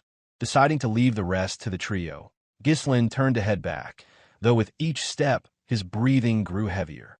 He knew they had to strengthen their forces as quickly as possible to a level where no one would dare challenge them. But before he could take another step, his body gave out. He collapsed to the ground, unconscious.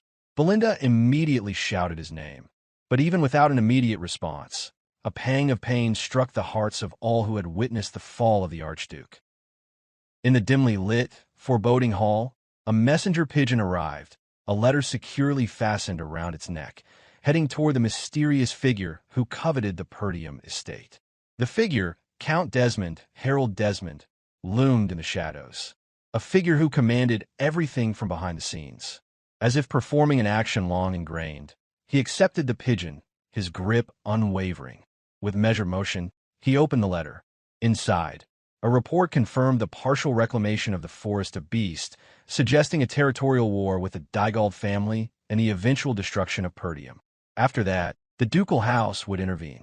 With sharp eyes, Count Desmond read the report. The destruction of Perdium. His voice carried a weight that left no room for doubt. Before him, those gathered under his command sat around a circular table, representatives from across the kingdom awaiting his directive. One of them, pondering aloud, wondered if they should reduce Perdium to a lordless land. Another expressed that the time had come. A third suggested that the ducal house likely intended to appoint a new ruler for Perdium. Count Desmond then asked how many of his people were still in Perdium. One of his subordinates answered that 2 retainers and 1 knight remained. He immediately ordered the 2 retainers to be sent to Dygald's territory. The fact that the missing Dygald heir had been found dead in the Perdium estate would be enough justification for war. Furthermore, Count Desmond added that Victor would take full command of the operation. This command caught the attention of the gathering. One person expressed disbelief, stating that it was surprising they were deploying Desmond's strongest card so soon. Another remarked that if Frank had done his job properly, Perdium would have fallen on its own. A third person, questioning the need for Victor's involvement, wondered if the ducal house, usually so discreet, had shifted its approach. Count Desmond explained that the Forest of Beasts had changed everything, though the others were left to wonder whether it held some unknown riches. Standing up, Count Desmond asserted that every decision followed Duke Belfine's will, instructing his subordinates not to question any orders. He then asked if anyone else knew about the situation in Perdium. The scene shifted to Rayfold Estate, where Amelia screamed in distress, her cries filling the room. Leaning her head against Bernarfa's chest, she shouted Ghislain's name. Bernarf stood still, allowing her to cry, her body trembling as he did so. Amelia muttered about how Ghislain had secured a runestone mine using the 20,000 gold he had taken from her. Even after sending the wildcats, they had failed to kill him. She had even humbled herself before her father to cut off Perdium's funding. The realization burned, and it had all made her look like a fool. With a calm voice, Bernarf suggested that Amelia was not acting like herself. Taking a long breath, Amelia acknowledged it, admitting she had let her emotions take over. She quickly gathered herself and turned to her table, stating that what was done. It was clear she was already plotting her next move and started cooking, focusing on both Ghislain and Perdium. Bernarf, sensing her renewed determination, smiled and offered to follow any order she gave. Amelia explained that now that they had discovered the runestone mine, Perdium's financial troubles would soon end. Bernarf mused that a celebration might be underway there. However, Amelia pointed out that the important thing was that they hadn't sold the runestones yet.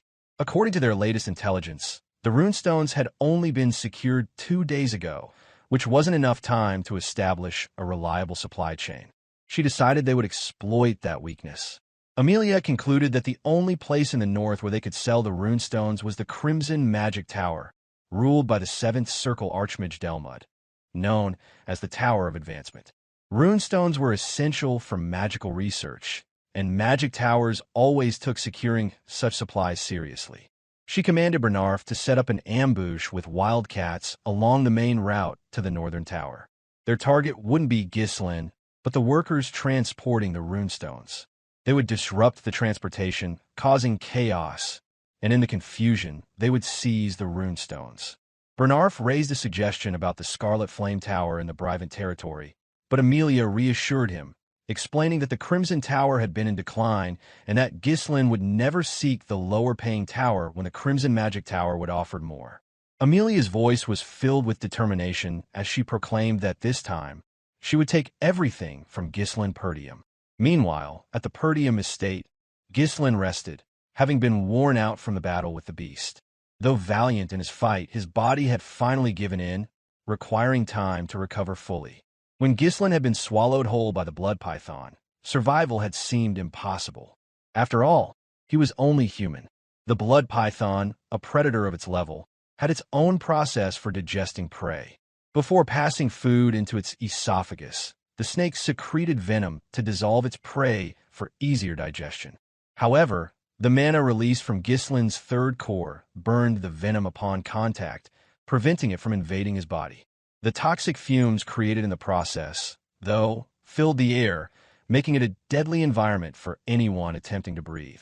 Most prey would have lost consciousness or died during the process, but Ghislain, bearing the future of his estate on his shoulders, told himself to endure. If he lost consciousness inside the blood python's mouth, everything would be over. The expedition, his precious family, and his future would be lost. In that critical moment, knowing he could not avoid the poison, Ghislain decided to make it his own. He channeled the poison that had entered his body, attempting to absorb it into his mana core. Using the fierce rotation of mana within his core, he worked to neutralize the poison. This technique, requiring delicate mana control, could only be achieved by those who had reached superhuman levels, and Ghislain attempted it. He could not be certain of his success, but he decided to try. He used it as an alternative fuel to withstand mana explosions, and this, he believed, was how he would break free from the blood python's grasp. After 2 days of sleep, Ghislain finally woke up. To his surprise, the usual aches in his body were gone. Instead, he felt refreshed. As his memories slowly returned, he sat up, feeling a haze in his mind. He wondered where he was. He remembered receiving forgiveness from his father, but everything after that was unclear. As he gathered his thoughts, he noticed Elena sitting by his bed, as though she had been tending to him the whole time he had been unconscious, waiting for her brother to wake up. Without warning, Elena rushed toward him and hugged him tightly, relieved to see him awake. She explained that he had woken up after 2 days, and after leaving without a word, he had suddenly collapsed upon his return. A flood of emotions overtook her, but once the initial worry faded, her voice softened, greeting him with a familiar warmth. Still trying to make sense of everything, Ghislain nervously muttered her name. But before he could process it further, Elena abruptly pushed him back onto the bed and ran out of the room, calling out to Belinda that her brother was awake. Ghislain's thoughts remained focused on the situation at hand. 2 days after emerging from the blood python's body, he had received only minimal first aid from Belinda before continuing to work. He had tried to endure until the runestones were sold, but his young body had not been able to handle it, causing him to collapse. His thoughts deepened as he reflected on his recklessness. Considering how reckless he had been, Ghislain realized his body was in surprisingly good condition. Sleeping for just 2 days shouldn't have been enough to recover from such damage. He assessed his body and noted something strange. His recovery rate had drastically improved, and his mana capacity had increased. When he tried to gather his mana, he noticed that its nature had changed. Ghislain wondered if his mana had fused with the blood python's energy during the process of neutralizing the poison in his core. He murmured to himself that he never knew in his past life that he could grow stronger in such a way. The risk he had taken had certainly paid off. He would need to run some tests after dealing with more pressing matters. One thing was certain, which if this method worked, he could become dozens of times stronger in no time.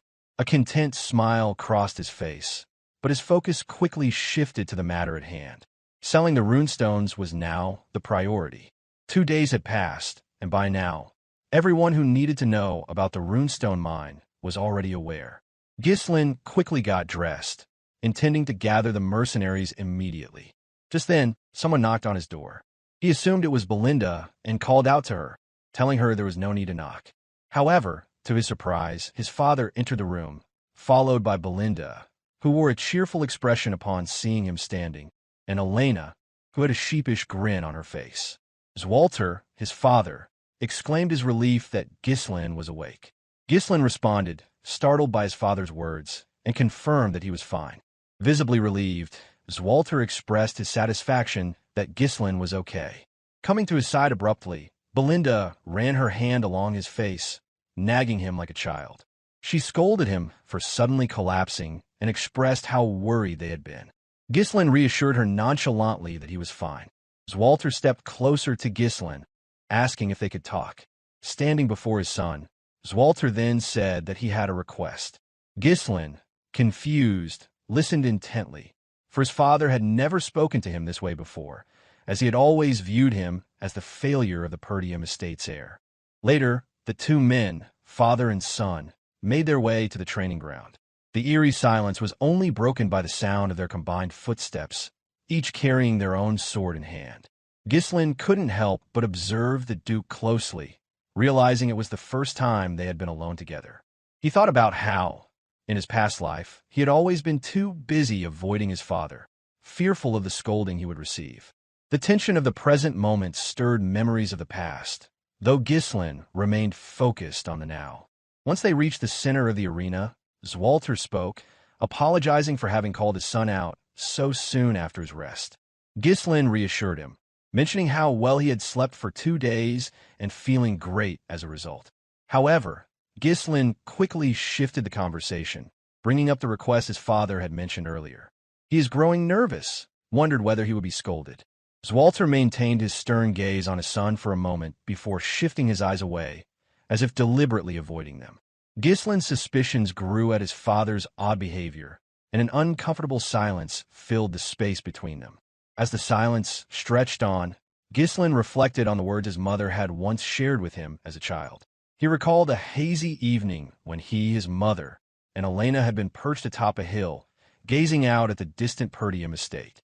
His mother had spoken of his father, revealing that he was not an honest man, explaining how he always prioritized others before himself and never showed his true feelings. But, she had added, he was different when it came to her, a small chuckle escaping her lips as she recalled his confession of love. His mother had told him then to try to understand his father, even if he seemed rough around the edges, as he was simply bad at expressing himself. Ghislain had not understood the depth of her words back then, but standing before his father now, the meaning seemed clearer. Zwalter suddenly assumed a stance, holding his sword vertically and instructing Ghislain to raise his sword. Nervous, Ghislain followed the command, beads of sweat forming on his cheek. Despite the nerves, he steeled himself, locking eyes with his father. They prepared for the sparring session, each taking their own stance, swords ready. In the blink of an eye, Zwalter lunged forward, thrusting his sword toward Ghislain. He responded quickly, deflecting the attack by turning his sword and positioning it in front of him. Zwalter withdrew, spinning his blade upward before bringing it crashing down with all his weight. Ghislain planted his feet firmly and received the blow near the hilt of his sword. Determined, Ghislain swung his sword from behind, aiming for his father. Zwalter brought his sword down to block, then quickly counterattacked with the precision of a striking snake. Ghislain barely managed to raise his sword in time to defend. The battle continued, each maneuver coming faster and sharper than the last. Zwalter's movements were fluid, but Ghislain kept pace, thrusting his sword with deadly precision. Zwalter dodged and retaliated, pushing his weight behind every strike. With each exchange, Ghislain began to understand what kind of sword his father wielded. The heavy blade that could easily overpower the northern barbarians was also capable of gentleness, capable of protecting those most precious. As the sparring continued, Ghislain felt the weight of the blade in a way he never had before. He now understood the balance his father struck between strength and tenderness. After several more exchanges, Zwalter lunged again, bringing his sword down with great force. Ghislain blocked with the hilt of his sword, redirecting the strike before swiftly swinging from his side in an attempt to land a blow. Just as quick, Zwalter raised his sword behind him to defend. In the next instant, both father and son recognized an opening in each other's defense. Then they struck. They locked swords, each pointing their blades to the other's neck. The match ended in a draw, both men eyeing each other intently. Ghislain, with his sharp gaze, studied his father, while Zwalter, though proud of his son's skills, was left with a sense of nervousness over what he had just witnessed. Zwalter broke the silence, praising Ghislain for his growth, and with a nervous smile, Ghislain muttered a brief thanks. But his surprise deepened when Zwalter offered him some advice.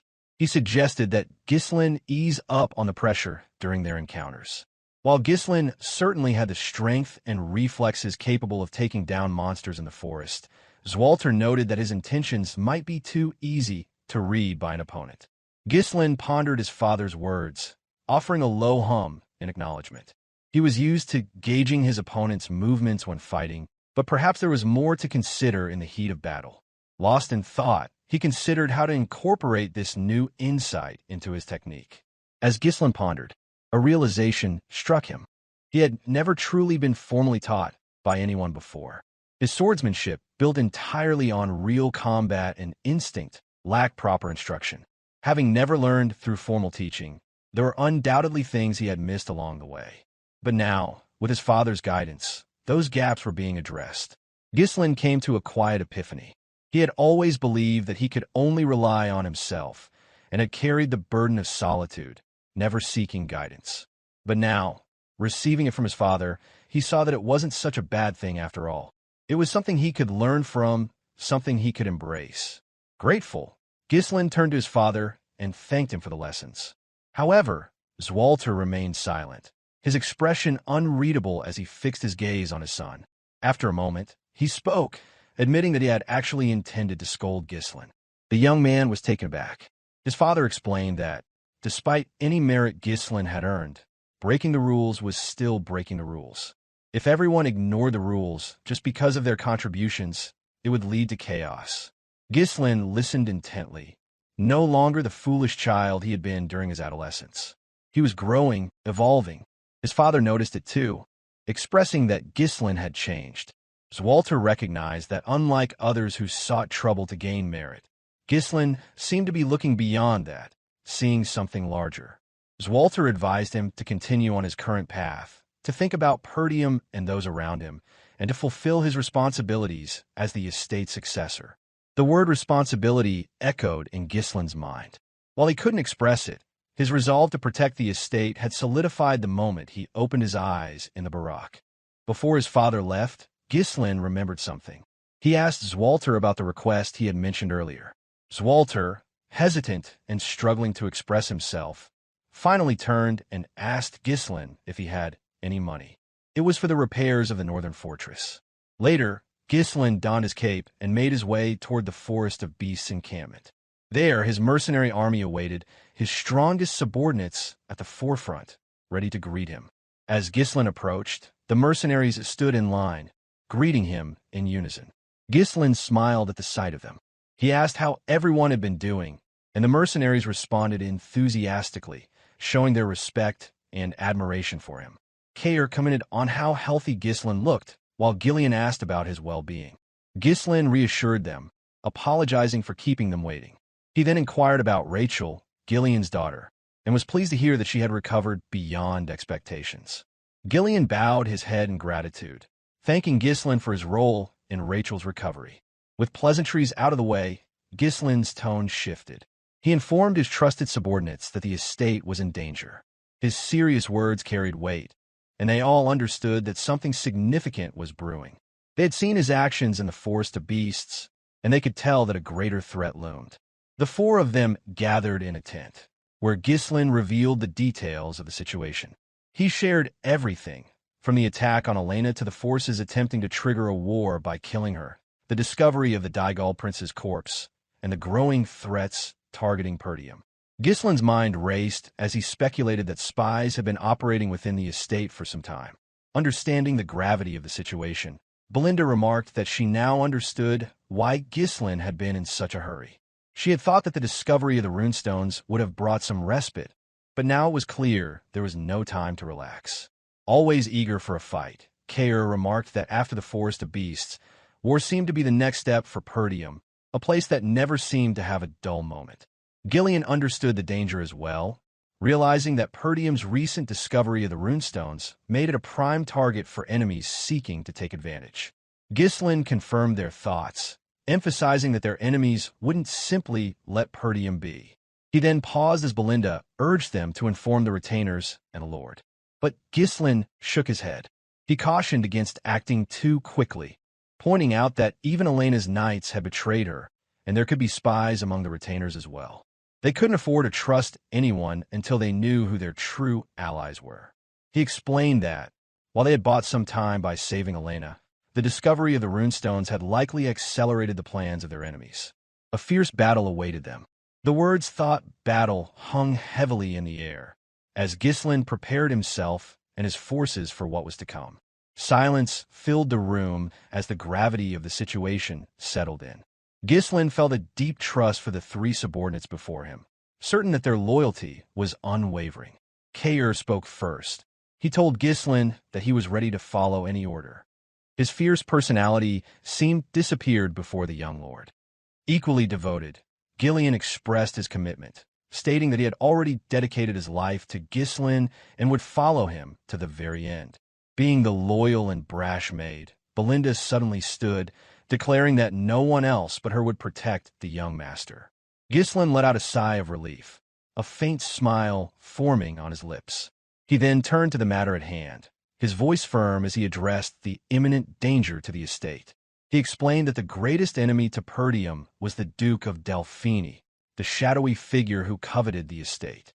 He named Count Desmond and Amelia, two deceptive figures who worked under the Duke's orders, and vowed not to let them succeed. The next step, Ghislain revealed, would be heading south to the Scarlet Flame Tower. Sensing an opportunity, Kair expressed excitement about finally selling the runestones, eager for the wealth it would bring.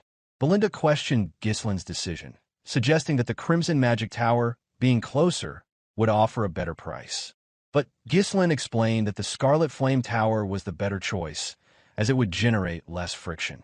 Ever the strategist, Ghislain understood the reasoning. When dealing with high-value goods like runestones, it was only logical to prepare for any potential threats, anticipating the presence of uninvited guests. Belinda quickly acknowledged the possibility of an ambush, recalling how the previous dealings had almost turned into a trap. The Scarlet Flame Tower had once been the most prosperous in the south. However, when Delmut of the Crimson Magic Tower reached the level of a Seventh Circle mage, the balance of power shifted. Now, the Scarlet Flame Tower struggled to regain its former glory, still unable to rival the power of the Crimson Magic Tower. Ghislain's interest in the Scarlet Flame Tower was more personal. He had someone in mind, someone from his past life whom he needed to recruit into his plans. The scene shifted to the Scarlet Flame Tower complex. The structure rose high above its surroundings, seemingly ahead of its time.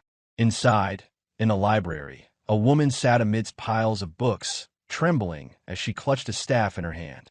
She muttered the name of her teacher, Lanato, and wondered when the light, her teacher, had spoken of would finally arrive. The party made their way toward the Scarlet Flame Tower, which loomed ahead as they arrived. Belinda and Kayr's faces showed clear astonishment. Ghislain led the group personally, ensuring he would not need to pay the merchant's share. In awe, the man, the legend, and the myth, Gordon marveled at the tower's height. He had heard of it for years, but never expected to see it in person. One of the mercenaries also shared their amazement, stating they had long heard of it, but were now seeing it firsthand. Gordon then commented on the stark contrast between the lives of the people in the tower and those in Perdium, highlighting how different the world seemed from the one they knew. The areas surrounding magic towers often developed through trade with the mages. The surroundings of a Scarlet Flame magic tower, in particular, were remarkably clean and advanced. As one of the standing magic towers, it also produced magic scrolls. On the street, mages worked effortlessly, repairing the road and laying street tiles as though they were seasoned construction workers. One of the mercenaries, astonished, wondered aloud how such work could be done using magic, while another expressed disbelief at seeing magic performed without a scroll. The group watched in wonder as they passed by, observing the mages' skill. As they moved forward, the group of mages glanced sharply at the passing party of mercenaries, their expressions tinged with disdain. In an instant, the mages cast a spell, blue flames shooting from their staffs, burning with an intensity that seemed to scorch the very essence of their existence. The flames enveloped them, and before long, they seemed to vanish from sight. The mercenaries reacted in surprise, exclaiming how extraordinary it was. With a hint of nonchalance, Ghislain calmly explained that it was a concealment spell and remarked that the mages clearly didn't want to be seen.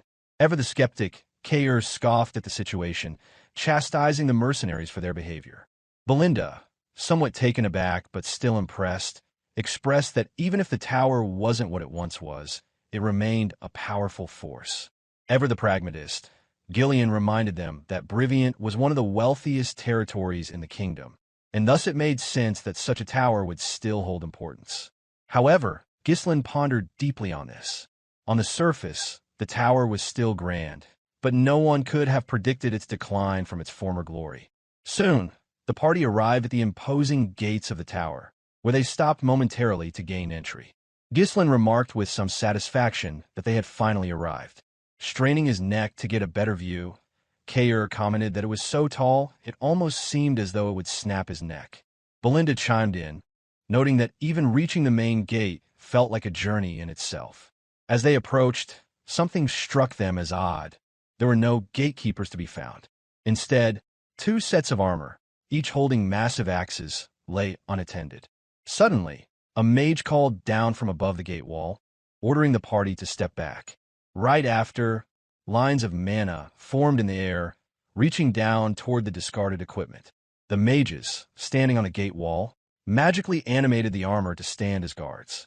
The towering figures of the armored guardians, now animated by magic, raised their axes in a defensive posture, blocking the entrance. One of the guards bellowed, demanding to know the party's identity and purpose. Tinged with incredulous in her voice, Belinda commented that the armor seemed almost like puppets, while Kayr sneered, remarking that these were typical gatekeepers of a magic tower, unwilling to even come down to speak face-to-face. Stayed composed, Ghislain announced Ghislain's identity as the Archduke of Perdium and asked to speak with the person in charge of transactions. However, the mages immediately rejected their request.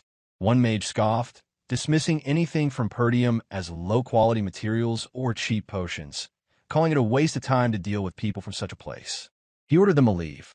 Angered, Belinda screamed at the mages, demanding they come down and face them. The mage simply told them to get lost, as they moved the two puppets into an offensive stance. Still calm, Ghislain turned to Ghislain and asked how they should proceed. Taking a moment to consider, Ghislain then spoke, asking if the mages were truly comfortable with their decision. The mages halted their taunting and looked at him curiously. Without hesitation, Ghislain pulled out a piece of runestone and held it up for the mages to see. Initially, the mages seemed puzzled, their gaze distant as they tried to understand.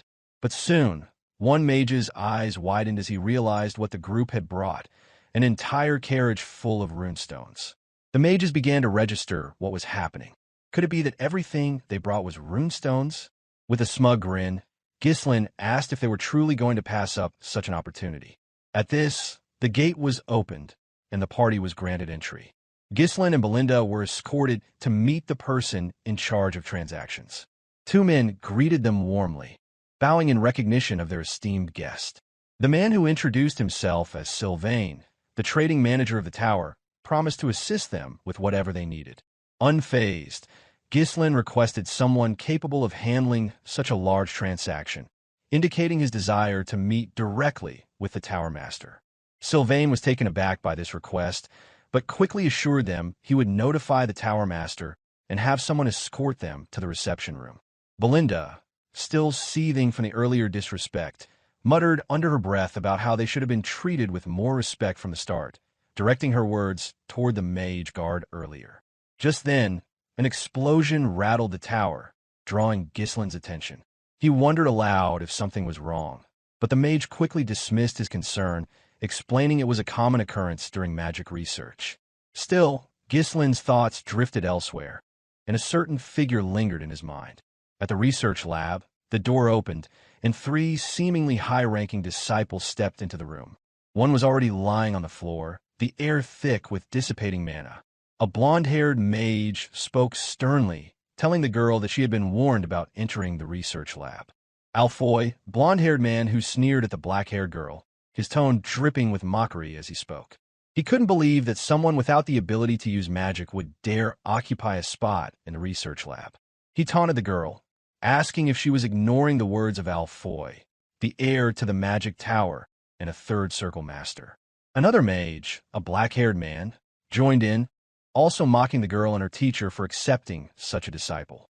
A third mage, a blonde-haired man, chimed in, arrogantly stating that the black-haired girl should be grateful for even being allowed a spot in the prestigious Scarlet Flame Magic Tower.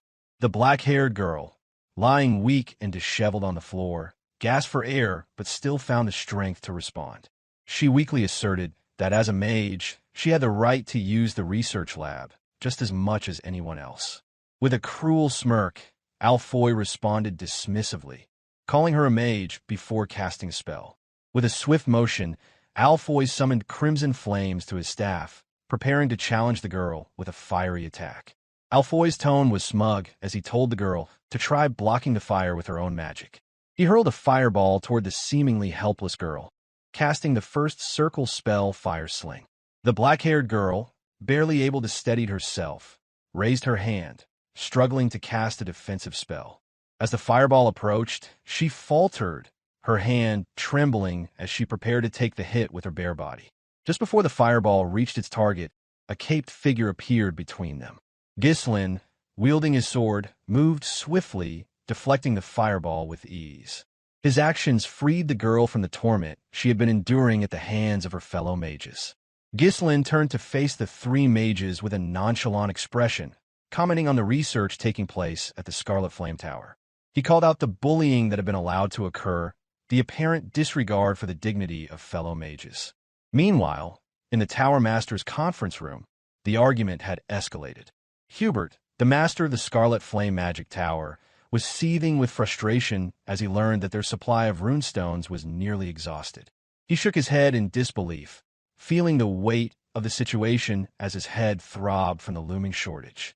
The situation was dire, and Hubert could see that if things continued this way, the gap between their tower and the Crimson Magic Tower would only grow wider. With growing frustration, Hubert demanded answers. He had ordered the elders to stock up on runestones in advance, but now it seemed they had failed to act. His voice rose as he accused them of wasting time and resources, his patience slipping further. One elder, wearing a yellow hat, internally scoffed at Hubert's outburst, reflecting on how the Tower Master had spent more time socializing with nobles and indulging in luxuries instead of focusing on the tower's needs. Another elder, wearing a red hat, shared similar thoughts, growing increasingly frustrated with Hubert's lack of foresight. A third elder, with a green hat, brought up another pressing concern. While the shortage of runestones was one issue, the real problem was that their master was only a 6th circle mage, while the master of the Crimson Magic Tower was a 7th circle mage. Hubert, furious at the mention of Delmud, the Crimson Magic Tower's master, lashed out. If only he had more runestones, he believed he could easily reach the 7th circle himself. He vented his frustrations, accusing Delmud of hoarding all the runestones and claiming there was nothing special about the stones that should give the Crimson Magic Tower such an advantage. The green-hatted elder pressed on, asking what their plan was if they ran out of runestones, as the lack of them would prevent them from training properly. Hubert's anger flared again as he cursed Delmud, who had surpassed him and reached the 7th circle. He wondered aloud why Delmud, a low-born mage, was able to achieve such progress while Hubert struggled. Before the conversation could continue, Sylvain, the trading manager, burst into the room with urgent news.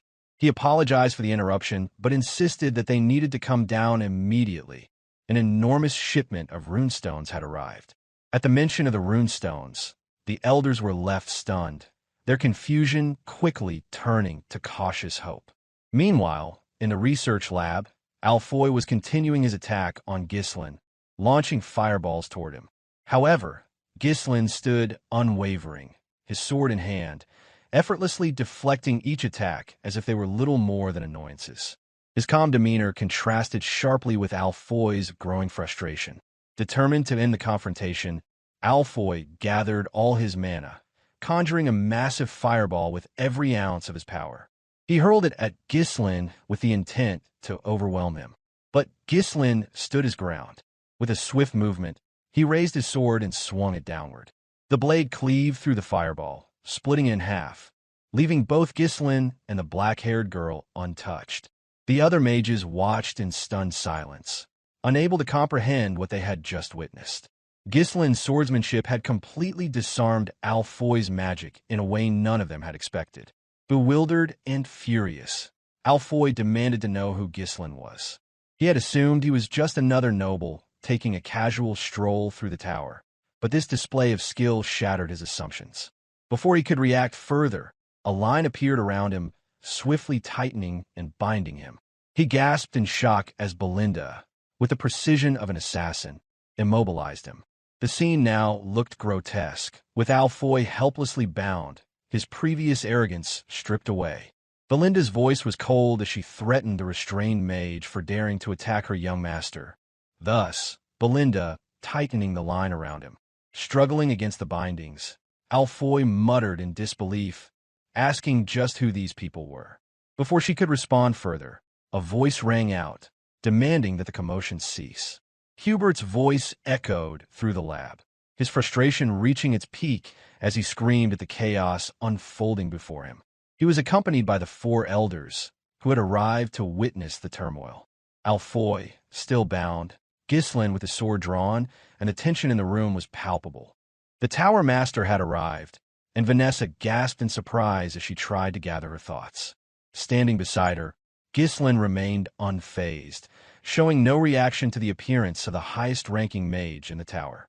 At his command, Belinda untied the rope she had used to bind Alfoy, causing him to fall to the floor in distress. Alfoy quickly scrambled to his feet, calling for his master in panic. Watching the scene unfold, Hubert couldn't hide his shock, wondering what had happened. Alfoy rushed to his master, clinging to him while explaining that intruders had appeared. He claimed that he had been trying to stop Vanessa from entering the lab when a young man suddenly attacked him. His voice trembled as he insisted that he had only been trying to prevent the helpless Vanessa from getting hurt. Belinda sneered at the scene, mocking Alfoy for acting like a little girl, which caused him to quickly turn around and protest, asserting that he was a man, not a girl.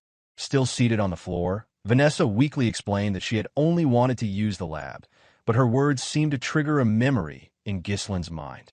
He recalled a figure from his past life, someone he had heard about during a turbulent period through one of his subordinates who loved to spread rumors and news.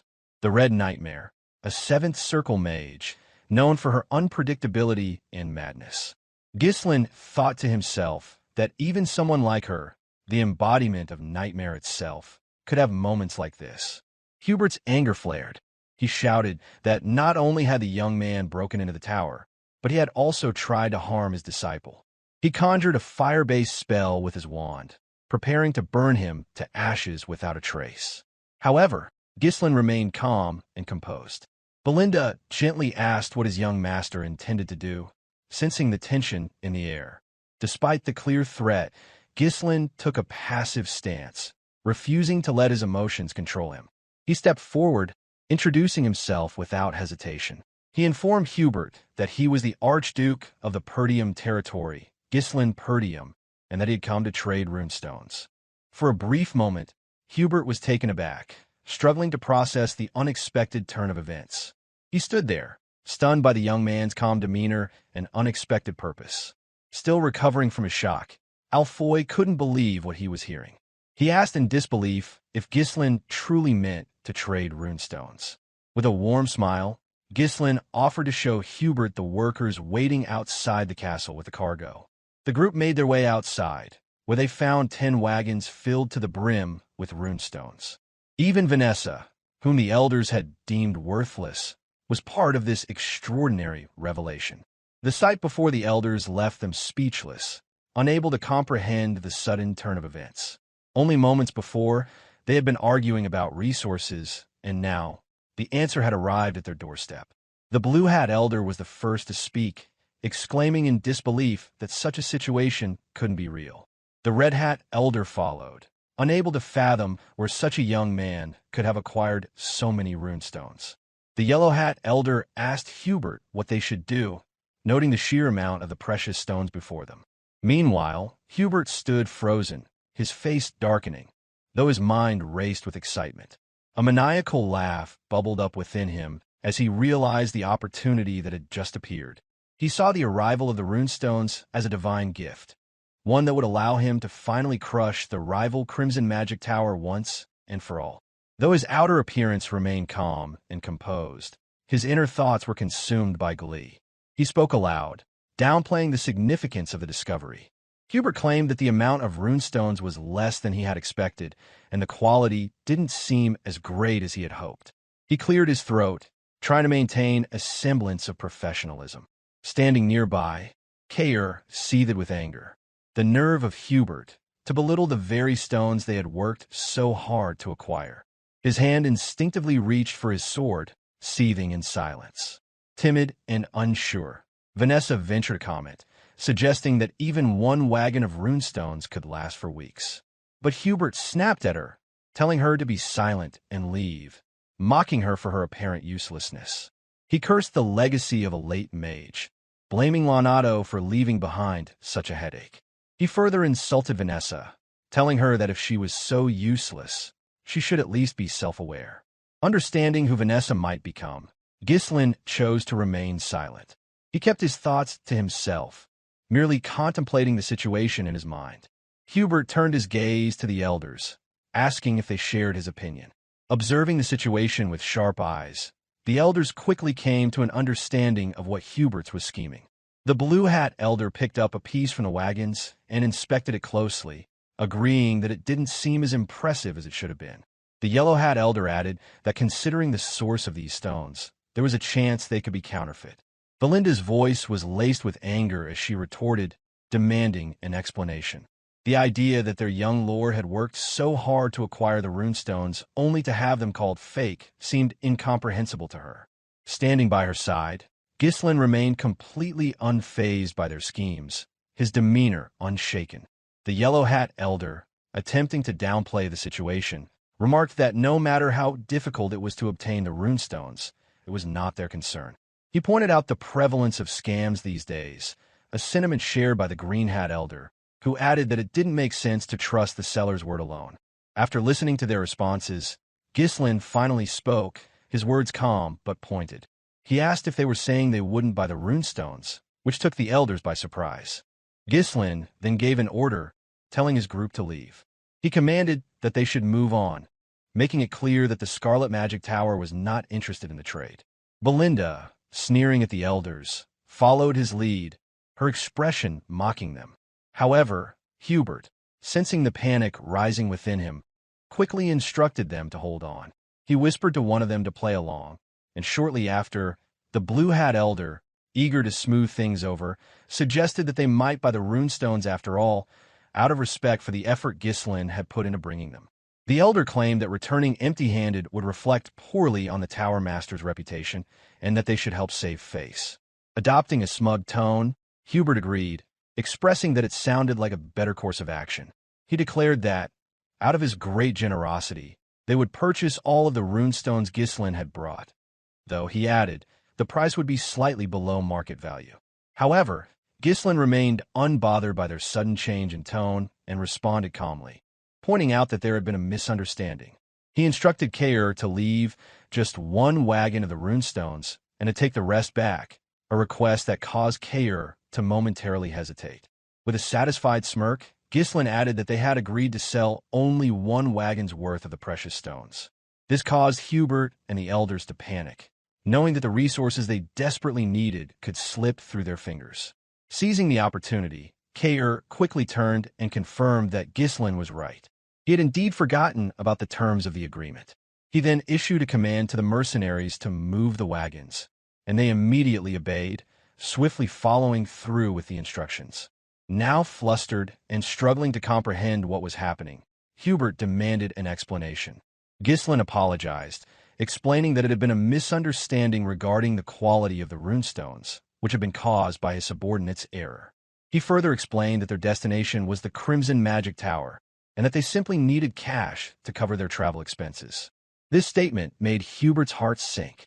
The prospect of those runestones going to the Crimson Magic Tower instead of his own was a crushing blow, one that could potentially ruin his chances of regaining the top position.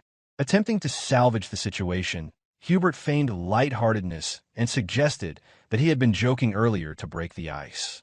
He invited Ghislain to come up and talk for a bit, his tone suddenly shifting to one of friendliness. Ghislain smiled, content with how things were progressing. He knew that the minds of these old mages were well within his grasp, and with that, he accepted Hubert's offer. The group moved to the master's office where Hubert, the four elders, and Ghislain sat down. The big three remained nearby, standing watch over their young leader. Eager to assert his authority, Hubert introduced the elders of the Scarlet Magic Tower.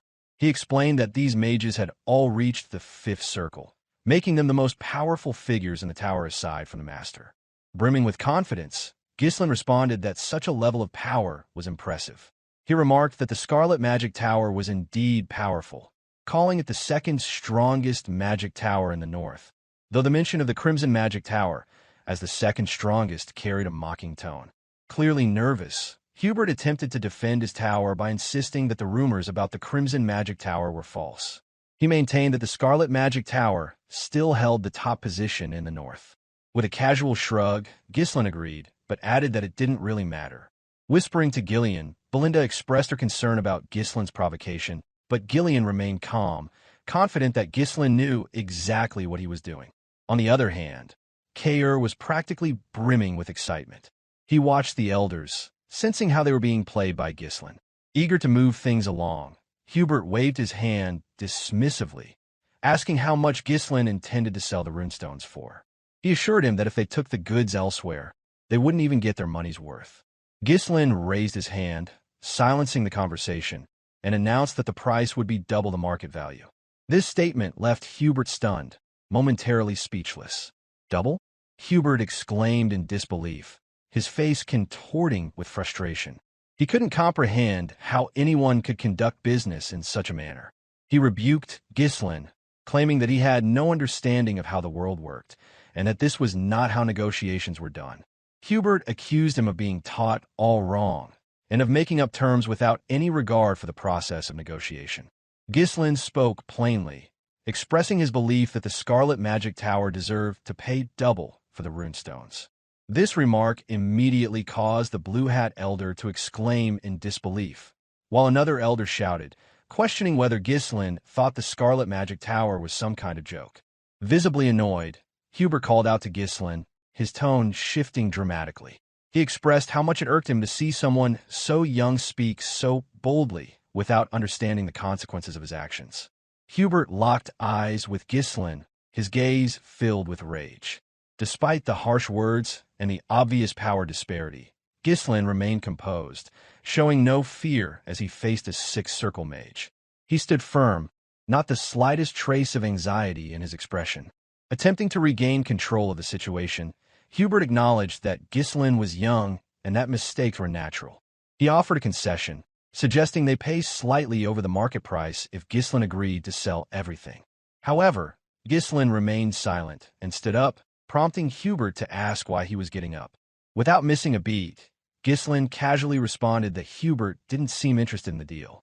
He mentioned that he had offered the runestones at double the price, but if that was not satisfactory, he would simply head to the Crimson Magic Tower instead. He began to walk away, leaving Hubert flustered. However, Hubert quickly told him to stop, his tone shifting once again to a more agreeable one. He urged Ghislain to stay, stating that he hadn't meant to turn down the offer and that he had just gotten a bit worked up. Hubert asked him to sit back down. Ghislain smiled, turning back to face the group.